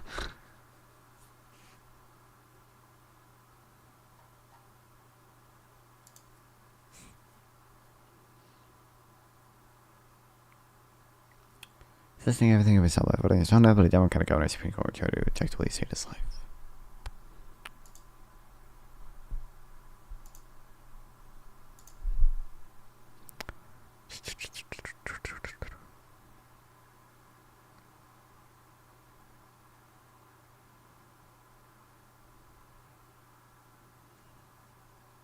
Based Micah Irfan moment. All right, I gotta. What were we doing?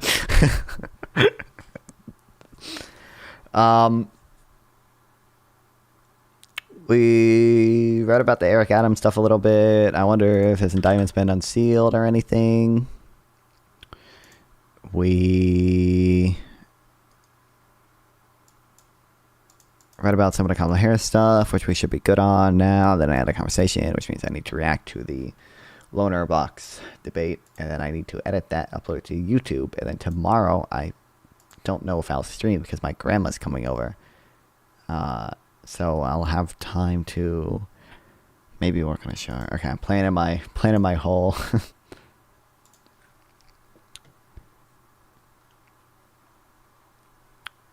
well, I don't know how Eric Adams has not been. When are they going to unseal the indictment?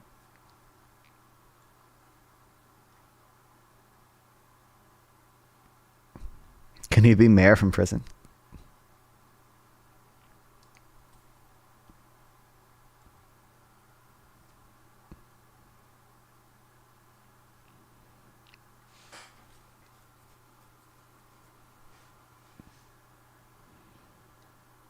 The indictment was made public. Mr. Adams did not become the first New York City mayor to face federal charge while in office. The indictment promised to reverberate across the nation's largest city and beyond, plunging Mr. Adams' embattled administration into chaos just months before he's set to face a hotly contested mayoral primary. Oh, well. I think he might be a little fucked there.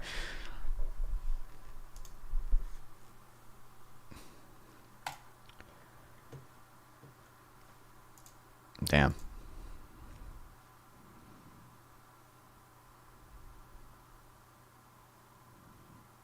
Okay, well, we read thousands. This is Fuck.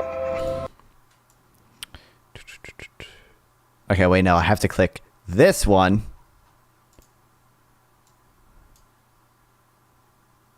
To go, why is Discord there now? Wait, no, why did it do that now? Hold on, this one has to go. I have to click there and then there. There we go.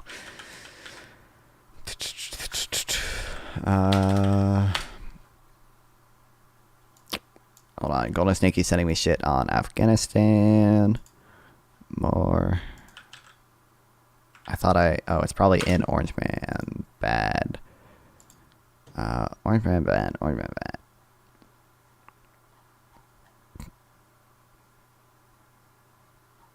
Where did Orange Man Bad go? Is it? Oh, it's in public, that's right.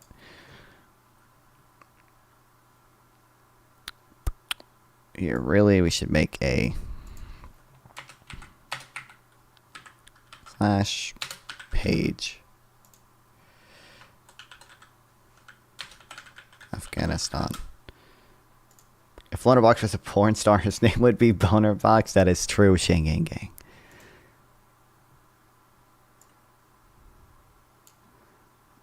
Then this goes in here. And then open the links that he gave me. 1 hour long. CEAS Monk, 500 views.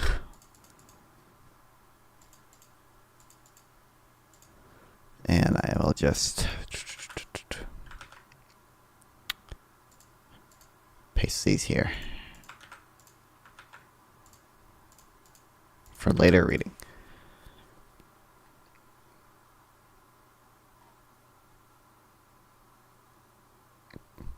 Islamic Empire of Afghanistan was not recognized as a state, and it's known as the Taliban will not be allow any Muslim members, individual groups, including the Al Qaeda, for the soil of Afghanistan, to threaten the security of the United States and its allies. Not recognized as a state. Threatening security of the United States and prevent them from recruiting, training, fundraising for the training agreement. Didn't they? I think they literally broke all of these except for not killing any U.S. soldiers.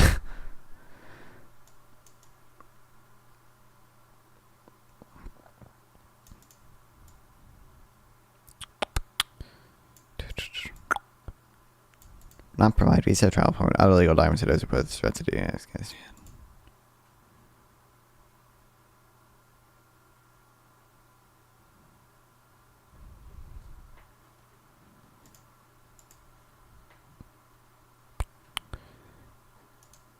Yeah, but I'm pretty sure.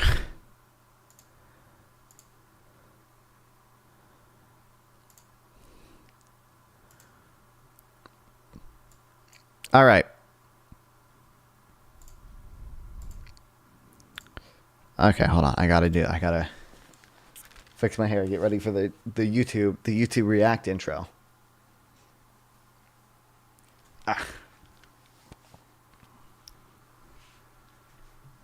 Fuck, it kind of looks worse now. We need to do something about the bowl cut, man. What if I keep it like this?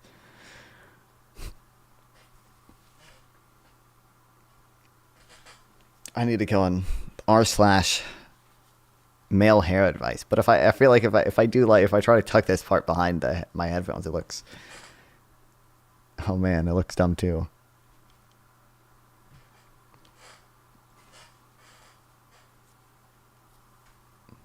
It's fucked. Anyway.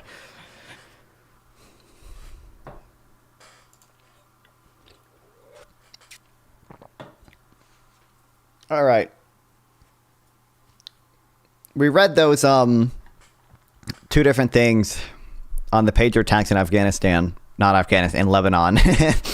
And there's been a lot of controversy over whether or not they were indiscriminate or disproportionate or booby traps or in some way or another broke IHL.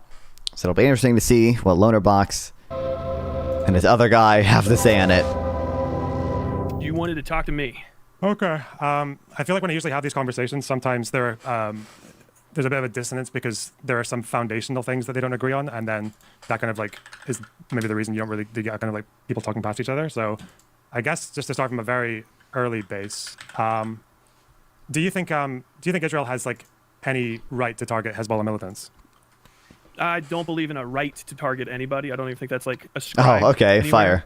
I think there's legitimate and illegitimate targets, and there's legitimate and illegitimate military objectives. I don't know what can confer the right to kill. I mean, Article 51, I think, pretty clearly describes that states have a right to attack people who are threatening them or whatever. And then I don't think Article 51 applies here because it's not a international armed conflict. It's a non-international armed conflict, and Hezbollah is not a state actor.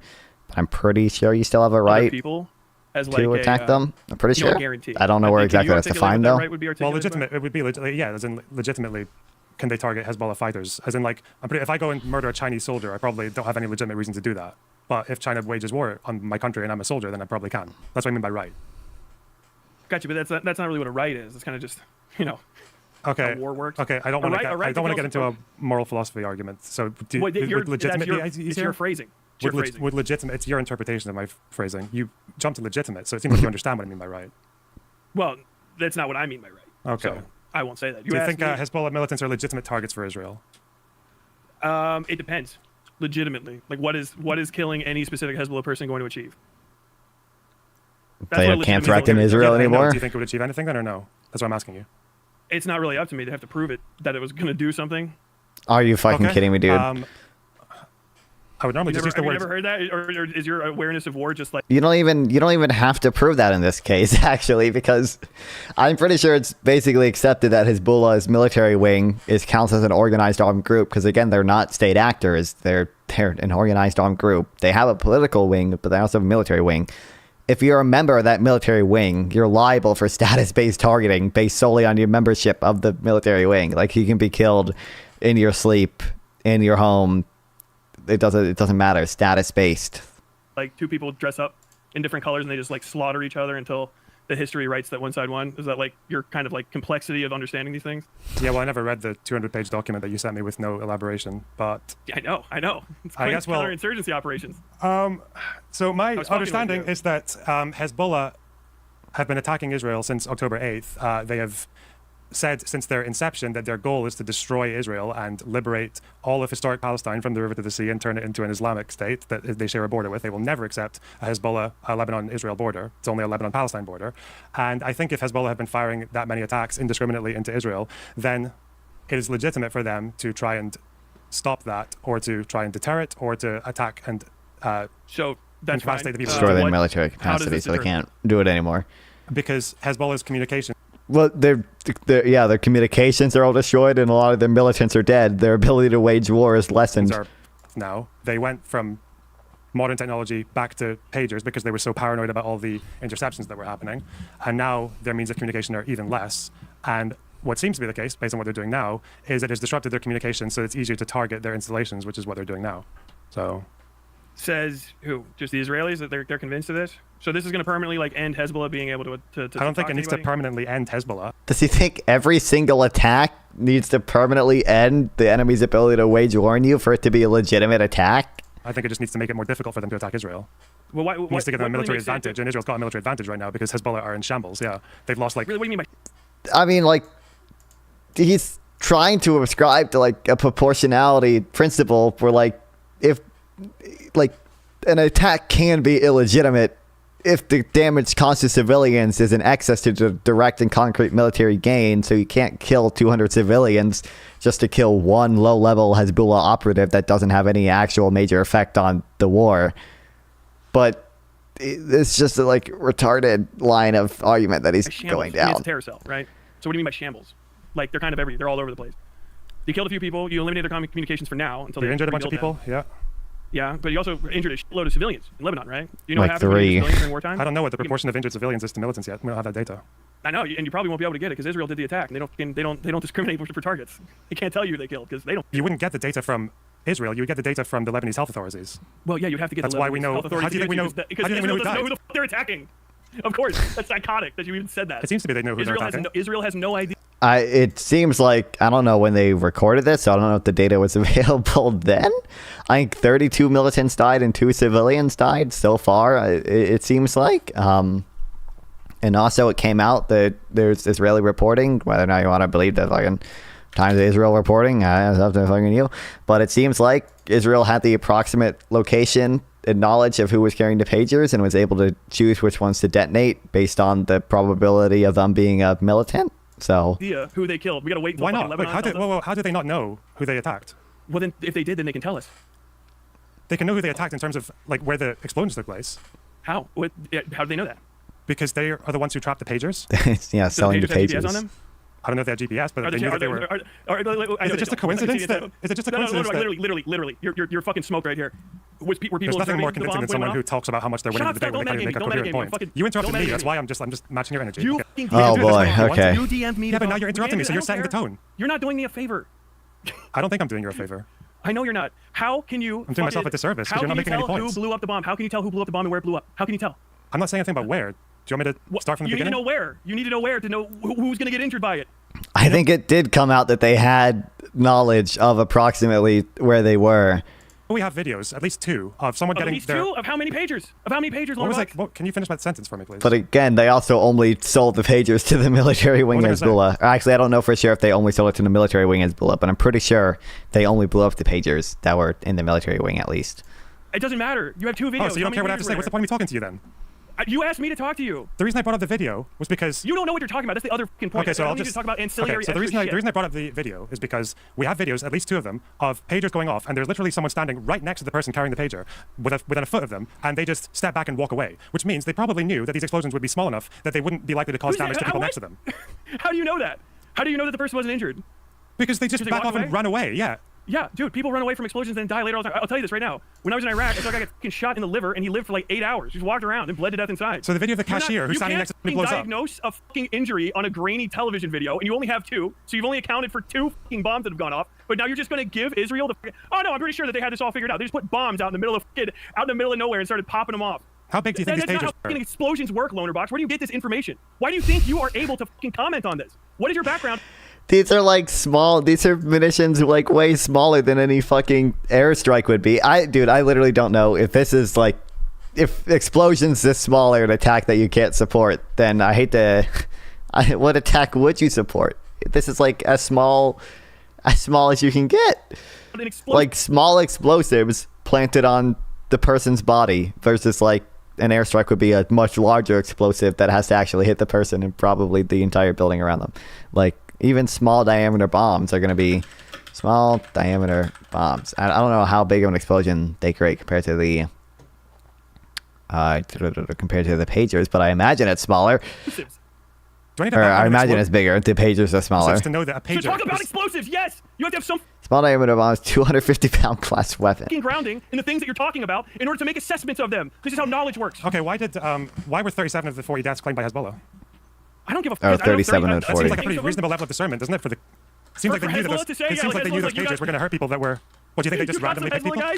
Hezbollah's like, oh hey, actually you did kill some of our guys, but not all of them. Not all of them were Hezbollah guys. That's a good success to you. By your own definition, that means that one of the pagers was on a civilian and killed them. Do you think there's even your own definition of how the do you think there's a way to? You have to admit that literally means that. I'll just keep talking over you. Okay. So do you think? Can an attack not kill any civilians? Okay, but collateral damage is a concept. Okay, I'm sure you understand that. Collateral damage is only a concept when you think that the bomb's going to be bigger than a single individual. So you're saying no, that is not the case. What are you talking about? That's not true at all. Collateral damage even applies to damage to civilian objects. Like it can literally apply to the fucking shops that they're in. How much damage is it going to do to the fucking buildings that they're in? Like it wouldn't be collateral damage. I'm saying that's lower than the military advantage. The amount of explosives that they're using is only going to harm one person. That would be if one person gets hit by the thing. That's fine. I said that it was a reasonable assumption. I said it's a reasonable assumption. It's a reasonable assumption that collateral damage will be low, and we know that because the number of yeah, I was gonna say it's pretty reasonable to think that the collateral damage is gonna be a lot lower than almost any other military strike. Who were not Hezbollah was much lower than the number of people who died who were civilians. 37 to 40. Also, deaths is not casualties. You're not even accounting for the injuries. Well, how many injuries were there? Do you not think the deaths are a reasonable proxy for? Do you not think the deaths are a reasonable proxy? How many injuries were there, Lonerbox? We're talking about collateral. How many injuries were there? It's like 2,400 in the article that I read last. Yeah, do you know? A lot of those are Hezbollah militants, so. Do you know the proportion of injuries? It's a fucking bomb, Lonerbox. When it goes off, really? People were injured by a bomb. That's been crazy. I'm matching your energy. Yeah. Okay. Yeah, they fucking Do you know what proportion of them are militants? What proportion of them are militants? No one knows because it's an indiscriminate terrorist attack. No one knows because the health authorities didn't report on it yet. Because the people who are aiming the bombs. Because it's an indiscriminate terror attack? Keep track Really? of where they fucking went, Lonerbox. Indiscriminate? And it killed 37 militants and 3 civilians? Well, You fucking idiot. yes, they did. They knew that the bombs pagers go to were on civilian Hezbollah center, and now they're prisons. waiting for the hospitals there to tell them how many civilians were killed You mean or that? injured, Do you, and you don't sorry, even know? do you think in every strike you need to know exactly the number of people who are going to get hit, like down to the exact person? Do you need to know that? Yes. No, you don't. Yes. You can. How does he think war? How does he think? Does he? Well, literally, what strike would not be a war crime for any nation? For any nation? What? It's a reasonable. Where do you get that from? Where do you get it from? Reasonable, Why are you saying that? reasonable you assumption. You were just bumbling your fucking way through the Geneva Conventions, you fucking moron. You don't know how explosives work. You don't know how the fucking military Reasonable operates. assumption. Why do you have the confidence? Why is he so to upset? say this? You idiot. Why are you this confident? Because it's Go to the reasonable. confidence. I don't even care. Nothing you say is valid in a military context. Because it's reasonable expectation is the standard. Why is it reasonable? Why is it reasonable? Says who? Says you? No, that's the legal standard for proportionality. You have to have a reasonable expectation. From who? From where? You were just reading the Geneva Convention the first time on the thing you're talking about. How the fuck would you know? That wasn't the Geneva Convention. That's additional protocol 2. That's not the Geneva Convention. No. So you don't know what you're talking about. That's okay. Hold on. Is there any way for Israel to target Hezbollah fires without civilians getting in the way since Hezbollah blends in with civilians? Do you think that's possible? Yeah. How? You just can go and put a fucking bullet inside their head. They should send special forces into Lebanon. Wow, and just- nice one, dude. Just go put a bullet inside their head. You can do anybody that. So they should send boots in the ground into Lebanon. They should send troops into Lebanon, and that would be safer. Troops into Lebanon and explosive pagers. Because in the ground invasion, your death ratio is a lot worse than 40 to 37. You fucking retard. What? Hold on, sorry, I was actually reading Also, like, you can, like, part of the direct and concrete military gain in proportionality is your own force protection. You're allowed to consider, if I send in boots in the ground, 10 soldiers are going to die. That's a direct and concrete military disadvantage for me. I get a direct and concrete military advantage if I don't send in ground troops and instead do an airstrike or a pager attack. That's going to save my troops. You're allowed to factor that into proportionality analysis. It's not even just about civilian deaths. I mean, as bad as it might sound, like, you're like, if an airstrike is going to kill none of your troops and 1 civilian, but a ground invasion would kill 15 of your troops and 0 civilians, you may very well still have the right to do that airstrike because you have a bigger direct concrete and military gain because you don't have to risk your own force. You're allowed to value force protection in proportionality analyses. What did you say? Call me retard again, but what did you say? Why did you think that that's not the... Because in a ground invasion, the death ratio... Because in a ground invasion, the death ratio is much worse than 41 to 37. Yeah. Than 37 out of 41. Yeah, if you do terrorism, that's kind of the point. If you do terrorism, you lose... I don't know why you keep begging the question and calling it terrorism, but okay. I'm not begging the question. I'm describing literally terrorism. Really? They target what they were... Sorry, what's your definition of terrorism? I'd have to fucking ask you a question for it to be begging the question. I'm accusing them of terrorism. It's terrorism. That's not what begging the question... What do you think terrorism is? Yeah, it wasn't begging the question. What do you think terrorism is? Terrorism is using terror. Wow. And, how is it begging the question? It's terrorism. You think the word terror might begging the question is circular reasoning. Now, try again. I'll actually stop and let you think. If there's an ism at the end of it, then probably the fucking root word is going to go into the definition, you dipshit. So elaborate. You think phalangism might bring up the word phalange at some point? So elaborate. What's Oh, this is so painful. So you can say terrorism is use of terror. Yeah, I would probably have to finish the definition before you fucking jump in and try to say it's circular logic. You paused. I thought you were done. No. There's not that much space to talk in these conversations. I just have to jump in whenever there's a space. No. Go on then. Tell me terrorism. Where the fuck? Goddamn. Terrorism is when you use coercive threats of terror or violence in order to affect the on-the-ground political situation of a certain area. You basically try to scare the populace into doing what you want through threats of violence, coercion, what have you. Anything that can make them afraid enough to go against their own best interests and do what you want them to do. So, what if you target militants, but the fact that you've targeted militants yields collateral damage, and then the civilian population gets scared? Is that terrorism? Yeah. So basically, every military strike in urban warfare is terrorism. How would you not do terrorism okay, so then? you're just anti-war, then start with that. Don't pretend to have a reasonable position on this conflict. What the I have a fucking... What do you mean anti-war? I'm a fucking combat veteran, dipshit. First off, anti-war is a good position to be in. I don't know if you understand that. You sound like a fucking moron when you come out when you're pro-war. What does that mean? If you've never fought one, I don't know. I am pro-war. True. I mean, everyone's anti-war until your country's being attacked, right? That's kind of how things change a little bit. You're still anti-war. You want to win. If you're pro-war, you want the war to continue. Oh, okay. Okay. Yeah. So I'm pro-war to yield, but then that would mean being anti-war makes you pro-war. That's kind of the issue with Israelis is that they want the fucking war to go on indefinitely. You think Israel wants the war to go on with Hezbollah indefinitely? Why do you think that? Yeah. Because they want to. First off, goddamn Netanyahu just wants to stay in power or whatever. Who gives a shit? Well, he can do that with also, Gaza, but he doesn't need to do with Hezbollah. When you can start inching down other fucking chunks of a population, and constantly justify it as an act of self-defense, eventually you're going to successfully genocide that population. It's just, are they trying to genocide Lebanon? I don't know, probably. Who cares? Based on what? Oh, awesome. Awesome. That's the ultimate position to own, dude. Okay, glad he bites that bullet, man. You just made that up. I don't know, the terrorist Israel has no aspect of interest in genociding. What, the genocide that... It was Are you kidding me? invaded twice now, what, right? Didn't they just completely destroy why did they Lebanon's invade? infrastructure in the 2000s? It's kind of crazy that they Was that invaded, before or but after didn't. They left Lebanon, and then Hezbollah responded by firing thousands of rockets over the space of 6 years. Why did Israel leave Lebanon if they want to genocide them and like keep the war going forever? Why did they leave Lebanon in 2000? Why did the UN actually say, yeah, you've gone beyond the blue line? More than likely because they're so fucking bad at fighting, they can't leave the Iron Dome or they get fucking wiped. Okay, so they left. So that doesn't really answer my question. They left Lebanon in 2000. Does that mean they want to keep the war going? They can't hold territory? They left for strategic retreat. Kind of, yeah. They occupied Lebanon for a number of years, and they did not genocide the population, which would They left for strategic retreat. So why did they only hit back at Lebanon when Hezbollah hit them first after Israel left? You don't know anything about this conflict. I don't know why you're coming in puffing your fucking chest about this issue. I don't care. Yes, you do care because you just asserted that Israel's goal was to keep the war with Lebanon going forever, and they want to genocide the Lebanese. You're the one who said that. You don't know what you're talking about. You just made that up. You just guessed that out of fucking thin air. Fake own. Shut the fuck up. It's not a fake. Does this have Lebanon in it? I'm curious. Lebanon War 2006 relative risk 103, so that's pretty discriminate. God, you said that was wrong, and I called out. Now you're saying you don't care because you don't know anything about the history. You don't know anything about the You have conflict. to fucking rewind the clock 15 years. Israel didn't even have the Iron Dome in 2000. Why did you bring that up? In order to justify random fucking kids getting blown up by goddamn pager bombs yesterday. Did Israel have the Iron Dome in 2000? When does it have the first Lebanon War? I don't think it has the first Lebanon War. It's hard to fucking read. I don't care. I don't give a. Why did you mention that? What about, no, for the Israeli pullout? Lonerbox, you goddamn genocide excuser. What in the does this have to do with fucking pager bombs? Why are you fucking changing everything up so much? Because why are you working asserted. So hard? Why are you working so hard to take the onus of responsibility off of people that are killing children? Because why are you doing that? asserted. I don't You give a fuck asserted. about this. Because you asserted that Israel is God, doing oh my God. Why are you defending killing children? Why are you defending killing children? Why are you defending killing children? I love when Israel-Palestine debates turn into that every fucking time. So great, dude. So great, dude. Yeah, keep doing your intuition pump. Yeah, keep doing it. Just shows that you don't know how anything works, dude. Because they want the war with Lebanon to go on forever because they want to genocide the Lebanese. That is a fucking brain dead thing to say. No, I didn't. So I called it out. You asked me if that was possible, and I said I don't know. I don't give a fuck. I don't care. I don't Yeah, you said I don't know. I don't give a fuck. You realize you don't know what you're talking about. Yeah. You know what? Fuck, I don't care. I literally don't give a fuck. What else don't you know? That doesn't change. That doesn't change the fact. Doesn't change the fact that it's a war crime, does it? Is your motivation in I don't causing a war think crime? it's determined as a war crime. There's a dispute over whether it's a war crime. You can read articles. Geneva Convention. You know what the fuck I've read the section of the Geneva Convention. I've read the Lieber Institute article on it today where they discuss discuss the. Stumbling over booby traps. How do you not know that? Because there are definitions because in the booby traps definition of the additional protocol 2, which Israel signed up to, they do make exceptions for military objectives, and a military objective might include the kind of people. What does it say in the fucking next segment? Read out the next and segment. It probably wasn't even a booby trap because it's not. Booby traps have to do with people interacting with something, and in a way that causes it to explode.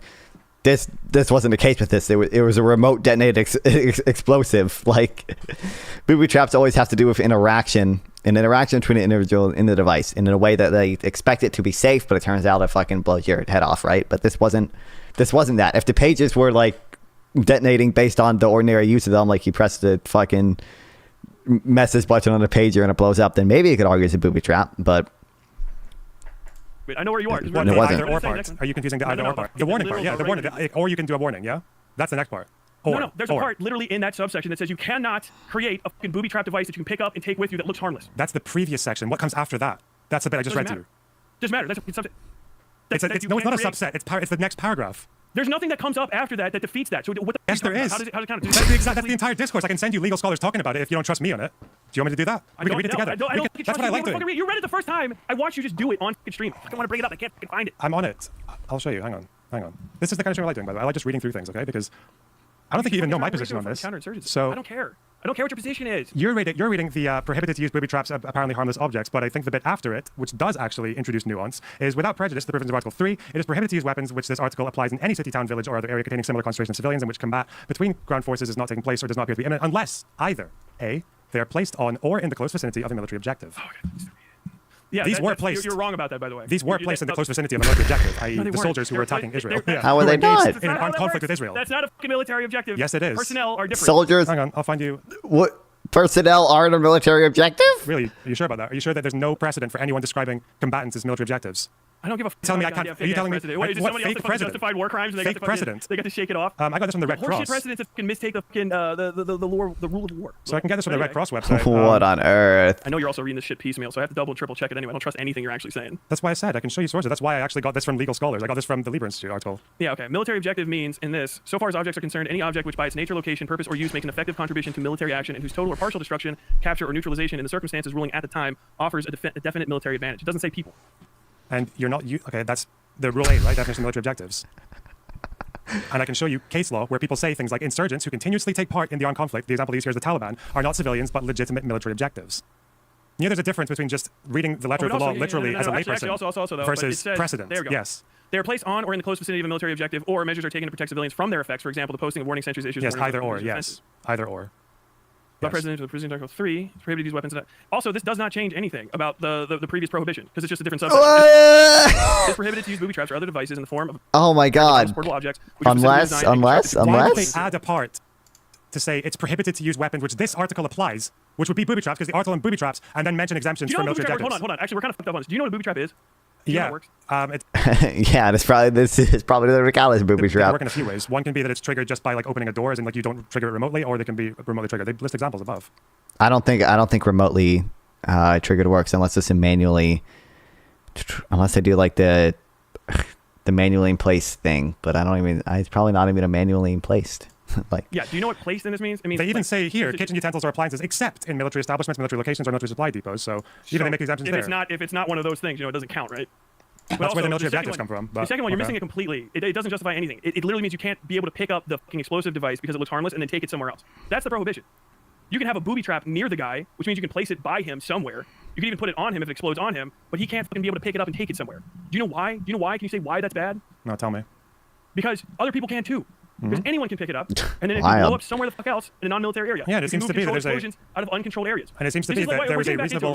And it seems to be that there was a reasonable expectation that a piece of equipment that is being used for military communications is not very likely to be en masse getting passed around the civilian population because there were Hezbollah. And even in like apparently Israel even had knowledge as to where they were and were able to choose which ones were to detonate based on how likely they thought the person using them was a civilian or militant. So it's a fucking pager. It's a fucking pager, not a fucking Perk 118. Yeah, and look, everyone who was close enough to those pagers to die. Who the fuck uses pagers anymore? Like clearly they weren't because we're getting reports back that they weren't all militant. So you're full of shit. I didn't say all. I said barring 3 people. Bending over fucking backwards. Barring 3 people. Barring 3 people. It's a I don't 3 justify people. kids die. That's 3 too many people.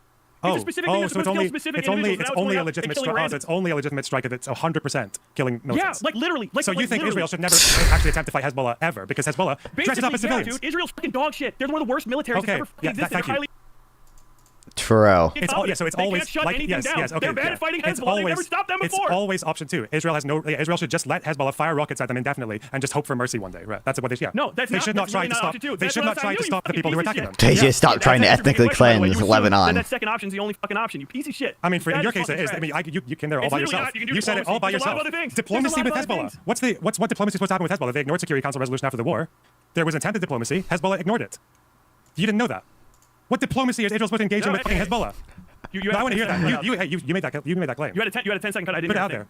It just ended with you yelling at me about Hezbollah again. What diplomacy do you think Israel's supposed to engage with Hezbollah on? There was a Security Council resolution after the 06 war that told Hezbollah to move their arms past the Litani and to allow the Lebanese government to consolidate control. They ignored it. They did not. Thanks for the follow. Say no to hacking. Welcome to the stream. Over territory like the Sheba Farms or anything, because they are literally a non-state group that is devoted to trying to destroy Israel. Diplomacy. What the fuck are you talking about? You don't know anything about this conflict. I don't know why you're doing this. It's not diplomacy with them. It's diplomacy with somebody else. There's just other things to do. You can't end a fucking terrorist cell by indiscriminately attacking the terrorist cell. New Day. Oh, indiscriminately again. Got the mention of the word indiscriminately again. New Day, new account for you, huh? Tell us what they should do then. Give us a suggestion. Literally stop killing civilians. Stop doing it.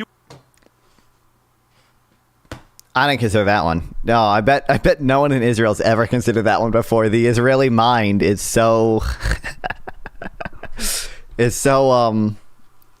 I don't know what I can say about being banned on Twitch, actually.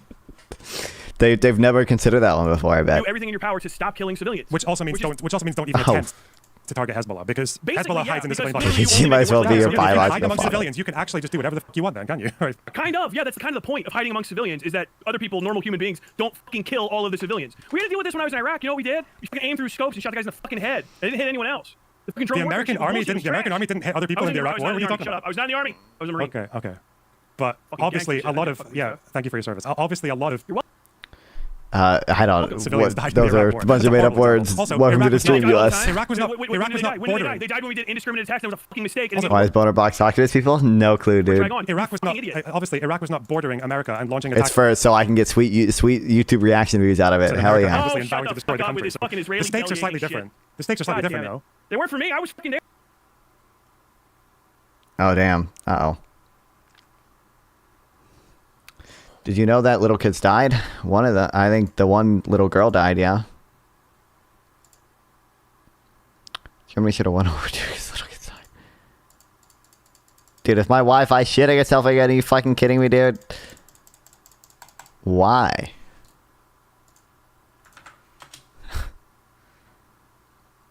I show up. Fucking there, dumb fuck. Oh, we're good. We're good. They're literally outside my fucking fob shooting at me. Are you fucking stupid? I'm talking about national conflict. I don't give a fuck about national shit. Oh, they were You know what bordering we the did? We soldiers still who went didn't in there. shoot fucking Okay. civilians. You Okay. moron. You don't have a fucking point. Yeah, every time indiscriminate bombings happened in fucking Iraq, every time there was ancillary, additional death, excess death in the civilian population, we had more fucking insurgents every fucking year. And then the goddamn Sunni awakening happened. All of fucking Ramadi fucking flipped over, and then we stopped fucking killing kids, and the whole war chilled the fuck out. But Israel doesn't want to do that. Israel wants more land, so they want to fucking keep killing kids and continue doing conflicts, so they can fucking just push. You just made another claim again. You're saying they want. Push. You think what land in Lebanon does Israel want? Who the fuck knows? Why did you say that then? Stop saying things that you don't know are true. Because I don't trust anything about the Israelis. I will accuse them of anything. I don't give a. They're untrustworthy. I don't trust them. I will accuse them of anything. Based argument. You know they do the hasbara. All that fucking bullshit. So you just admitted that you'll just make up. They lie But about you just injuries, admitted they you'll lie make about up what the whatever. fuck's happening. But They you lie just about the fucking income that comes you in. just They don't give a fuck. You just admitted They you'll don't give make. a So you just admitted you'll just make up whatever I'm always suits going to you. assume people that will kill kids are going to do the worst possible thing that Oh they my can get god. away with, because that's usually Israel should be respected what of every egregious crime possible. We lost They them. don't give a shit But about they run ending a base in conflict, Hollywood. because they're doing the one thing that you should not do when you're trying to end a fucking insurgency. Kill kids. They just Hezbollah- keep killing kids. Endless death. Did you know they killed kids? Random Did you people at know? fucking supermarkets, and I got dipshits like you. So you think that they don't have the right to defend themselves? Like, they're not even defending themselves. I mean, More they fucking are. Israeli They're civilians attacking- are dying they're targeting because the people IDF who- is fucking incompetent as shit. More Israelis are going to die because of this. Tons of them are going to fucking die. It's going to go away for 5 years, 6 years, and then all the kids whose dad's fucking balls exploded because their pager went off are going to... Does he know Hezbollah also killed kids with their rockets? Didn't one of their rockets fall on a playground and killed kids? Like, fucking turn into goddamn terrorists and go and... Yeah, you're literally making the same arguments that people could have made against like going into Germany in the Second World They're War bad now. at Like, it. Yeah, as a matter of fact, they're trash at it. That's why. I mean, the problem. strike on a Golan Heights killed 12 youths. Could that spark? Yeah, like, I don't know if this was ever confirmed that it was. I think it was Hezbollah. 12 were killed and 20 others wounded. The problem is that The you Israelis just. cannot The problem end is. a counterinsurgency The problem to is. literally save their own lives, the lives of fucking Israelis. Not I don't kid. think they're trying to. I don't think they're trying to end Hezbollah. I think they're just trying to stop Hezbollah from firing rockets at them or to get their military capabilities reduced. How are you gonna fucking do that by just randomly killing people in fucking supermarkets? They and then didn't also, randomly like, kill people. Randomly killing people. Almost 60% of them happen to be fucking insurgents. How many insurgents Why not did see they have left? anti-Semitism fire nonstop on Israeli communities? That's the one I read earlier. Look recently in a mall. I'm sure there have been cases of the Iron Dome misfiring. I'm pretty sure this one was not an Iron Dome misfire. I don't think the Iron Dome misfires that often. Not nearly as often as as rockets strike Israel. If you can link something on it, then we can check it out. But What is it? Do we have that up there? They didn't randomly kill people. Most of the people they killed were Oh yeah, militants. it's a Slate article. I don't even. You realize? Do you understand most that of you the just? people they killed were militants? That doesn't mean all the people they killed were militants, so they randomly killed people. You know that, right? That's not what I'm question made about the attack on Jerusalem. Israel accuses Hezbollah, militant group issued a rare denial. Right where the kids were before that a misfire occurred in that area. Link it. That's not what random That means. is. That's not what random Who means. else died? Who else died? Was it specific people, or was it literally any other random person? That's not what random means. That is fucking what random means, you idiot! Are you fucking serious? You're literally doing your fucking best to justify indiscriminate killing. When you stop discriminating and you have indiscriminate Shape of the crater in direction of defense what's blowing indicate the rocket came from the north. It's impossible to say who is to blame. Hezbollah aimed at a military position. Mount Mervin may have overshot his target. targets that you haven't discriminated More considered against. out of a rocket That's artillery than indiscriminate. any of the type and size of the Fakwa. This is used by Hezbollah, right? Targets were the Those people are who had random- the pagers, and the people who had the random pagers fucking were people. Well, the people, the targets. Random. Obviously they weren't, because not all fucking Hezbollah people died. You keep saying that, but it's not true. It's literally a lie. You are lying to me and your So, audience. wait, I'm sorry. So if If somebody you- else if you dies target a from build- the fucking pager that you say doesn't go further than one person, it either goes further than one person and Oh you're my a fucking God. liar, or it goes only to one person and civilians died, which means that it was indiscriminate. You fucking moron. That's If civilians die, it's indiscriminate. Oh my God. No, basic a logic. 37-40, You're a a fucking 37 out of 40 ratio, and it's indiscriminate. That's really it's a interesting. ratio. Okay. The other part of the ratio is random fucking people. So what? if there's a That's what if there's a random if there's So a I think mil- that's a firing from. Wait, if it was from behind, then it probably wasn't the Iron Dome. Then why is this deleted?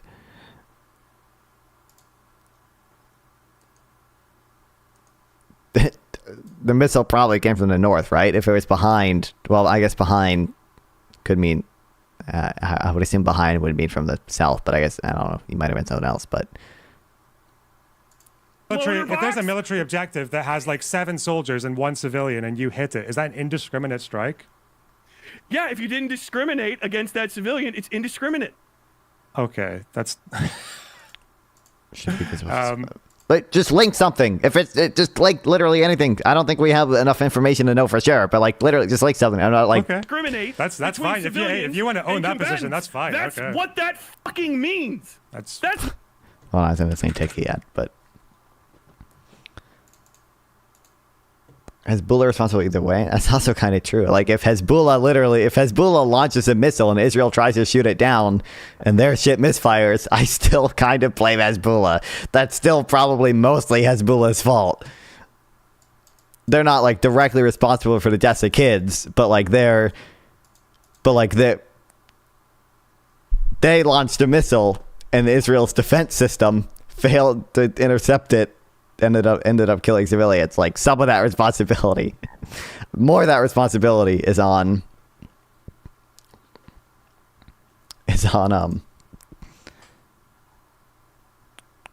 what the fuck is on Hezbollah than it is Israel.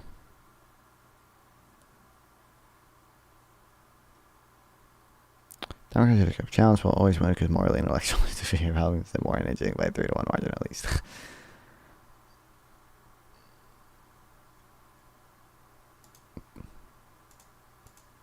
Okay. Anyway, That's what If there's a Lonerbox. military objective that has like 7 soldiers and 1 civilian, and you hit it, is that an indiscriminate strike? Yeah, if you didn't discriminate against that civilian, it's indiscriminate. Okay, that's. awesome, man. Okay. Discriminate. That's between fine. If you civilians want to own and that position, combatants. that's fine. That's okay. what that fucking means. That's not what that That's means, fucking actually. means. It's even better because this wasn't a mass. You can literally. By the way, I think usually indiscriminate also kind of has to do with intent. Technically, it's possible for you to do an attack that it kills about like 50-50 civilians to militants and have it be discriminate, because you can do a proportionality analysis and say, even though we're killing like 50-50 here, the direct and concrete military gain can outweigh the damage to collateral, or the collateral damage here. Mass bombing with a bunch of different people in it. It was pagers that they sent out And by your own fucking little Hasbara fucking brain trying to justify shit, you said it wouldn't go further than one person. We can assume that that's true. I said it was reasonable to assume. Individual random people were killed by the fucking pager Lonerbox, and you're not even addressing that. I said you're not even addressing that. I did address it. Those are random I did address people. it. I did address it. What did I say? If you don't know who it was, it's just some random person. I addressed it. I said it was reasonable to assume that they wouldn't cause that much damage in a radius around the explosion. And like, you keep saying like, oh, it's just a random person. Usually, some militaries, not Hamas, but do like proportionality analyses where they know roughly how many civilians they're going to kill and how many militants they're going to kill. Like if they killed a civilian, it's not like just that randomly happened. Usually a lot of times they know that they're going to kill that civilian. It's just that they have calculated that it's still a proportional attack. Usually they know roughly how many civilians are going to die. Which seems to have been true because 37 out of 40 people who died were randomly militants. killed other independent civilians. That still justifies my point. Yeah, so it was a reasonable assumption to believe that this yielded low collateral damage, which it seems to have done. Yeah. It also isn't really that reasonable of an assumption, because why not? It was right. It yielded low collateral damage. Yeah. What are you talking about? It absolutely was a reasonable assumption. But they killed civilians. Wow. And other people were injured. That's intellectual brain. Low collateral damage means like, what is collateral? Do you know what collateral damage even is? If like thousands, this is Slate. Slate said they got this is Operation Temperature with about 5,000 pagers. So we have 5,000 pagers out here. And 3 civilians died. That's kind of low collateral damage. And then the Hezbollah walkie-talkies. At least 9 people were killed and 300 people were injured. We don't know exactly who the fuck was injured because your fucking side of things isn't paying enough goddamn attention to it. And let's see, they said about 2,800 people are said to be injured, but it's not known how many of those are Hezbollah or how serious is. Are you still talking, or did you? You're kind of fucking stuck here. So either it is not low collateral damage because 2,800 people at least are fucking injured and 2 kids are dead, or we don't know how many of those are civilians. Oh my god! Actually, it's close. So like literally, you're wrong either way. That doesn't make any. That is the most nonsensical sentence I've ever heard in my life. Pick a direction that you want to go.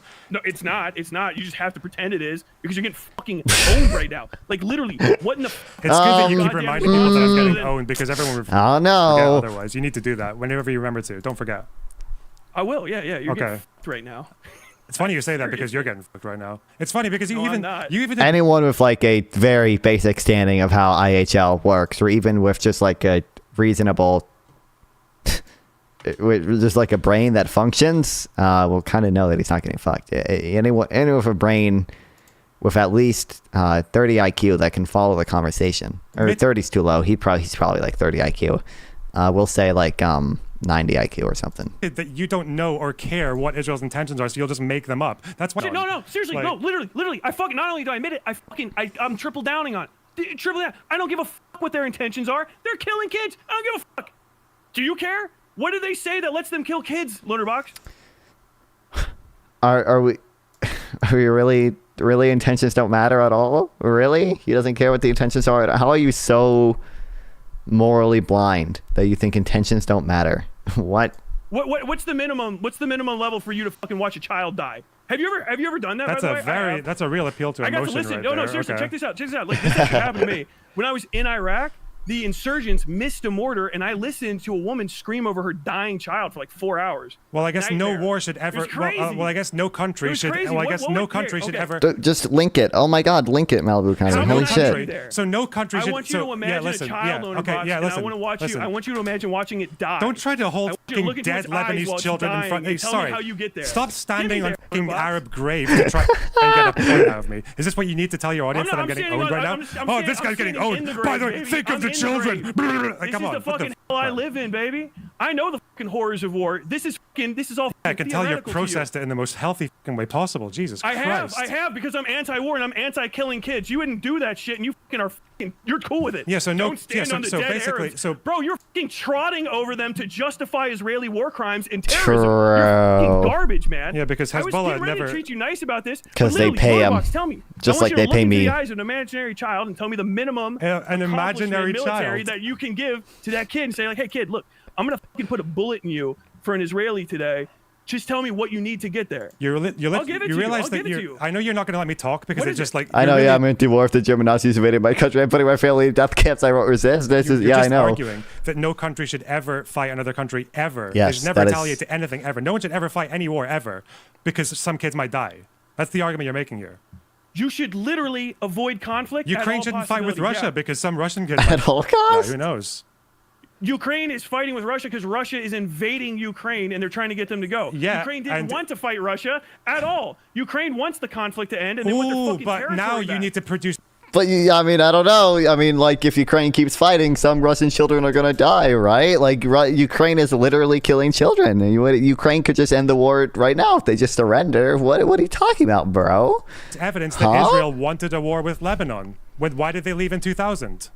I don't give a what their justifications so now you don't care. Yeah, kids. so now you understand. Ukrainians aren't even in Russia killing children. So what the was the point of that? I don't know. They are in Russia. They're in the Kursk Oblast. They probably have killed children. Ukraine is in Russia right now.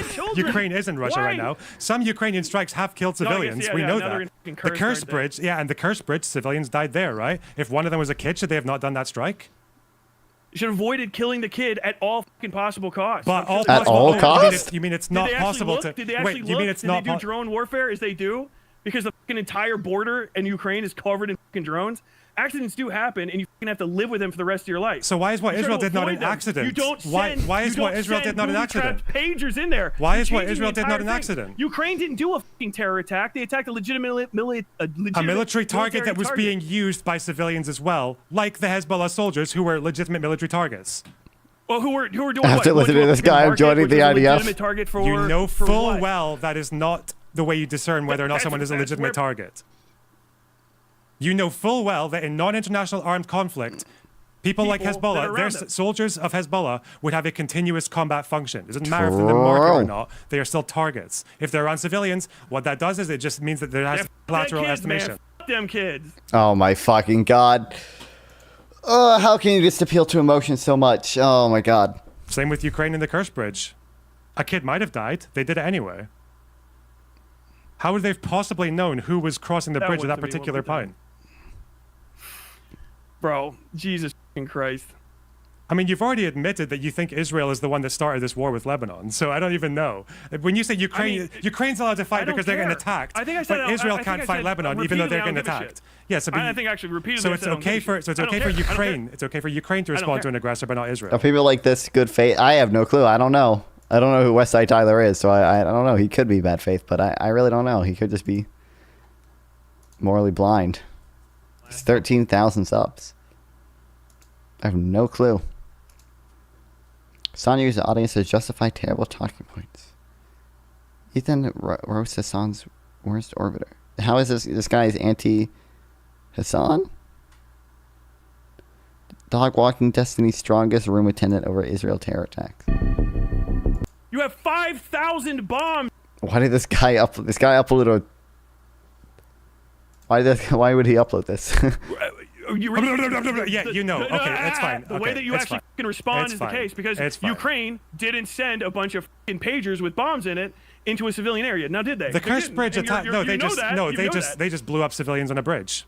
That's what they did. Yeah, it's a bridge. It's a fucking bridge. It's a military target. And these militants are military targets. These are the same people who are launching attacks on Israel. That's fucking miserable. I'm pretty sure the people that did that are fucking going to be haunted. It's interesting that you're talking about kids as well, because the same militants in Hezbollah who were targeted in these pager attacks were the same people, the same military that killed 12 kids in the Golan Heights. 12 kids in the playground. 12 yeah, Druze and they kids. shouldn't have fucking done that. It's bad. Really? It's bad. So almost as if they're.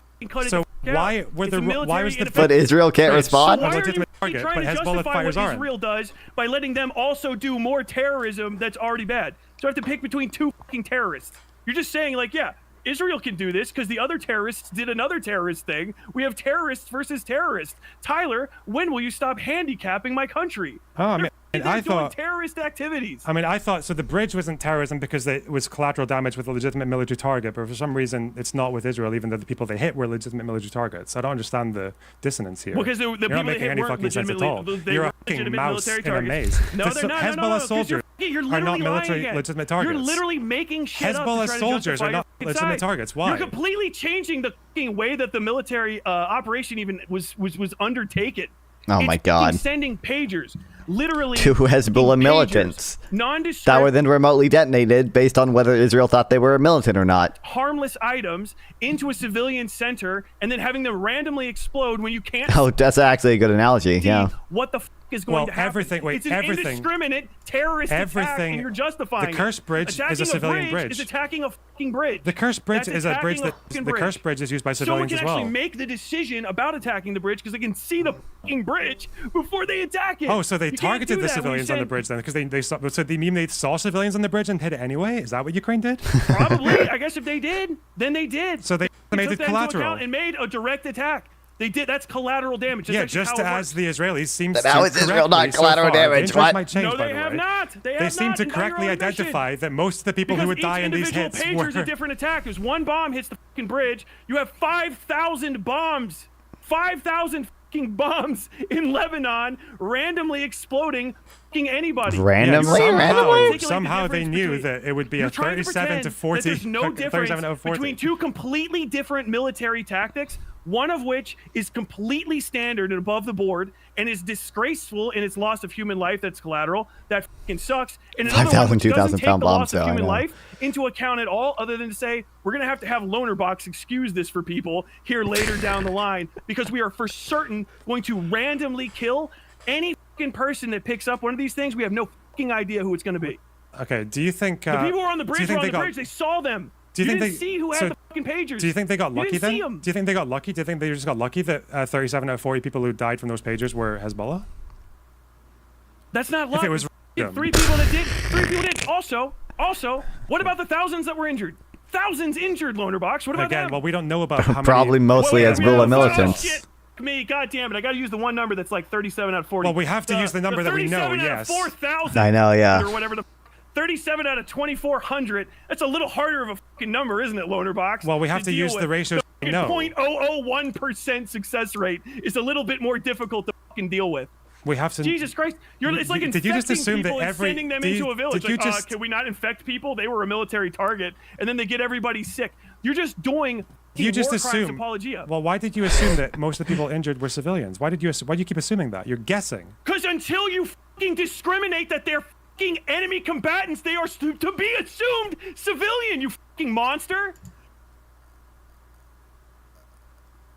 Until you fucking discriminate that they're militants, they're assumed to be civilians?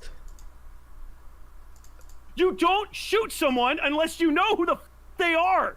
I'm a monster because I'm paid by Israel, dog. obviously. Are you serious? You don't shoot someone. Why the did you just... Israel knew these pagers were given to Hezbollah's military wing.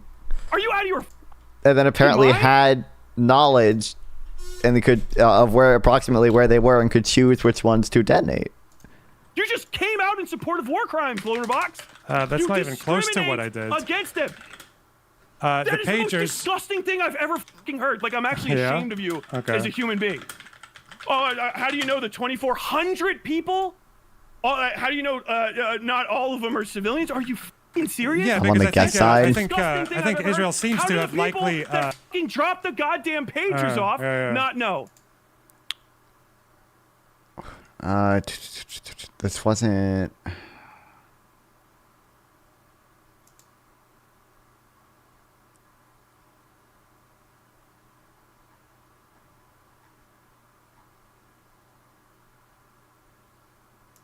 There was reports, I think it was from, I think Times of Israel reported first that they knew approximately where the pages were when they exploded them. How do they not know? Well, they because clearly, they clearly knew. Indiscriminate terror attack. You know the IRGC guys who were interviewed. Do you know how they know what happened on the Ukraine bridge? Do you know that aimed the bomb? They knew exactly who was going to die. Do you know the IRGC guys literally said that these pagers were for Hezbollah people, for soldiers? Yes, they said that. Okay, then why are they killing so many? I didn't even know about that. Goddamn civilians and injuring them. What do you mean killing so many goddamn civilians? 3 out of 40. More than any, one. Oh, 3. okay, any, okay. If they're fucking so fucking accurate, why do I keep having to hear a fucking ratio gum up that you're so fucking proud of when I only killed just... But any strikers are gonna kill civilians. That has to be bad faith. Are you kidding me? You're confusing accurate with perfect. I don't know why you're doing that. You would never make this. You'd never hold this standard up for any other country. And you kind of admitted it's because you have a special pet peeve with Israel for some reason. I don't know why, but okay. Are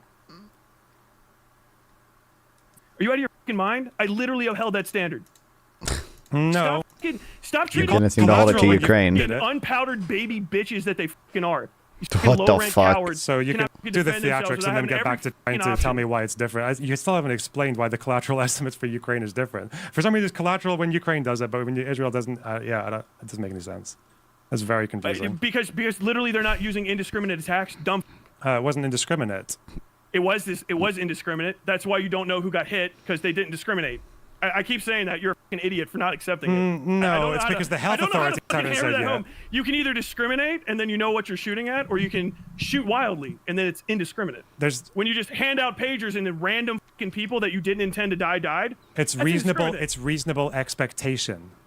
That's the standard. It's not having a. What do you mean reasonable expectation? Is it okay? Is it reasonable? You can just go to the market and fucking spray and pray when there's Hezbollah people there. Is it? And you hit 3 of them and kill them. I have a question for you. And then I got a question. I have a question for you. more. You're like, oh shit, this is a good day. I have a question. I have a question for you. Is it reasonable to assume that communication devices for militants, for performing military action, are most likely going to be in the hands of militants at most times? Is that not a reasonable assumption? Those are not military. Are you fucking kidding me? He's going back to these aren't military things. They were used by militants. Communication devices. Only the fucking military is using pagers. First of all, the majority of civilians don't use pagers, period, in Lebanon. Everyone has cell phones now. Second of all, these pagers were made by Israel to specifically be sold to Hezbollah. It looked like civilian communication devices that are being used by militants. The fucking cell phone I had when I was in the military was not my fucking Perk 118 I went on patrol with, you fucking idiot. So I said it doesn't look communication like a military devices. It looks like a civilian device. Okay, so are they actually? Now you're literally disagreeing with like the Iranians themselves when they said that these communication devices were being used by militants. So I'll ask you again. I literally, you fucking just made that up. Reasonable? I said literally they're being used by militants. Okay, yes. They are not military communications devices. Is it They're reasonable civilian then? devices being used by militants. That doesn't change my question. If somebody uses my fucking XP pen to draw the goddamn Hamas flag, it does not make my XP pen tablet a fucking terrorist XP pen tablet. I think it does, and I think we should drone strike him then. Your question is, why the fuck are you so stoked about goddamn killing kids? What did I ask you? What are you even? What question? Owned him. Right, make that a TikToker right now, bro. Owned him. Got him. Showed him, man. Were you even listening to me? Shall I ask it again? What is your question? Don't repeat it. My question was, do you think it is not a reasonable expectation to think that a piece of communication equipment that was being used by militants to perform military actions no, that wasn't your question. Was most likely going to be in the hands of militants? I didn't remember. You said military communication equipment. Oh, I'm sorry. Which was just trying to rephrase. Apologize. You're trying profusely. to rephrase the. You should, because there's actually a distinction. You know that, right? You ever seen a Humvee? Ever seen a Humvee, like an Up Armor Humvee, a military vehicle? Does it look like a fucking Honda Civic to you? No, not really. It looks different, right? Okay, so now that you... it doesn't look different than a Honda Civic? A fucking Humvee? They're not distinct? No, not to these untrained You ever seen like an eyes. F-18 Hornet? Does it look like a fucking commuter jet? So I'm gonna ask Fuck you. Say no to hacking. Have you ever seen like an M240? I don't know why you're so uncomfortable with this question. I just realized why you're... I'm not uncomfortable with it at all. I just realized why. It intentionally. Ask him what he thinks of the pager attack and then tell me what he thinks. Justify things. And you phrased it twice. Was that device being used... So were those devices being used by militants or no? Yes, you agree. They were. So is it not reasonable to assume... No, look, you had three rephrases. Play that back. Is it reasonable to assume? That's the third time you've rephrased the goddamn question. Is it reasonable? To try to walk back how fucking psychotic your first one was. Is it reasonable to assume that those devices would be in the hands of militants most of the time? No, because it's a civilian communications equipment. Okay. Oh. They weren't even. He keeps saying civilian equipment, but like this was set up. This was my understanding is that we believe this was an Israeli shell company that made these pagers specifically to sell them to Hezbollah. Used by Hezbollah. That was ordered by Hezbollah. That was shipped. Okay, so you're because you gave it to them. You are making arguments. You are making arguments for.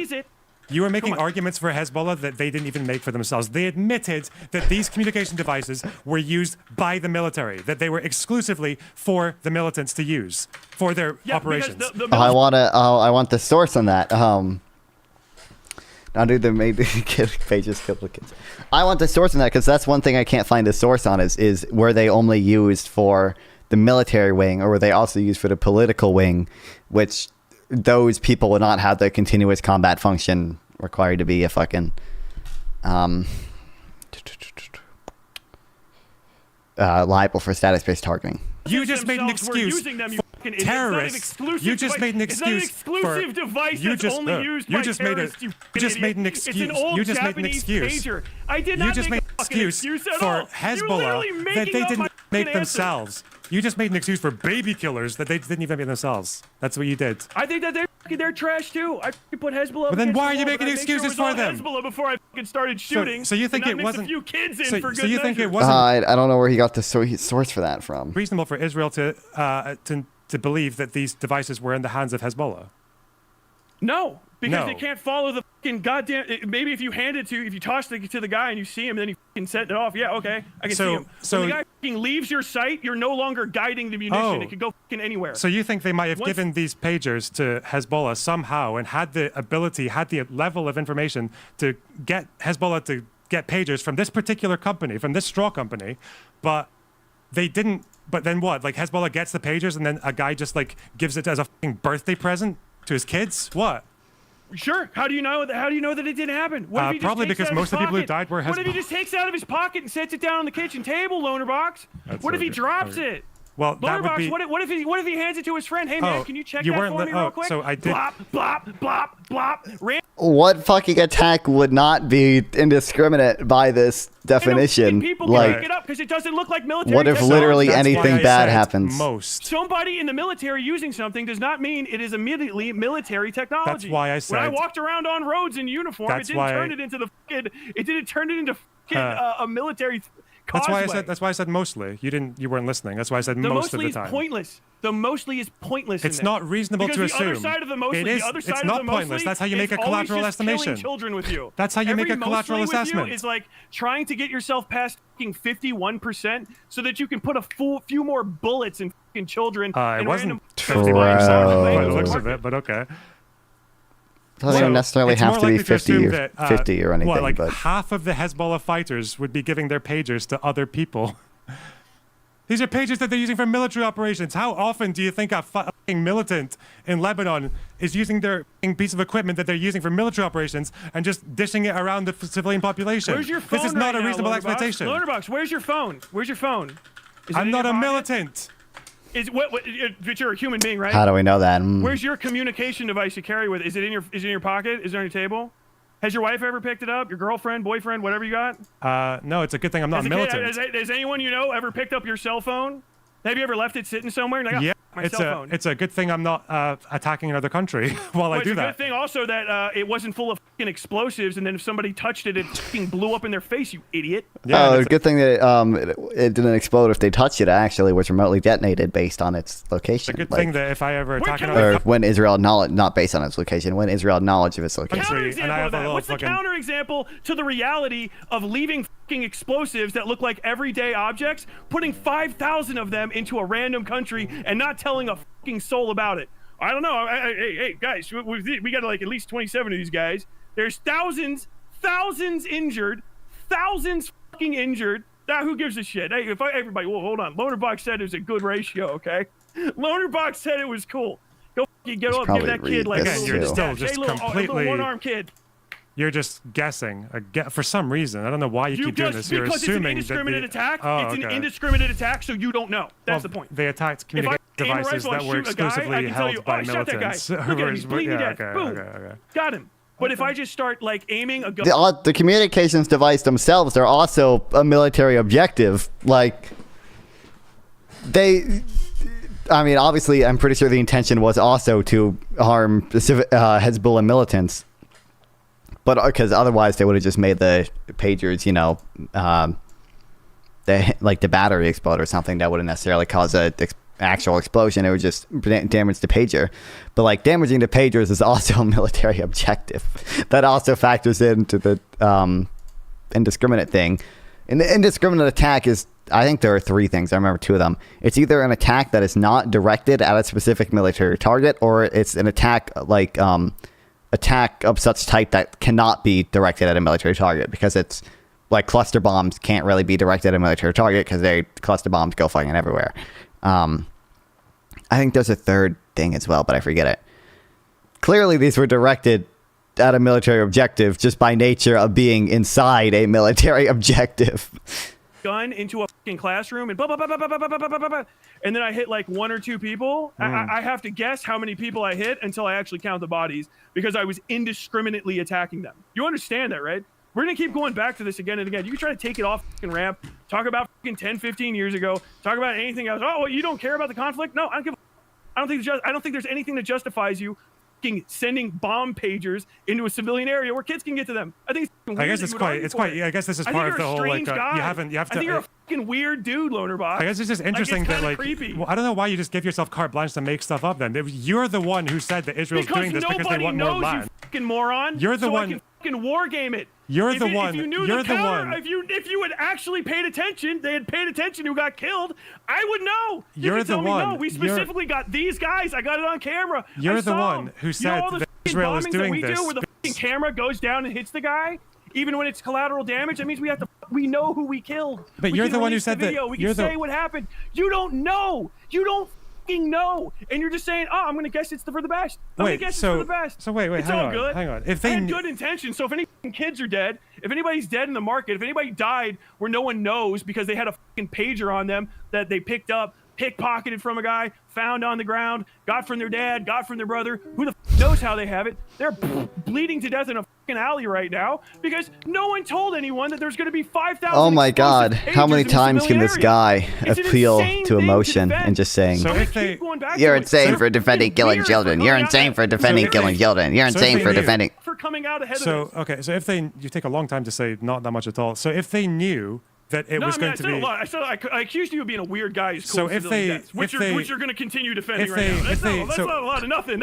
That's me indicting you as a bad person. Okay, and as a malicious actor that is trying to justify genocide, slaughter civilians, and wanton terrorist acts. That's exactly what he's doing. I'm telling you, you're a bad person, Lonerbox. I'm telling you, you're. They want more land, right? The longer this conversation goes on, the more disgusted I am by you. I don't give a fuck and now he's trying to like morally grandstand on being disgusted by Lonerbox. Are you kidding me? I've answered every question you haven't answered any of them. Really? You fucking dodged them. You've rephrased them. You fucking skipped back. It's all fucking recorded. Okay, so if they knew, I'm fairly certain there's not a single question he did not answer. You're a fucking waiting room. What's up, Big D? So maybe I'll talk to you about this sometime. If they knew, you're the mini boss, right? If they knew that the ratio, they knew that keep telling your chat how that many you're. coins you pop forgot. out of you when I win this debate? Tell the chat that I'm getting owned. They're gonna forget. You should tell. Hey, wait, hang on, Tyler's chat. I'm getting owned right now, just in case you forget. Nobody knows. Sorry, I was gonna ask you, if they knew that it was going to be 37 out of 40, would it be justified then if they knew? It wasn't 37 out of 40, by the way. That's still made up. Oh my fucking God! It's a hypothetical, dude. Let's circle the whole fucking all. No, wait. Don't wait. So we're doing it again. We're excusing the. If it was okay. Oh my God! You're excusing the killing your children. You're excusing the killing your children. If they knew, give me the 2,000. Give me the 2,000. I want you to. You should. Unironically, you should just bite the bullet on it and be like, yes, I am justifying the murder of children. Do you think or not murder, because murder means unjustified. I am justifying the killing of children. Do you think killing children can ever be justified?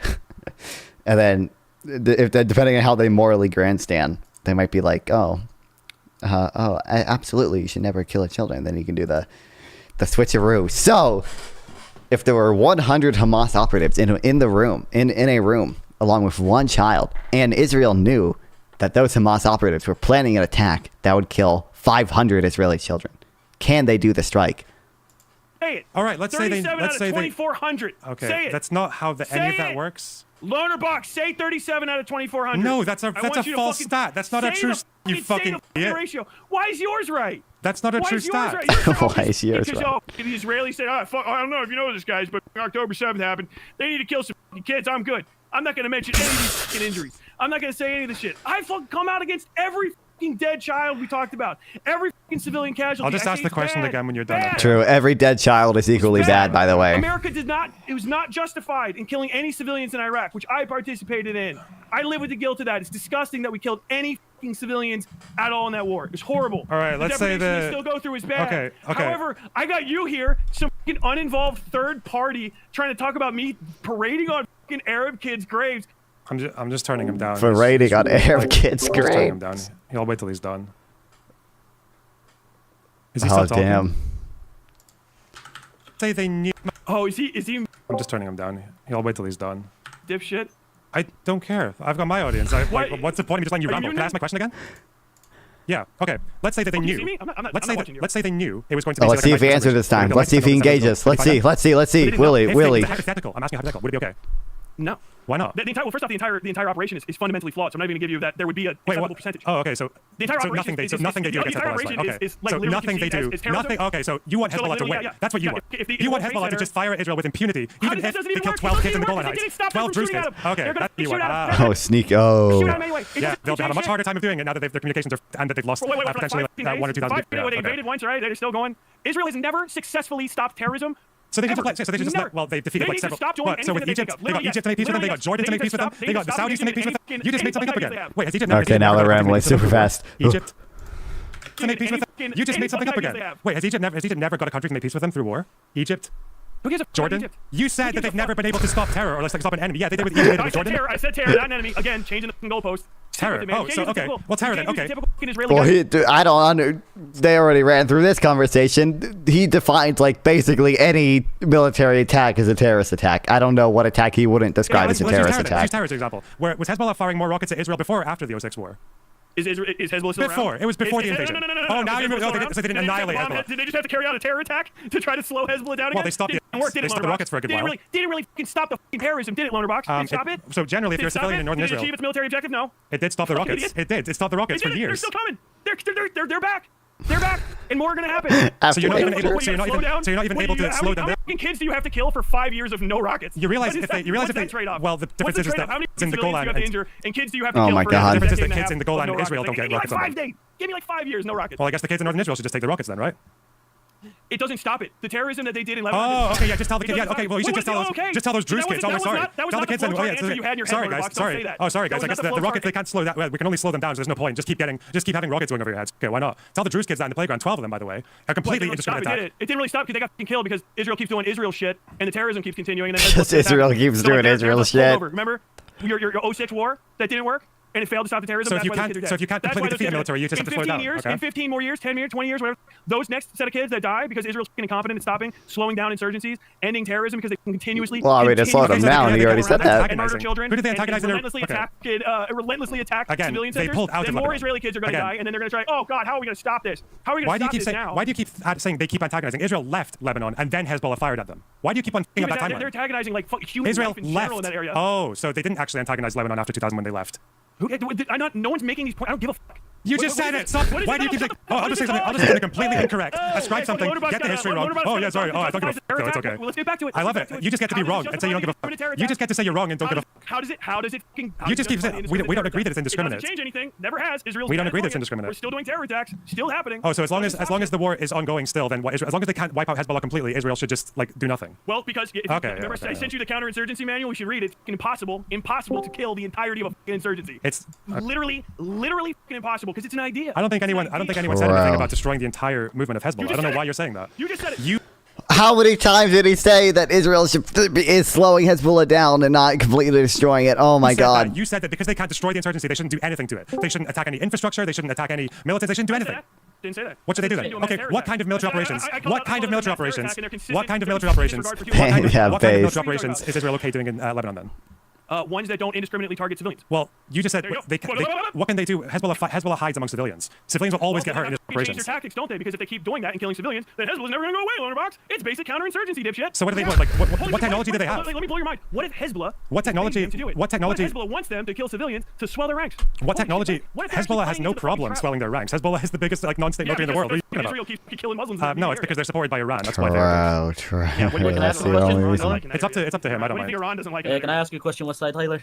Sure. What's up, man? Do you support what Israel doing in Gaza to get rid of Hamas completely? Because that is a way to get rid of terror attacks from Hamas completely. It is to completely eliminate Hamas. So if you no, they're doing genocide in the Gaza Strip. Structure. Literally, tell me how. How do you find Killing their every single one of them leaders? and put a bullet in them? Killing their leaders. What are like single The leaders. terrorists are You going to know do? another guy can get promoted, right? You know how that works. Okay, they can get promoted, but they're going to still eventually get to the point where that organization is non-functional anymore. When? When does it happen? All the command structure. Do we need to know when in order for it to be the case? Who did they replace Ismail Haniyeh with? I don't give a shit. I don't know who the that is. You replaced it with Sinwar. Who's already a leader. This horseshit doesn't. It's okay, Seth. Don't worry. The room's too big. The room's too big. Okay, this guy doesn't know what he's talking about. Literally, how do you find all the people and kill them? How do you find them all and kill them? That's the answer. Do you think 700 people that are in Hamas? How do you find all 700 of them and kill them so they can't recruit anyone else again? How do you do that? On Telegram? I gotta open Telegram for this shit. I'm gonna have no clue whether this is. You realize I have no go-to PPG. What the hell? Good one, bro. There'd be no way, even if you send the video, there'd be no way for me to know whether or not it's actually the interceptor or not. I'm not Hassan. I am not qualified to know what a JDAM is. There'd have to be like some expert analysis of it. Say that it's an idea. So just like that, if it's real. I'm just leaving the room small, okay? Like you're too shouty to have more than 2 people in this room. You keep saying it's an idea. The thing with Hezbollah is that they're not just an insurgency. You understand that, right? I don't care about that. What? They're not just an insurgency. They are a de facto military. They govern parts of Lebanon. So I have no possible way of knowing whether it's an intercept or not. Again, it's a fake. Like, you're just trolling. You're go to PPG. Like what? You're just trolling. But like, for Israel, is not that they need to. No one's saying that they need to wipe out Hezbollah completely. That's not what the argument is. I don't know why you're saying that. That was the other guy was talking about. Because you're saying, like, unless you can wipe them out completely, then you shouldn't do anything. But well, wipe them out completely. That seems to what Israel's trying to do in Gaza. That's the argument he's making. But it's okay. You're talking to me though. It's okay. It's impossible to do. Okay. I probably agree with that. It's impossible to kill the idea. That's why we should never have gone into Germany. Okay, that's apparently because Nazism's still an idea. We didn't kill the idea. Yeah, no one's trying to kill the idea. No one's trying to kill the idea. Germany, first off, was an actual country, and second, we didn't indiscriminately kill all the civilians once we invaded. We didn't just randomly. I don't know by your definition of indiscriminate. Yeah, kind of, dude. We killed like 25,000 people in one day in Dresden. What are you talking about? But either ultimately. Yes, we did. Did you not know that? Ultimately, the terms for surrender were unachievable. That's the point. Oh. They're never going to be achievable. So maybe they should firebomb South. Jesus Christ, bro. They perfected. Did I not? I thought I had Telegram download. Interim, because basically they're all. Okay, well, good thing. Communism perfected the insurgency techniques with Che Guevara and all the people in Southeast Asia, and then coming right across into Afghanistan. The counterinsurgency and the insurgency game is completely fucking different than 1945 in the first place. But also, those were even still wartime acts, and also even still not particularly effective. The firebombing in Dresden was not highly effective at stopping the German war machine. In the don't need to it just tells me to open Telegram. It was ultimately a waste of munitions and flight hours. So, like, still a bad example. And also, the reason that they did surrender is because we treated them with respect and dignity. And also, preview channel. Okay. I have no way of determining. Is it this video?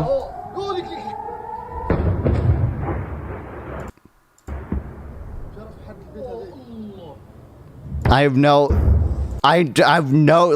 literally have no clue if this is even here. I have no clue what an interceptor looks like. I have no clue what a Hezbollah rocket looks like.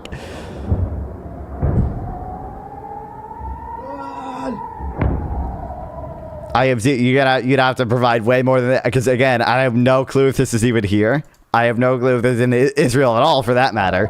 I have no clue whether this is a Hezbollah rocket or an interceptor. I don't know what either of them look like. Look at vids above. It's the same area.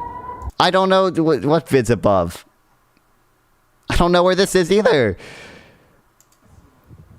Can you just like link fucking geo confirmed on Twitter or something? They actually do like analyses that like can show me like where it, like these are just random videos that I have no way of verifying or knowing.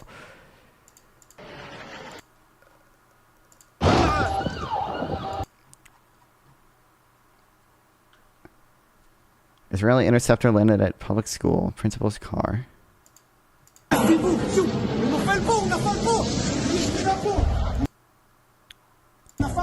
have no clue what an Iron Dome interceptor looks like in relation to it as a Hezbollah rocket. You have to show me something that actually breaks it down.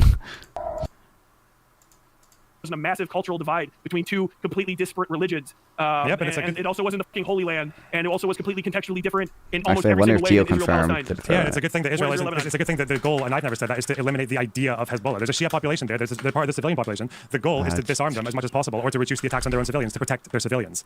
Yeah. It's a completely different argument anyway. So, like, literally, I don't care about. And you're saying that even if they the reduce conversation it, is about why you keep justifying the mass terror. and you're saying that even if they you reduce get back to how them, this justifies the mass terror attack. I keep. I don't think it's a mass terror attack. Completely unrelated. It's just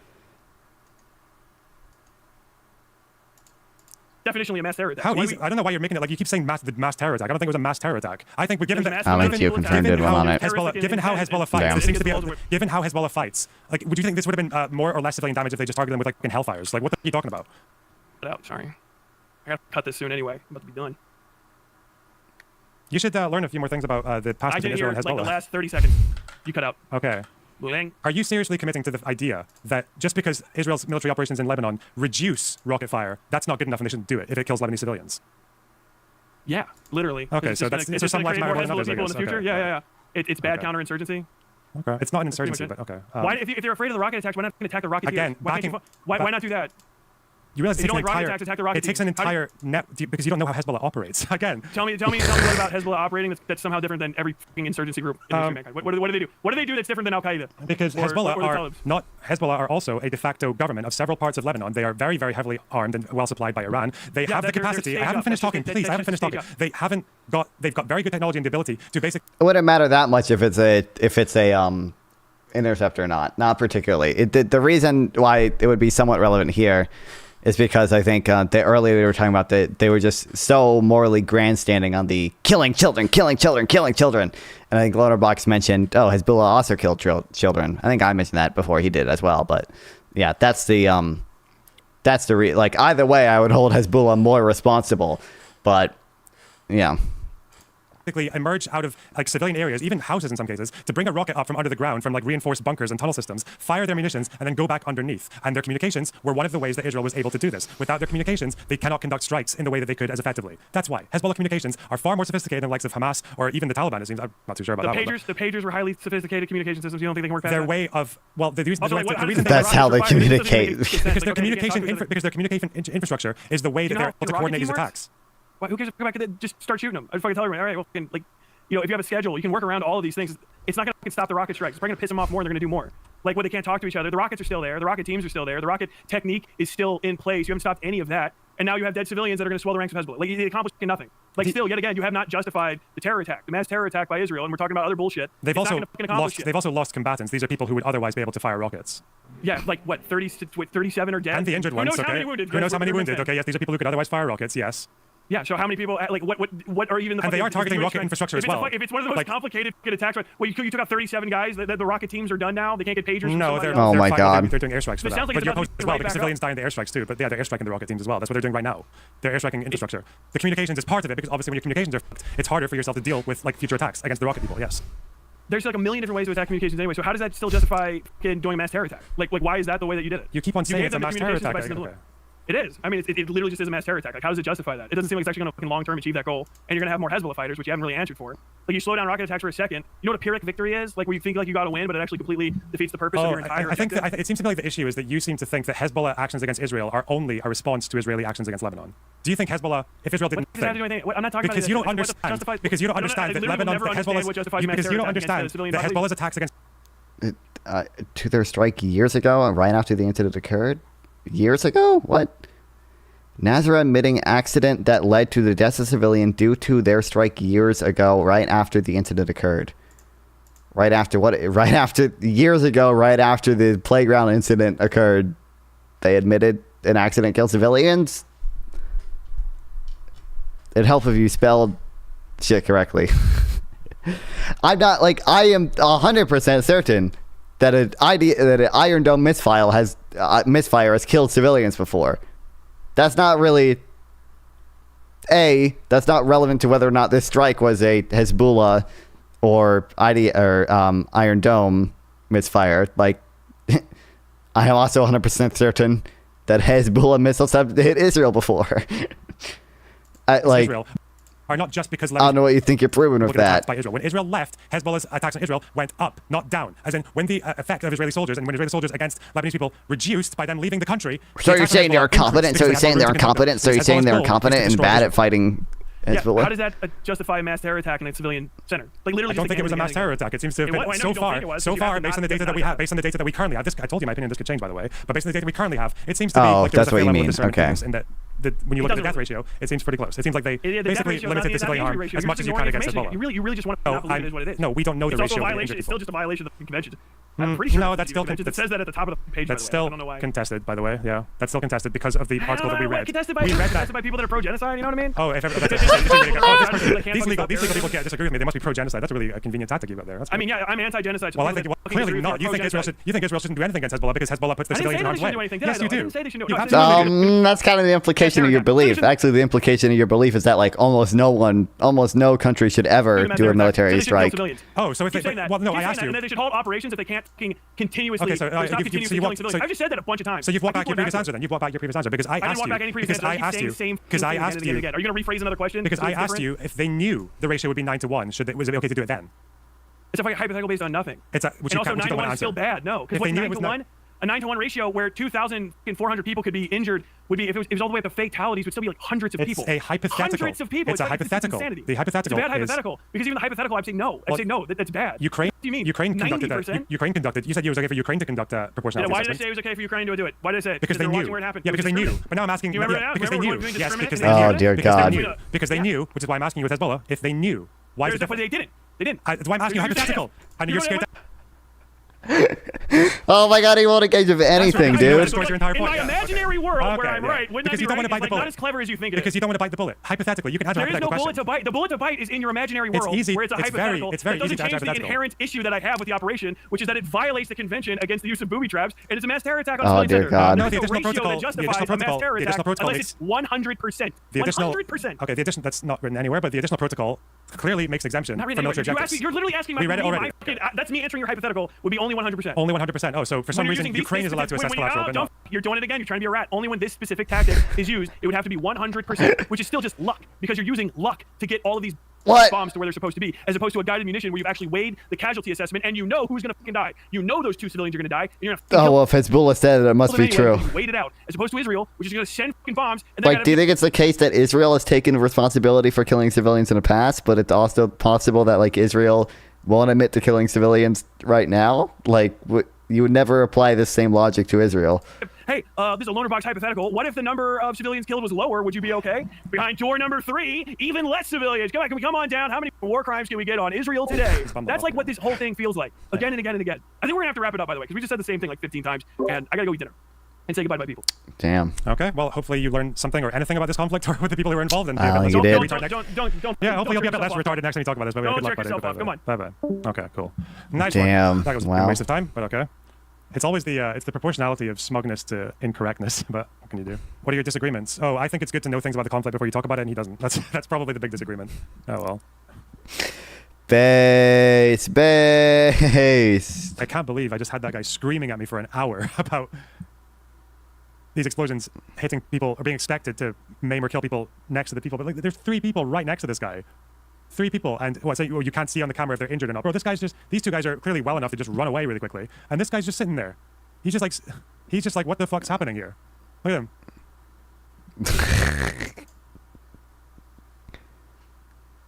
What did I tell you to look at? You see a cluster of interceptors fired from same it must misfire around a place where Iron Dome battery is placed. I have no way. Can you link like a single? You understand? I have no clue what any of this looks like. Can you just like link like all I'm asking for is like an article or like a Twitter thread that like goes over this. I am like, I'd have to spend 20 fucking minutes diving down to see what all this shit looks like. I am not a military expert. I'm not qualified to judge from a blurry video what is what.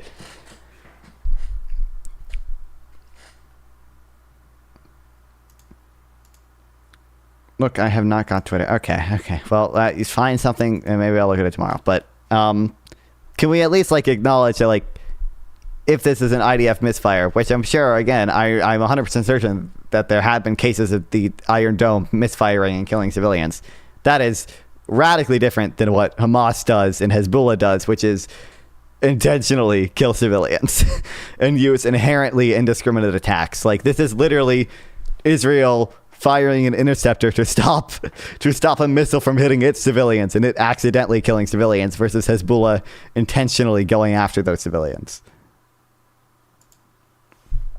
We realize there's a big difference there, right? Hamas going mass shooting music festivals and executing their fibers and Tanzanian students. The nighttime misfire video. How is that different? Are you trolling?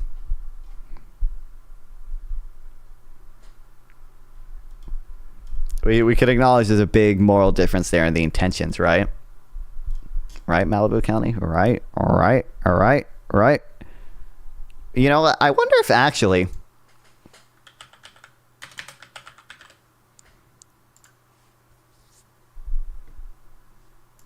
Hold on, let me sign in. I wonder if actually I can get like an IHL textbook.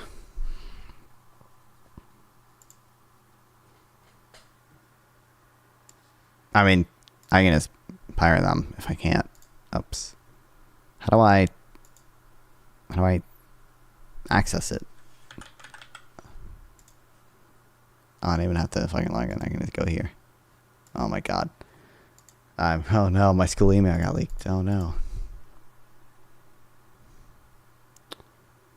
The video on a geolocator is marked. It starts online, but I cannot find it. Okay, well.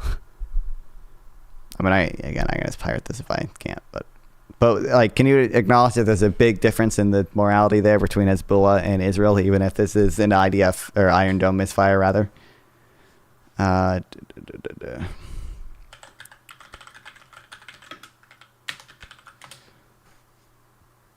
International business, okay. International finance management, international humanitarian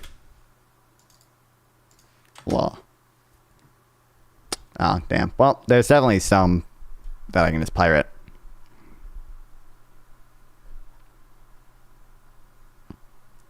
Anyway, okay. Well, I gotta edit the two videos I got, I think. So, I will see you all tomorrow, hopefully. Potentially not tomorrow, but definitely Friday if I don't do it tomorrow. Or Thursday if I don't do it tomorrow. What day is today? I love streaming. Love you guys watching me. Thursday. Okay. I don't know for sure. Starts NFL stream Friday, so I'll commit to streaming tomorrow. I will see you guys tomorrow. I will stream at some point tomorrow, and then Friday I don't know for sure if I'll stream because eventually I'm having friends come over. But thank you all so much for watching. I love streaming. Love that you guys watch me stream. It means a lot to me. Go to the YouTube channel if you want to watch more shit. Follow if you want to watch more shit. Yeah, love you guys. Stay safe. You don't have friends? I have like 2 friends, okay? Can I raid the boss, or does he still have raids fucking turned off or whatever? Oh no, I think I can do it. Okay, everyone head over to the boss. Watch him talk to N, okay? That's what I mean. Based. Yeah, thanks everyone. I will see you tomorrow, everyone. Goodbye, chat. Goodbye. Bye-bye, chat. Goodbye. Bye, chat.